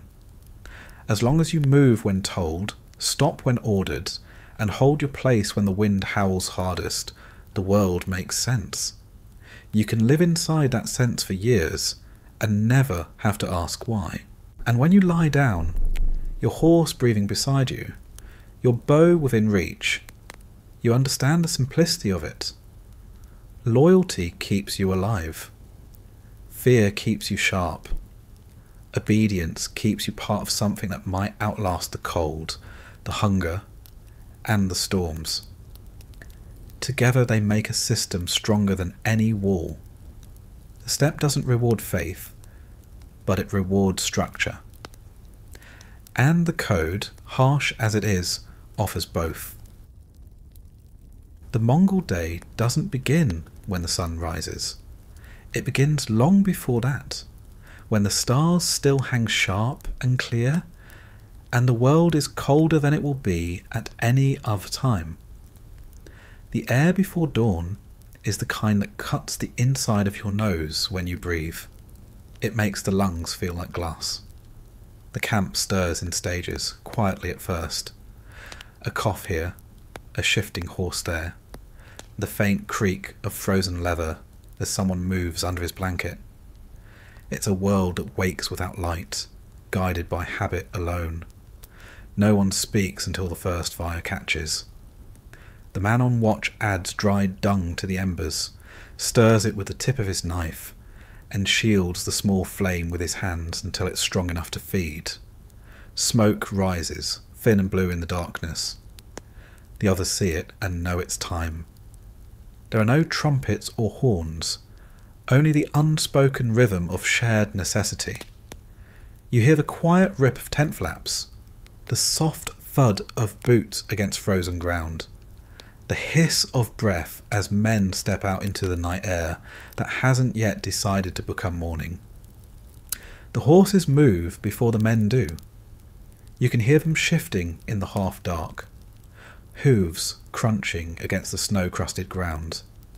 They're restless, already awake, their instincts tuned to the first hints of change in temperature. The bond between rider and horse is closer at this hour than at any other. You move to them automatically, still half asleep, drawn by the sound of their breathing. You check their ropes, their hooves, the frost on their manes. You run your hand down a flank, feeling the warmth trapped under layers of hair. It's the only soft thing in the world right now. Before anything else, you feed them. A small handful of grain, if supplies allow. Dried grass pulled from the bundles tied to the saddles if not. You loosen the rope around their necks and let them nuzzle the snow for water. The horses never complain about the cold. Their breath steams in heavy bursts, then disappears into the dark. They're the first to eat, the first to drink, and the first to be ready. The men follow their example. The morning drink comes next. Melted snow, or if you're lucky, a few sips of sour milk left from the night before. The liquid shocks your throat, cold and sour enough to make your jaw tighten. It's unpleasant, but it clears the fog from your mind. A handful of men start the fires for cooking. The rest begin the daily maintenance that never ends. Saddles are checked, straps retied, weapons inspected. The repetition is comforting. The body remembers what to do, even when the mind still floats somewhere between dream and wakefulness. The sound of sharpening fills the camp, a low, rhythmic rasp as blades slide against whetstones. The noise carries through the dark like the heartbeat of a single enormous body. Sparks flicker when steel catches in the firelight. Every sword, every knife, every arrowhead must be perfect before day begins. Dull edges cost time, and time costs lives. The men don't speak while they work. The only communication is through movement. A shared glance, a nod, the silent exchange of tools. When the first pale line of light appears along the horizon, the temperature drops even lower. It's strange but predictable. The cold deepens just before it breaks. You can feel it in your fingers, even through the fur-lined gloves. The fires burn brighter against the grey sky, the smoke bending low with the weight of frost. You wrap your scarf tighter, adjust your belt, and begin dressing for the day's ride. Layer by layer, the transformation happens. The sleeping man disappears beneath the armour of the rider. First the felt tunic, then the leather cuirass, then the heavy coat lined with fur. Boots pulled tight, gloves checked for holes, hat drawn low over the ears. Every layer holds the memory of countless mornings just like this. The weight becomes familiar, almost invisible once it's settled on your shoulders. You flex your hands, stretch your arms, and the sound of cracking joints joins the morning chorus. The horses are saddled next. Each motion has its place. The blanket first, then the saddle, then the girth strap pulled firm. You tighten it in 2 stages, giving the horse time to adjust. The animals know the routine too. They shift their weight, exhale, and stand still as you work. The breath that escapes from their nostrils turns into white mist that hangs between you for a moment before vanishing. The leather squeaks, the metal buckles click, and the familiar smell of horse, sweat, and frozen hide fills the air. Some men talk softly to their mounts during this time, not in words that mean anything, just the same sounds they've used since boyhood. Low murmurs that calm the animals and centre the riders. The horses flick their ears, listening. It's a language older than any empire, one that doesn't need translation. Breakfast, if it can be called that, is brief. A handful of dried meat softened over the fire, maybe a cup of broth if the water melted in time. You eat quickly, not for pleasure, but to keep the stomach from turning during the ride. The food is cold before you finish, but it doesn't matter. Hunger isn't the enemy, the cold is. You chew, swallow, and move on. By now the sky is turning pale yellow, the stars fading one by one. The camp is fully awake. Smoke rises in dozens of thin columns. Horses stamp the ground impatiently, and the air fills with the clatter of gear being packed. You can see your breath in front of you, steady and slow. The light spreads but gives no warmth yet. The steppe is vast and silent, the horizon endless. You can feel the sun hiding just beyond it, waiting to reveal the same frozen landscape it did yesterday. Before mounting, every man checks his weapon once more. The bowstring is tested, the quiver counted, the sword's edge inspected. You don't trust memory alone. The cold makes everything brittle. Wood cracks, leather stiffens, glue loses its hold. A single failure in gear can mean death later. The care you take now saves you from surprise later, When the order comes to mount, it's not shouted. It moves through the camp like a wave. You hear it from your left, then from behind, until it reaches you. You place your foot in the stirrup, swing into the saddle, and settle into the rhythm your body already knows by heart. The horse shifts, muscles rippling under the saddle, and you feel the familiar blend of tension and readiness. For a moment, the cold disappears. Motion replaces it. The line formed with precision. No one has to be told where to go. The units arrange themselves in quiet efficiency. Tens, hundreds, thousands, each slotting into place like parts of a living organism. The camp that looked chaotic at night transforms into order at dawn. From a distance, it looks like a tide forming before it moves. The sound changes too. The crackle of fires gives way to the creak of leather. The jingling of reins, the deep collective breath of men and horses preparing for the day's march. The commanders ride along the line, their silhouettes dark against the lightning sky.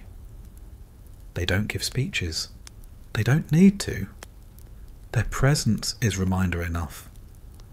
The men glance up briefly as they pass, then return to their work. Orders are given in hand gestures and short words. Efficient, economical, final. The steppe doesn't reward those who talk too much. As the first edge of the sun finally breaches the horizon, a thin golden light spills across the camp. It catches on frost, turning the world briefly into glass. Every breath becomes visible, every shadow sharp.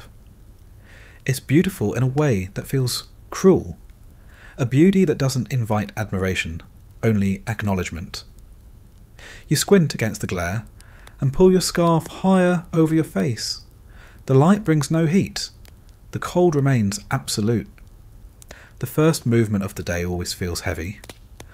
Muscles stiff from sleep protest. Saddles creak. Horses snort. But within minutes, the rhythm takes over. Hooves beat against the frozen ground, forming a low, steady drum that echoes across the plain. The sound of thousands of horses moving together is the truest song of the Mongol morning.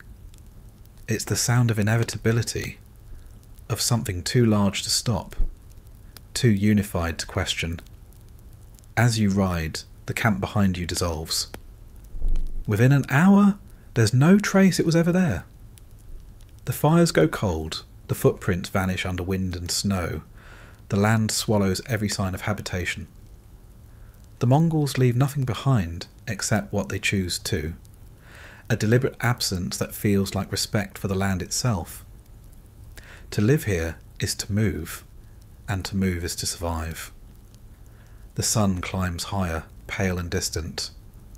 The cold begins to soften, though it never truly leaves.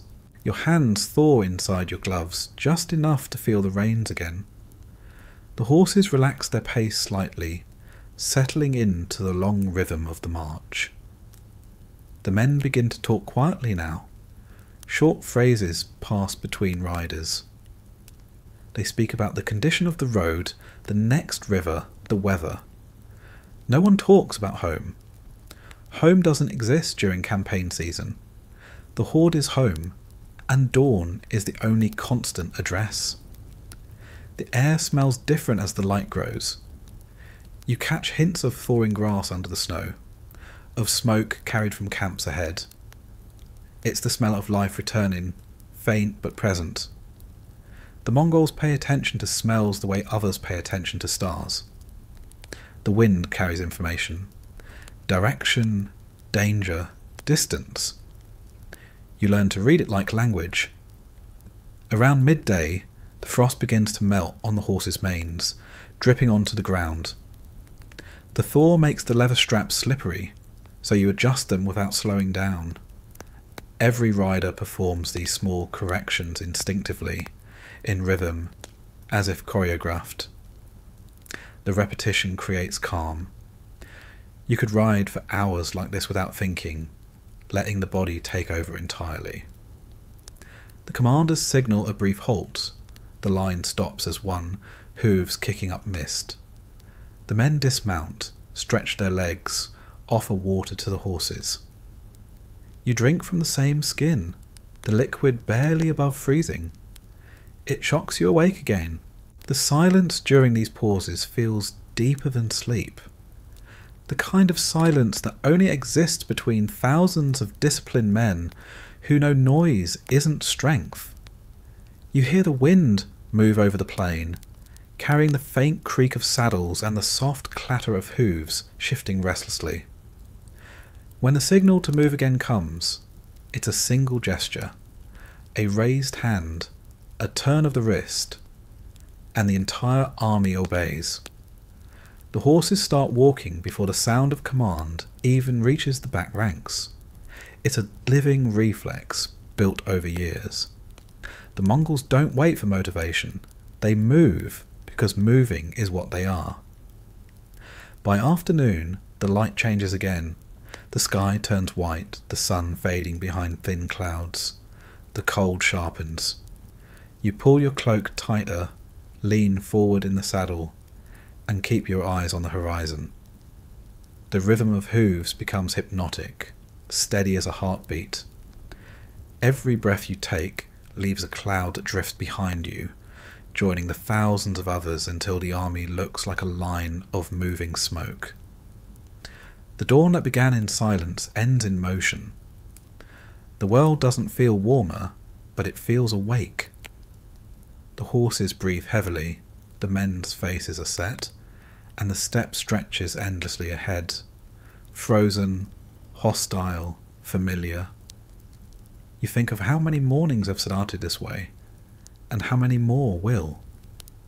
The repetition isn't dull, it's security. Routine is the only thing stronger than the cold. When night comes again, the same fires will burn, the same rituals will repeat. The next dawn will arrive just as this one did. Cold, quiet, and absolute wiggelchund. The Mongols rise before the ice melts, not because they love the hardship, but because it's the only way to stay ahead of it. The cold never truly leaves. It waits. And so the men learn to move before it wakes fully. The rhythm continues, day after day. Waking in darkness, saddling horses, riding into the pale light, leaving no trace behind. Each morning feels the same, but that sameness is what makes it endurable. Predictability is power. As long as the dawn finds the horsemen ready, the steppe never wins. There's a point during long campaigns when time stops being a sequence and turns into a loop. Every day feels like the last, and the only real difference between night and morning is the position of the light. The march doesn't end. It only pauses long enough for the horses to breathe. You eat, ride, sleep, ride again. The rhythm becomes the only truth left. It erases everything else, the thought of home, the sense of distance, the memory of comfort. You stop measuring life in days and start measuring it in hooves striking frozen earth. Sleep becomes a negotiation, not a rest. There are too many miles to cover and too few hours to stop. The commanders calculate every minute. If the ground is solid and the wind tolerable, the march continues through the night. Men sleep when they can, however they can. The saddle for most becomes the bed. It's not comfortable, but comfort isn't a concept that survives long out here. The body adapts faster than the mind ever thought it could. At first it feels impossible. The idea of sleeping on a moving horse seems like madness. The ground shifts, the cold bites, the wind never stops. But the horses know the pattern better than you do. They move in rhythm with one another, steady and sure-footed even in the dark. You learn to trust them completely. That trust becomes the bridge between exhaustion and rest. You let go of the reins, rest them across the pommel, and lean forward until your chest touches the horse's neck. The warmth there is the only gentle thing left in the world. The first time you drift off like that, it's short. A handful of seconds stolen between breaths. The motion lulls you before you realise what's happening. The rhythm of hooves, the steady creak of leather, the deep exhalations of the animal below you. It all becomes one sound, one motion. The mind interprets it as safety, even if it isn't. The next thing you know, you're waking up with your head jerked upright and your fingers clutching the reins. You didn't fall. The horse never stopped. You just lost a moment of the world and somehow kept moving through it.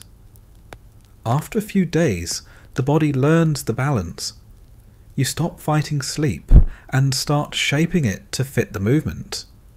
You let the sway of the horse guide your muscles, the rise and fall of its stride, teaching your weight where to rest. It's not full sleep. It's more like slipping into the space between waking and dreaming. The brain stays half alert, ready to snap back at any noise, but the body drifts just enough to restore what it can. You dream without pictures, only sensations. The sound of wind, the smell of sweat, the endless motion of the horizon passing under you. The horses understand the men as much as the men understand them. When a rider falls asleep in the saddle, the animal adjusts. It senses the slack in the reins, the shift in balance, and slows just enough to keep things steady. If the rider begins to tilt too far, the horse shifts its weight, correcting the fall. It's instinct, built from years of shared existence. You and the horse become extensions of one another, one body with two hungers, for motion and for rest. Sometimes the line stretches for miles across the plain, thousands of riders moving at the same measured pace, half of them asleep. From above, it would look like a slow-moving shadow drifting across the steppe. The men don't talk. They don't need to. The sound of hooves replaces language. The world shrinks to that sound, the steady rhythm of endurance. Even the commanders know when to let silence rule. Orders are unnecessary when habit has already made everyone predictable. The cold complicates everything. The air freezes the eyelashes, stiffens the scarf around the mouth, turns breath into frost. When you close your eyes, it gathers there, forming thin crystals that you can feel when you blink awake again. The horse's body heat radiates upward, but only enough to keep the worst of the frost away. The skin on your hands cracks where the leather gloves rub. You don't notice until blood mixes with the sweat inside. Pain becomes another background sound, like wind or the creak of saddle straps. It's there, constant, but meaningless. Food during these marches is eaten in motion. Dried meat tucked under the saddle softens from the horse's warmth. You pull off small pieces with your teeth, chew slowly, and swallow without looking. The act of eating is as mechanical as breathing. Water comes from snow, melted in skins tied to the saddle, or from small icicles broken off branches during rare pauses. You learn to do everything without stopping. Drink, eat, sleep, exist. The horse keeps moving, and so do you. At night, when the stars return, the world looks identical to every other night before it. The horizon stretches endlessly. The same shadows rise and fall in the distance. The same cold presses against your skin. You could swear you've ridden this exact path 100 times already. Maybe you have. The steppe doesn't change, and it doesn't forgive memory. What matters is forward motion. The direction might shift, but the goal never does. Keep moving until someone says stop. When exhaustion reaches the point where thought itself starts to blur, strange things happen. You begin to see movement in the corners of your vision, shadows that aren't there, flickers of light that vanish when you focus. You think you hear voices that don't belong to anyone. Some men call them ghosts of the steppe. Others say it's just the wind. Either way, no one talks about it much. You accept the hallucinations as part of the road, the way you accept the blisters or the hunger. The mind copes however it can. The horses don't need full rest the way men do. They take their moments standing still, heads lowered, legs locked in half sleep. The riders mimic them eventually. When the line halts briefly, you don't dismount. You just lean forward, eyes half closed, body swaying in rhythm with the animal's breathing. 10 minutes of that kind of stillness can feel like hours. It's enough to keep you alive, and sometimes that's all that matters. The worst part of the endless march isn't the fatigue, it's the disorientation. The sun rises and sets without fanfare, and you start to lose track of how many days you've been moving. The ground never changes enough to mark time. The steppe repeats itself, flat, white, grey, then flat again. You try to remember where one camp ended and another began, but the memories blend together. Eventually, you stop trying. You live inside the march, one breath and one hoofbeat at a time. The commanders measure distance in rivers crossed and fires burned. You measure it in how many times you've fallen asleep in the saddle without falling off. That becomes your personal calendar. Some riders brag about the longest they've managed to sleep upright. An hour, 2, once even a full night's ride. No one doubts it. Out here, the impossible becomes routine. The horse's rhythm is hypnotic. Their hooves strike the earth with mechanical precision. 4 beats repeated endlessly, steady as a heartbeat. The sound syncs with your breathing until you can't tell which one belongs to you. Sometimes, in that half sleep, you forget where you end and the horse begins. The world narrows to sound, warmth, motion. The rest fades away. It's not rest in the human sense, but it's the closest thing you get to peace. The landscape around you is vast and silent. The wind drags long ribbons of snow across the surface, curling them into shapes that look alive. The sun climbs higher but gives no real warmth. The light makes the snow glitter like shards of metal. You squint, lower your head, and keep riding. The horse knows the way. You could close your eyes for minutes at a time, drifting in and out of sleep, and still end up where you're supposed to be. It's a kind of trust that borders on surrender. When weather turns against you, blizzards, frozen rain, sudden fog, the march doesn't stop. It only slows.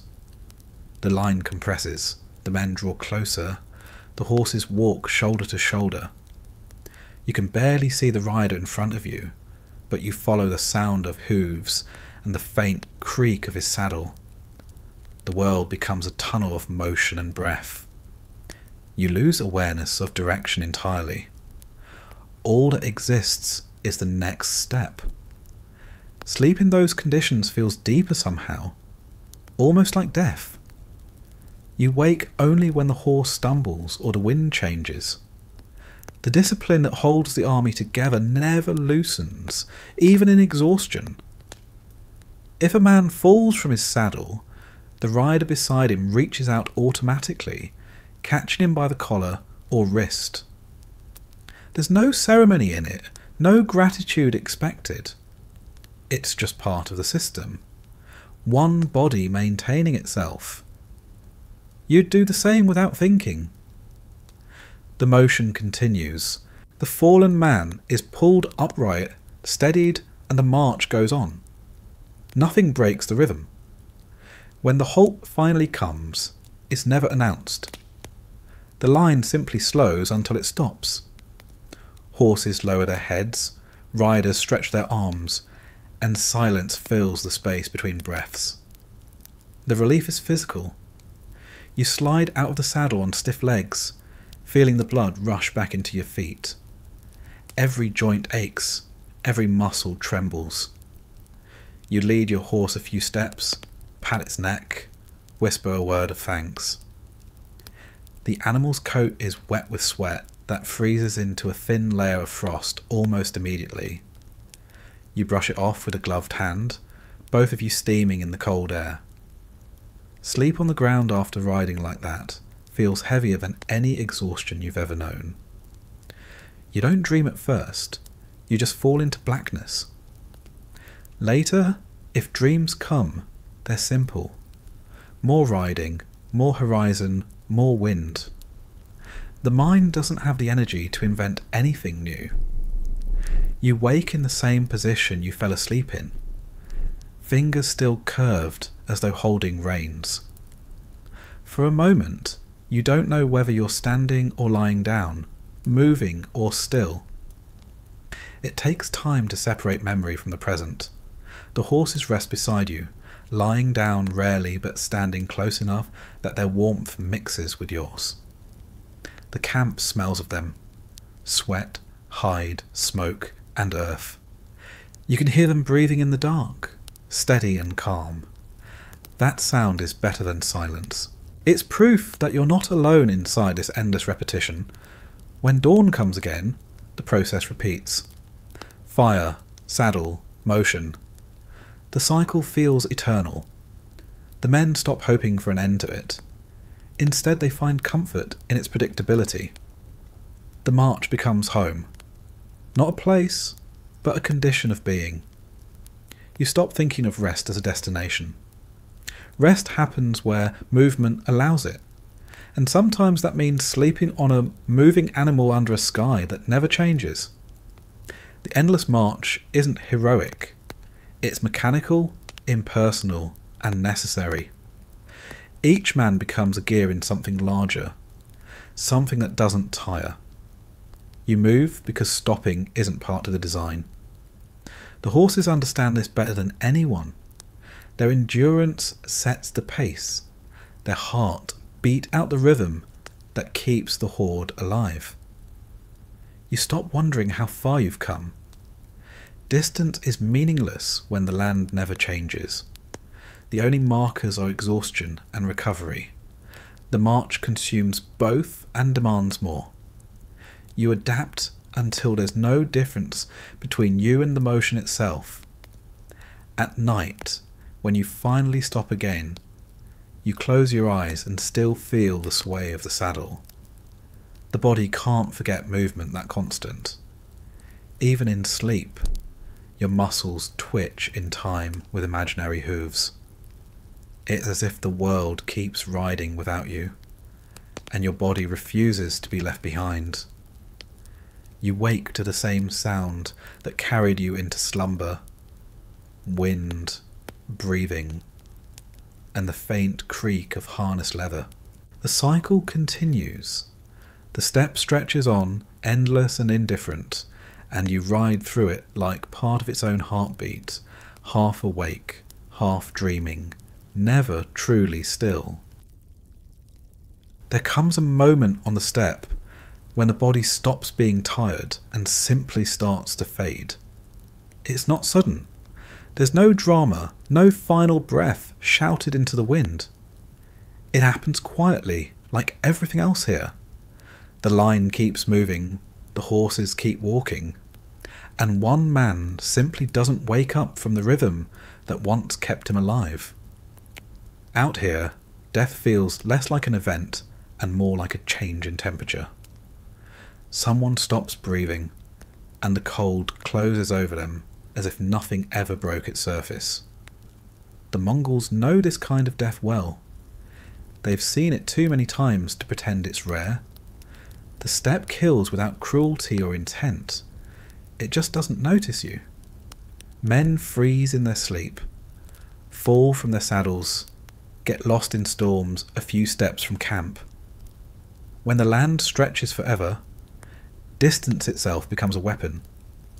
You can see a man die less than 100 meters away and still be powerless to reach him before the wind covers his tracks.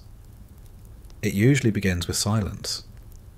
The man who talked the night before grows quiet in the morning. He moves slower, eats less, keeps to himself. The others notice but say nothing. Everyone is fighting the same fatigue, the same pain, the same cold.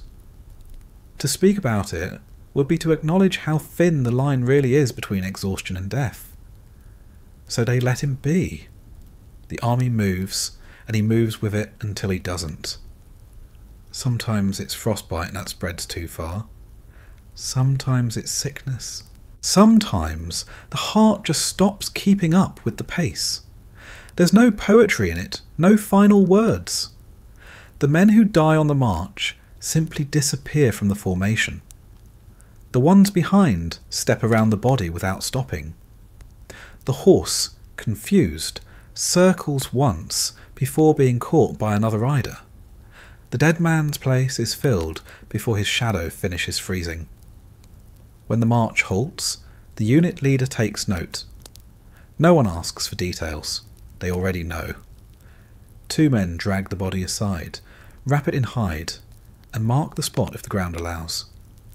In deep winter, they can't even dig. The soil is harder than stone. They cover the corpse with snow, pile rocks if any can be found, and move on. When spring comes, the 4 takes what's left, feeding it back into the land that never cared who it was. The Mongols call this returning to the steppe. It's not ceremony, it's acceptance. The smell of death doesn't linger long in the cold. The air freezes it, erases it quickly. What stays instead is the absence, the gap in a formation, the missing sound of a familiar voice, the empty space beside a fire. You feel it more than you see it. The camp looks the same, but something small and invisible has shifted. For a moment, the rhythm falters, then restores itself as if nothing happened. The living learn to move again, because movement is the only proper response. Death doesn't frighten them anymore, but it doesn't grow easier to witness. The younger soldiers sometimes still whisper small prayers when a man dies. Not grand ones, just a few words to the wind, asking that the spirit find warmth somewhere. The older ones don't bother. They have seen too many frozen faces staring up at the sky to believe there's comfort waiting beyond it. For them, the act of surviving another night is prayer enough. The Mongols don't burn their dead often. Firewood is too valuable. When a man of rank dies, they might build a pyre, feeding it with dung and whatever wood the scouts can find. The smoke rises grey and thin, a line against the endless white. The others watch in silence, not from grief, but from respect for the pattern being kept. The body burns fast in the cold air, the fat crackling, the bones glowing red before turning to ash. What's left is buried under stones. The fire's warmth dies moments after the body does. Most of the time, there isn't even that. The steppe itself becomes the grave. The wind covers everything, hiding bodies within hours. Wolves follow at a distance, waiting patiently. They're part of the cycle too. The men don't hate them for it. They call them the grey ones, the cleaners. If the dead can't be buried, the wolves will finish the work. No one interferes. To shoot at them would be to disrupt the natural order that keeps the world balanced. Every rider carries some small token against dying unnoticed. A piece of bone, a strip of cloth, a small mark carved into the saddle. If he falls and can't be found again, that token tells others who he was. Sometimes, though, even that's lost. The wind scatters everything eventually. When the commanders count the dead after a long campaign, the numbers never match. A few always vanish entirely, no body, no witness, just gone. The steppe takes them without memory, and the army keeps moving. Fear of that kind of death isn't the same as fear of pain. It's fear of being erased. The Mongols fight it with repetition, by living so predictably that even if they vanish, the pattern continues. The man next to you will eat the same way you did, sleep where you slept, ride where you rode. Your life becomes part of the rhythm. So even if your name disappears, your actions echo for a while longer. When a commander dies, it's different. The army stops, if only briefly. His possessions are divided among his men, his horse killed beside him, the body buried or burned with whatever honours the land allows. But even then, the ceremony is efficient. There's no mourning period, no retreat. The next in command steps forward, gives orders, and the march resumes. The logic is simple. If the living stop moving for the dead, they'll join them soon enough. The harshness of this rule isn't cruelty. It's discipline turned into survival. The Mongols understand that death is constant here. You can't control when it comes, only how you meet it. Most men hope to die in battle, under the open sky, where at least there's purpose in the end. Freezing in sleep feels smaller somehow, but it's more common. The steppe doesn't grant glory often. It prefers quiet endings.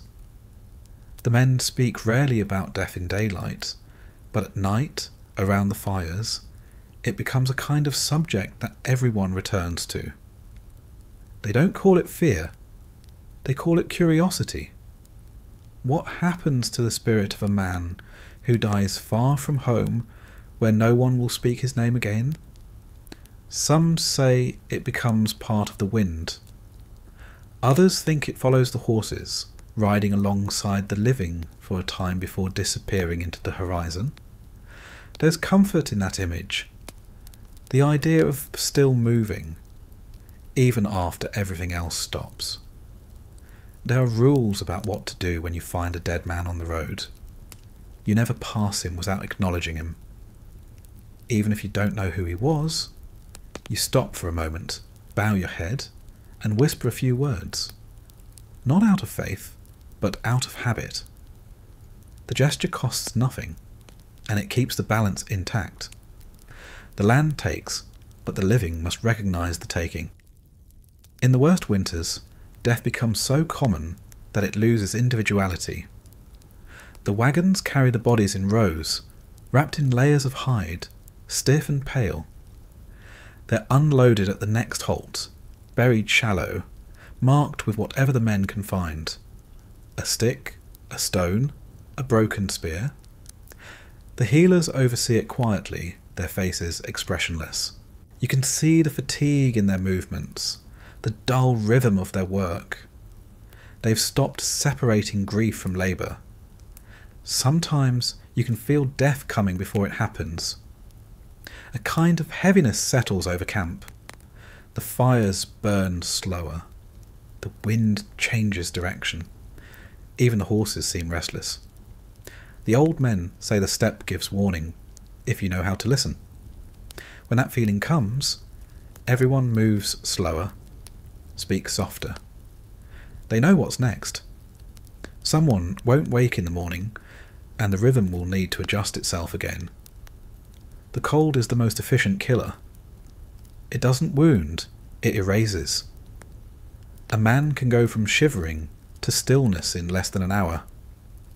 The body shuts down without ceremony. The blood thickens, the breath slows, and consciousness fades like the last glow of a dying fire. Those who've survived it say the final moments feel peaceful, even warm. That's how you know the end is near, when the cold begins to feel like comfort. There's no time to weep over such deaths. The living gather what the dead leave behind. A bow, a cloak, a few coins, and redistribute it. Nothing is wasted. The possessions of the fallen return to the group, absorbed like water into dry earth. The men carry pieces of one another without even realizing it. Every cloak, every saddle, every knife has belonged to someone who isn't alive anymore. It's a quiet inheritance that binds the horde together more than bloodlines ever could. When the sun sets and the world turns to steel, you can feel the presence of the dead in the wind. It's not superstition, it's recognition. The air moves differently after a death. Heavier, slower. You breathe it in and know. Some men talk to it quietly as they prepare for sleep, not asking for protection, just acknowledging that the line between the living and the dead is thinner than frost on a blade. On long marches, the commanders sometimes ride at the edges of the formation, scanning the horizon for movement. They're not looking for enemies, they're counting shadows. A missing rider means another name for the tally. They don't stop, they just note it and keep going. When they report to the higher ranks later, the number is all that matters. The individual is gone, the rhythm remains intact. The horde has no room for absence that lingers too long. Every man, no matter how hardened, thinks about his own death eventually. Usually it happens in silence, in the saddle, somewhere between exhaustion and sleep. You start to imagine how it will come. A fall, a wound, a storm. You wonder who will notice, who will take your horse, who will use your blanket next. The thoughts don't bring fear anymore. They bring acceptance. When you've seen enough others vanish, you realise death is just another form of rest. The difference is that this one doesn't end. The Mongols have no word for tragedy that means what others think it does. To them, death in service, in motion, or in endurance isn't tragic. It's ordinary. The true failure is to die uselessly, frozen alone, disobedient, or without having contributed to the march. That's the only kind of death they despise. Everything else fits into the pattern. The steppe takes, the horde replaces, the world continues. That's the law. When the bodies pile up after a battle or a storm, the living still have to eat, ride, and maintain the horses. There's no pause. You might bury a comrade 1 hour and march again the next. The act of survival leaves no space for reflection. Grief turns into habit, and habit becomes endurance. By the time night falls, exhaustion dulls whatever emotion was left. You close your eyes and sleep because the body demands it, not because you've earned it. And sometimes, in that sleep, you dream of the ones who didn't wake. Not faces or names, just the sensation of riding beside them again, the same rhythm of hooves, the same cold wind on your skin. It feels real enough that when you wake, you look around, half expecting to see them still there. You don't. The camp is as it always is, quiet, efficient, waiting for dawn. You saddle your horse, take your place in the line, and move forward. The dead are behind you, ahead of you, and around you, part of the landscape now. The steppe remembers them in its own way, even if you don't. There's a saying among the Mongols, the steppe never mourns, but it never forgets. It's as close to a philosophy as they have about death. The wind erases tracks, but not patterns. Every loss leaves a shape behind, invisible but permanent. You ride through those shapes every day without noticing, and maybe that's what remembrance means out here. Not memory, but continuation. At night, when the fires burn low and the horses settle, the camp feels full, as if the dead haven't really gone anywhere. The wind moves through the tents. carrying the faint echoes of breath, the soft rustle of movement that isn't there. You tell yourself it's just the weather, but deep down, you know better. The steppe keeps everything it takes. The living just learn to ride through it. The memory of the Mongols doesn't live in monuments. The steppe never allowed stone to stand for long, and the wind would have scoured it smooth even if it had. Their legacy survives differently, in habits, in bloodlines, in the invisible patterns they carved across half the world. You can't always see where they went, but you can feel it in the way trade routes still follow their old paths, in the borders that once bent to their will, in the silence that falls whenever people talk about what human endurance can achieve. The coal riders may have vanished, but the rhythm they lived by never stopped echoing. They weren't builders in the way that empires usually are. They didn't leave cities that could crumble or palaces that could decay. Their strength wasn't in what they constructed, but in how they moved. Movement itself became their monument. Every road that connects east and west still traces their roots. The post stations that once relayed messages across thousands of miles became the framework for later civilizations. Even when their empire broke apart, the skeleton remained, a web of motion that taught the world how to breathe across distance. Their methods of war outlasted their names.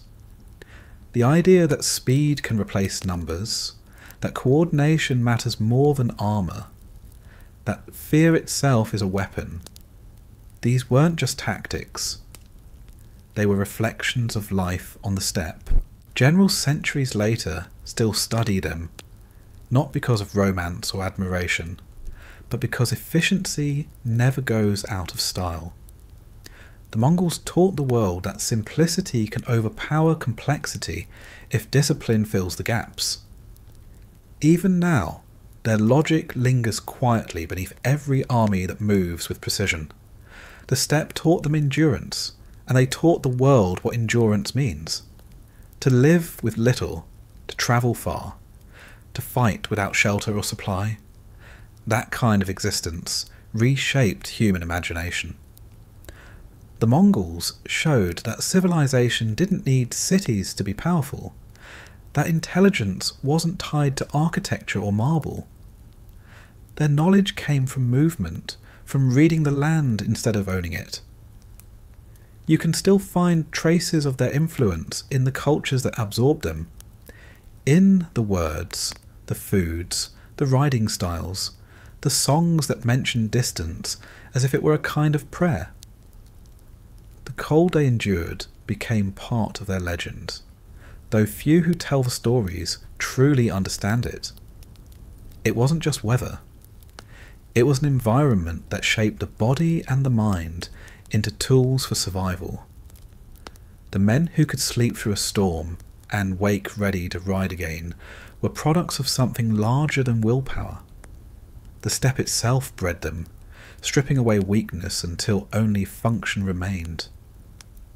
To survive, there was to become part of the landscape, as relentless as wind, as quiet as frost. When they moved into warmer lands, the world mistook their endurance for cruelty. It was never that simple. They had just learned that comfort and mercy don't coexist easily.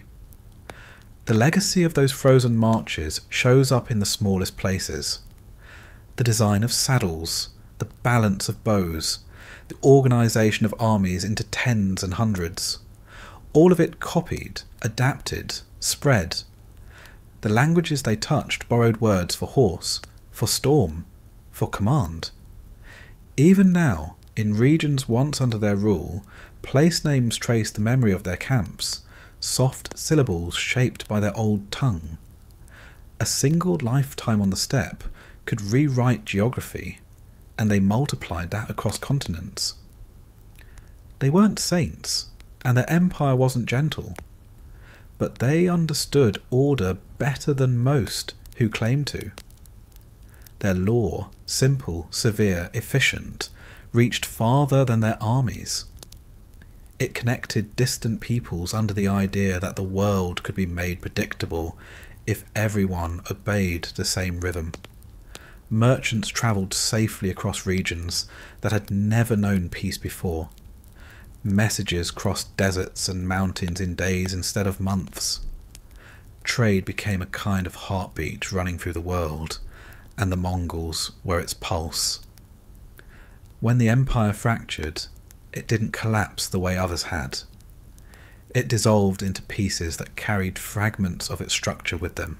Each successor state kept something: the administration, the tolerance for different faiths, the postal roads, the concept of command that doesn't rely on proximity. Their shadow lingered long after their names disappeared. You can still trace the curve of their presence in how nations formed, how borders were drawn, how armies organized their ranks.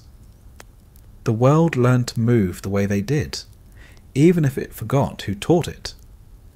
For the Mongols themselves, legacy was never a goal. They didn't ride for memory, they rode for necessity. But necessity leaves marks deeper than ambition. The empire they built in motion didn't need to last in stone, because it had already reshaped how the world functioned. You can still find the patterns in modern life, the routes of couriers, the communication networks that mirror their relays, the logistics of armies that owe their efficiency to the lessons of the steppe. They made distance manageable, and in doing so they changed how humanity imagined scale. Their cultural legacy is quieter, but no less enduring. The idea of loyalty born from necessity, the balance between fear and trust, the belief that order is stronger than comfort, those lessons travelled with them, spreading far beyond the lands they ruled. In some regions, their descendants merged with the local people, erasing the line between conqueror and native. In others, their language faded, but their customs remained, invisible threads connecting lives that never knew their names. 1,000 years later, you can still find echoes of their logic in how people organize their communities, how they treat the bond between leader and follower. The steppe itself remembers them in different ways.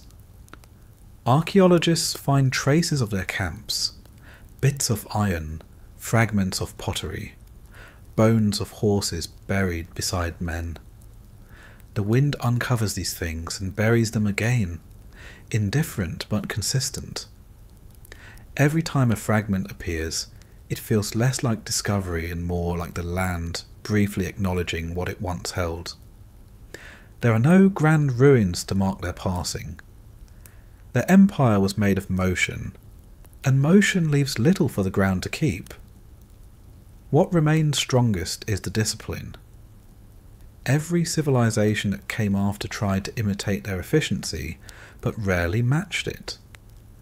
The Mongols lived by necessity so absolute that it became philosophy. They didn't waste time asking why the world was harsh. They learned to exist inside that harshness. Their rituals, their obedience, their balance between individual instinct and collective structure. All of it made sense only in a world that demanded precision to survive. The modern world, with all its comfort, still borrows their logic whenever efficiency matters more than emotion. In stories told centuries later, they became symbols, sometimes of terror, sometimes of unity, sometimes of endurance. Each version reflects more about the teller than about them. To those who feared them, they were destroyers. To those who traded under their rule, they were bringers of order. To those who remember the cold, they were proof that life could outlast anything if it moved fast enough. The truth, as always, sits somewhere between myth and memory. They were men shaped by necessity, living in a place that didn't allow weakness to survive. The image of a Mongol rider, fur hood pulled low, boar at his back, horse steaming in the cold, still defines the edge between civilization and wilderness in the imagination of the world. But for them, that edge never existed. Civilization was a condition of movement, not place. The steppe was not wilderness, it was home, structured and familiar. The riders didn't see emptiness in the horizon. They saw direction. Every gust of wind carried meaning. Every shadow told time. They lived in a language the rest of the world barely understood. Even after the conquests ended, their descendants carried pieces of that knowledge forward. The art of horsemanship, the craft of the composite bow, the understanding of terrain and wind, all remained long after the banners fell. Empires that came later built armies around what they had once faced in fear. The tactics that had once seemed alien became the foundation of global warfare. Cavalry formations from Poland to Persia traced their lineage back to the logic of the Cold Riders. Their endurance shaped more than just armies. It changed trade, religion, communication, and the very sense of time. Before them, travel between distant lands was measured in generations. After them, it became a season's work. Ideas that once took centuries to spread now moved with caravans. The Mongol world was brutal, but it connected humanity in ways no one else had managed. The cold they endured made the warmth of exchange possible. Even their treatment of death, so practical and unsentimental, influenced the cultures that came under their rule. The acceptance that life and loss coexist, that motion continues no matter who falls. It's a lesson that shaped how people thought about endurance itself.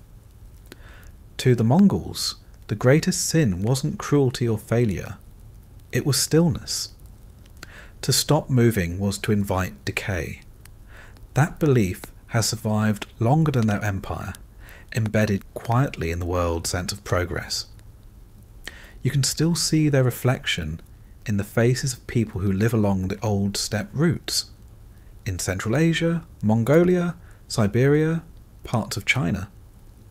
The features of the riders remain, carried through bloodlines that don't need names to remember. Their traditions persist too, disguised as everyday habits. The way a horse is cared for, the way a fire is built, the way travellers share warmth with strangers. The world they built hasn't vanished. It's just learned how to blend with everything else. Historians count their empire among the largest ever to exist, but the numbers never capture what that really means.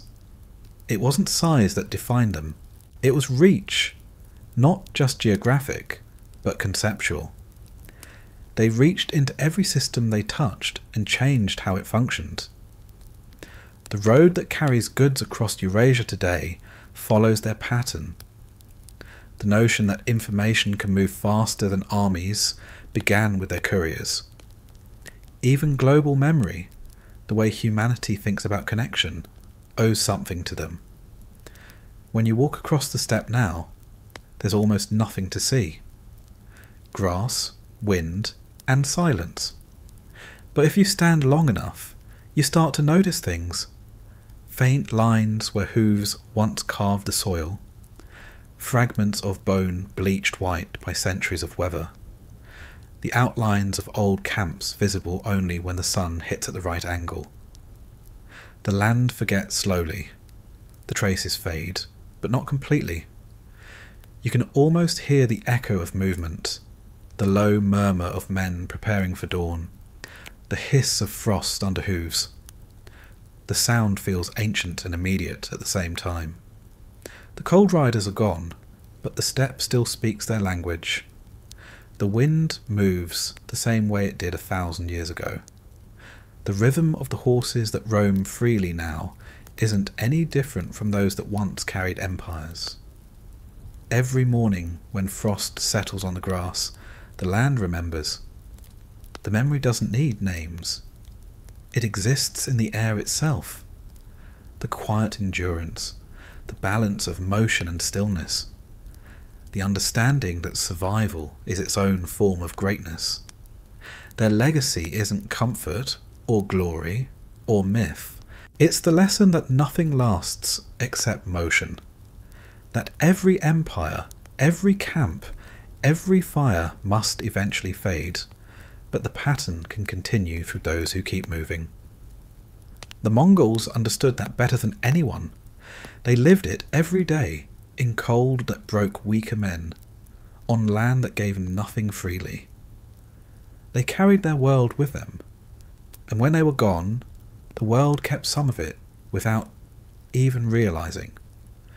Somewhere out there, on the same vast plains, the wind still sings through the grass, in the same rhythm their horses once beat into the earth.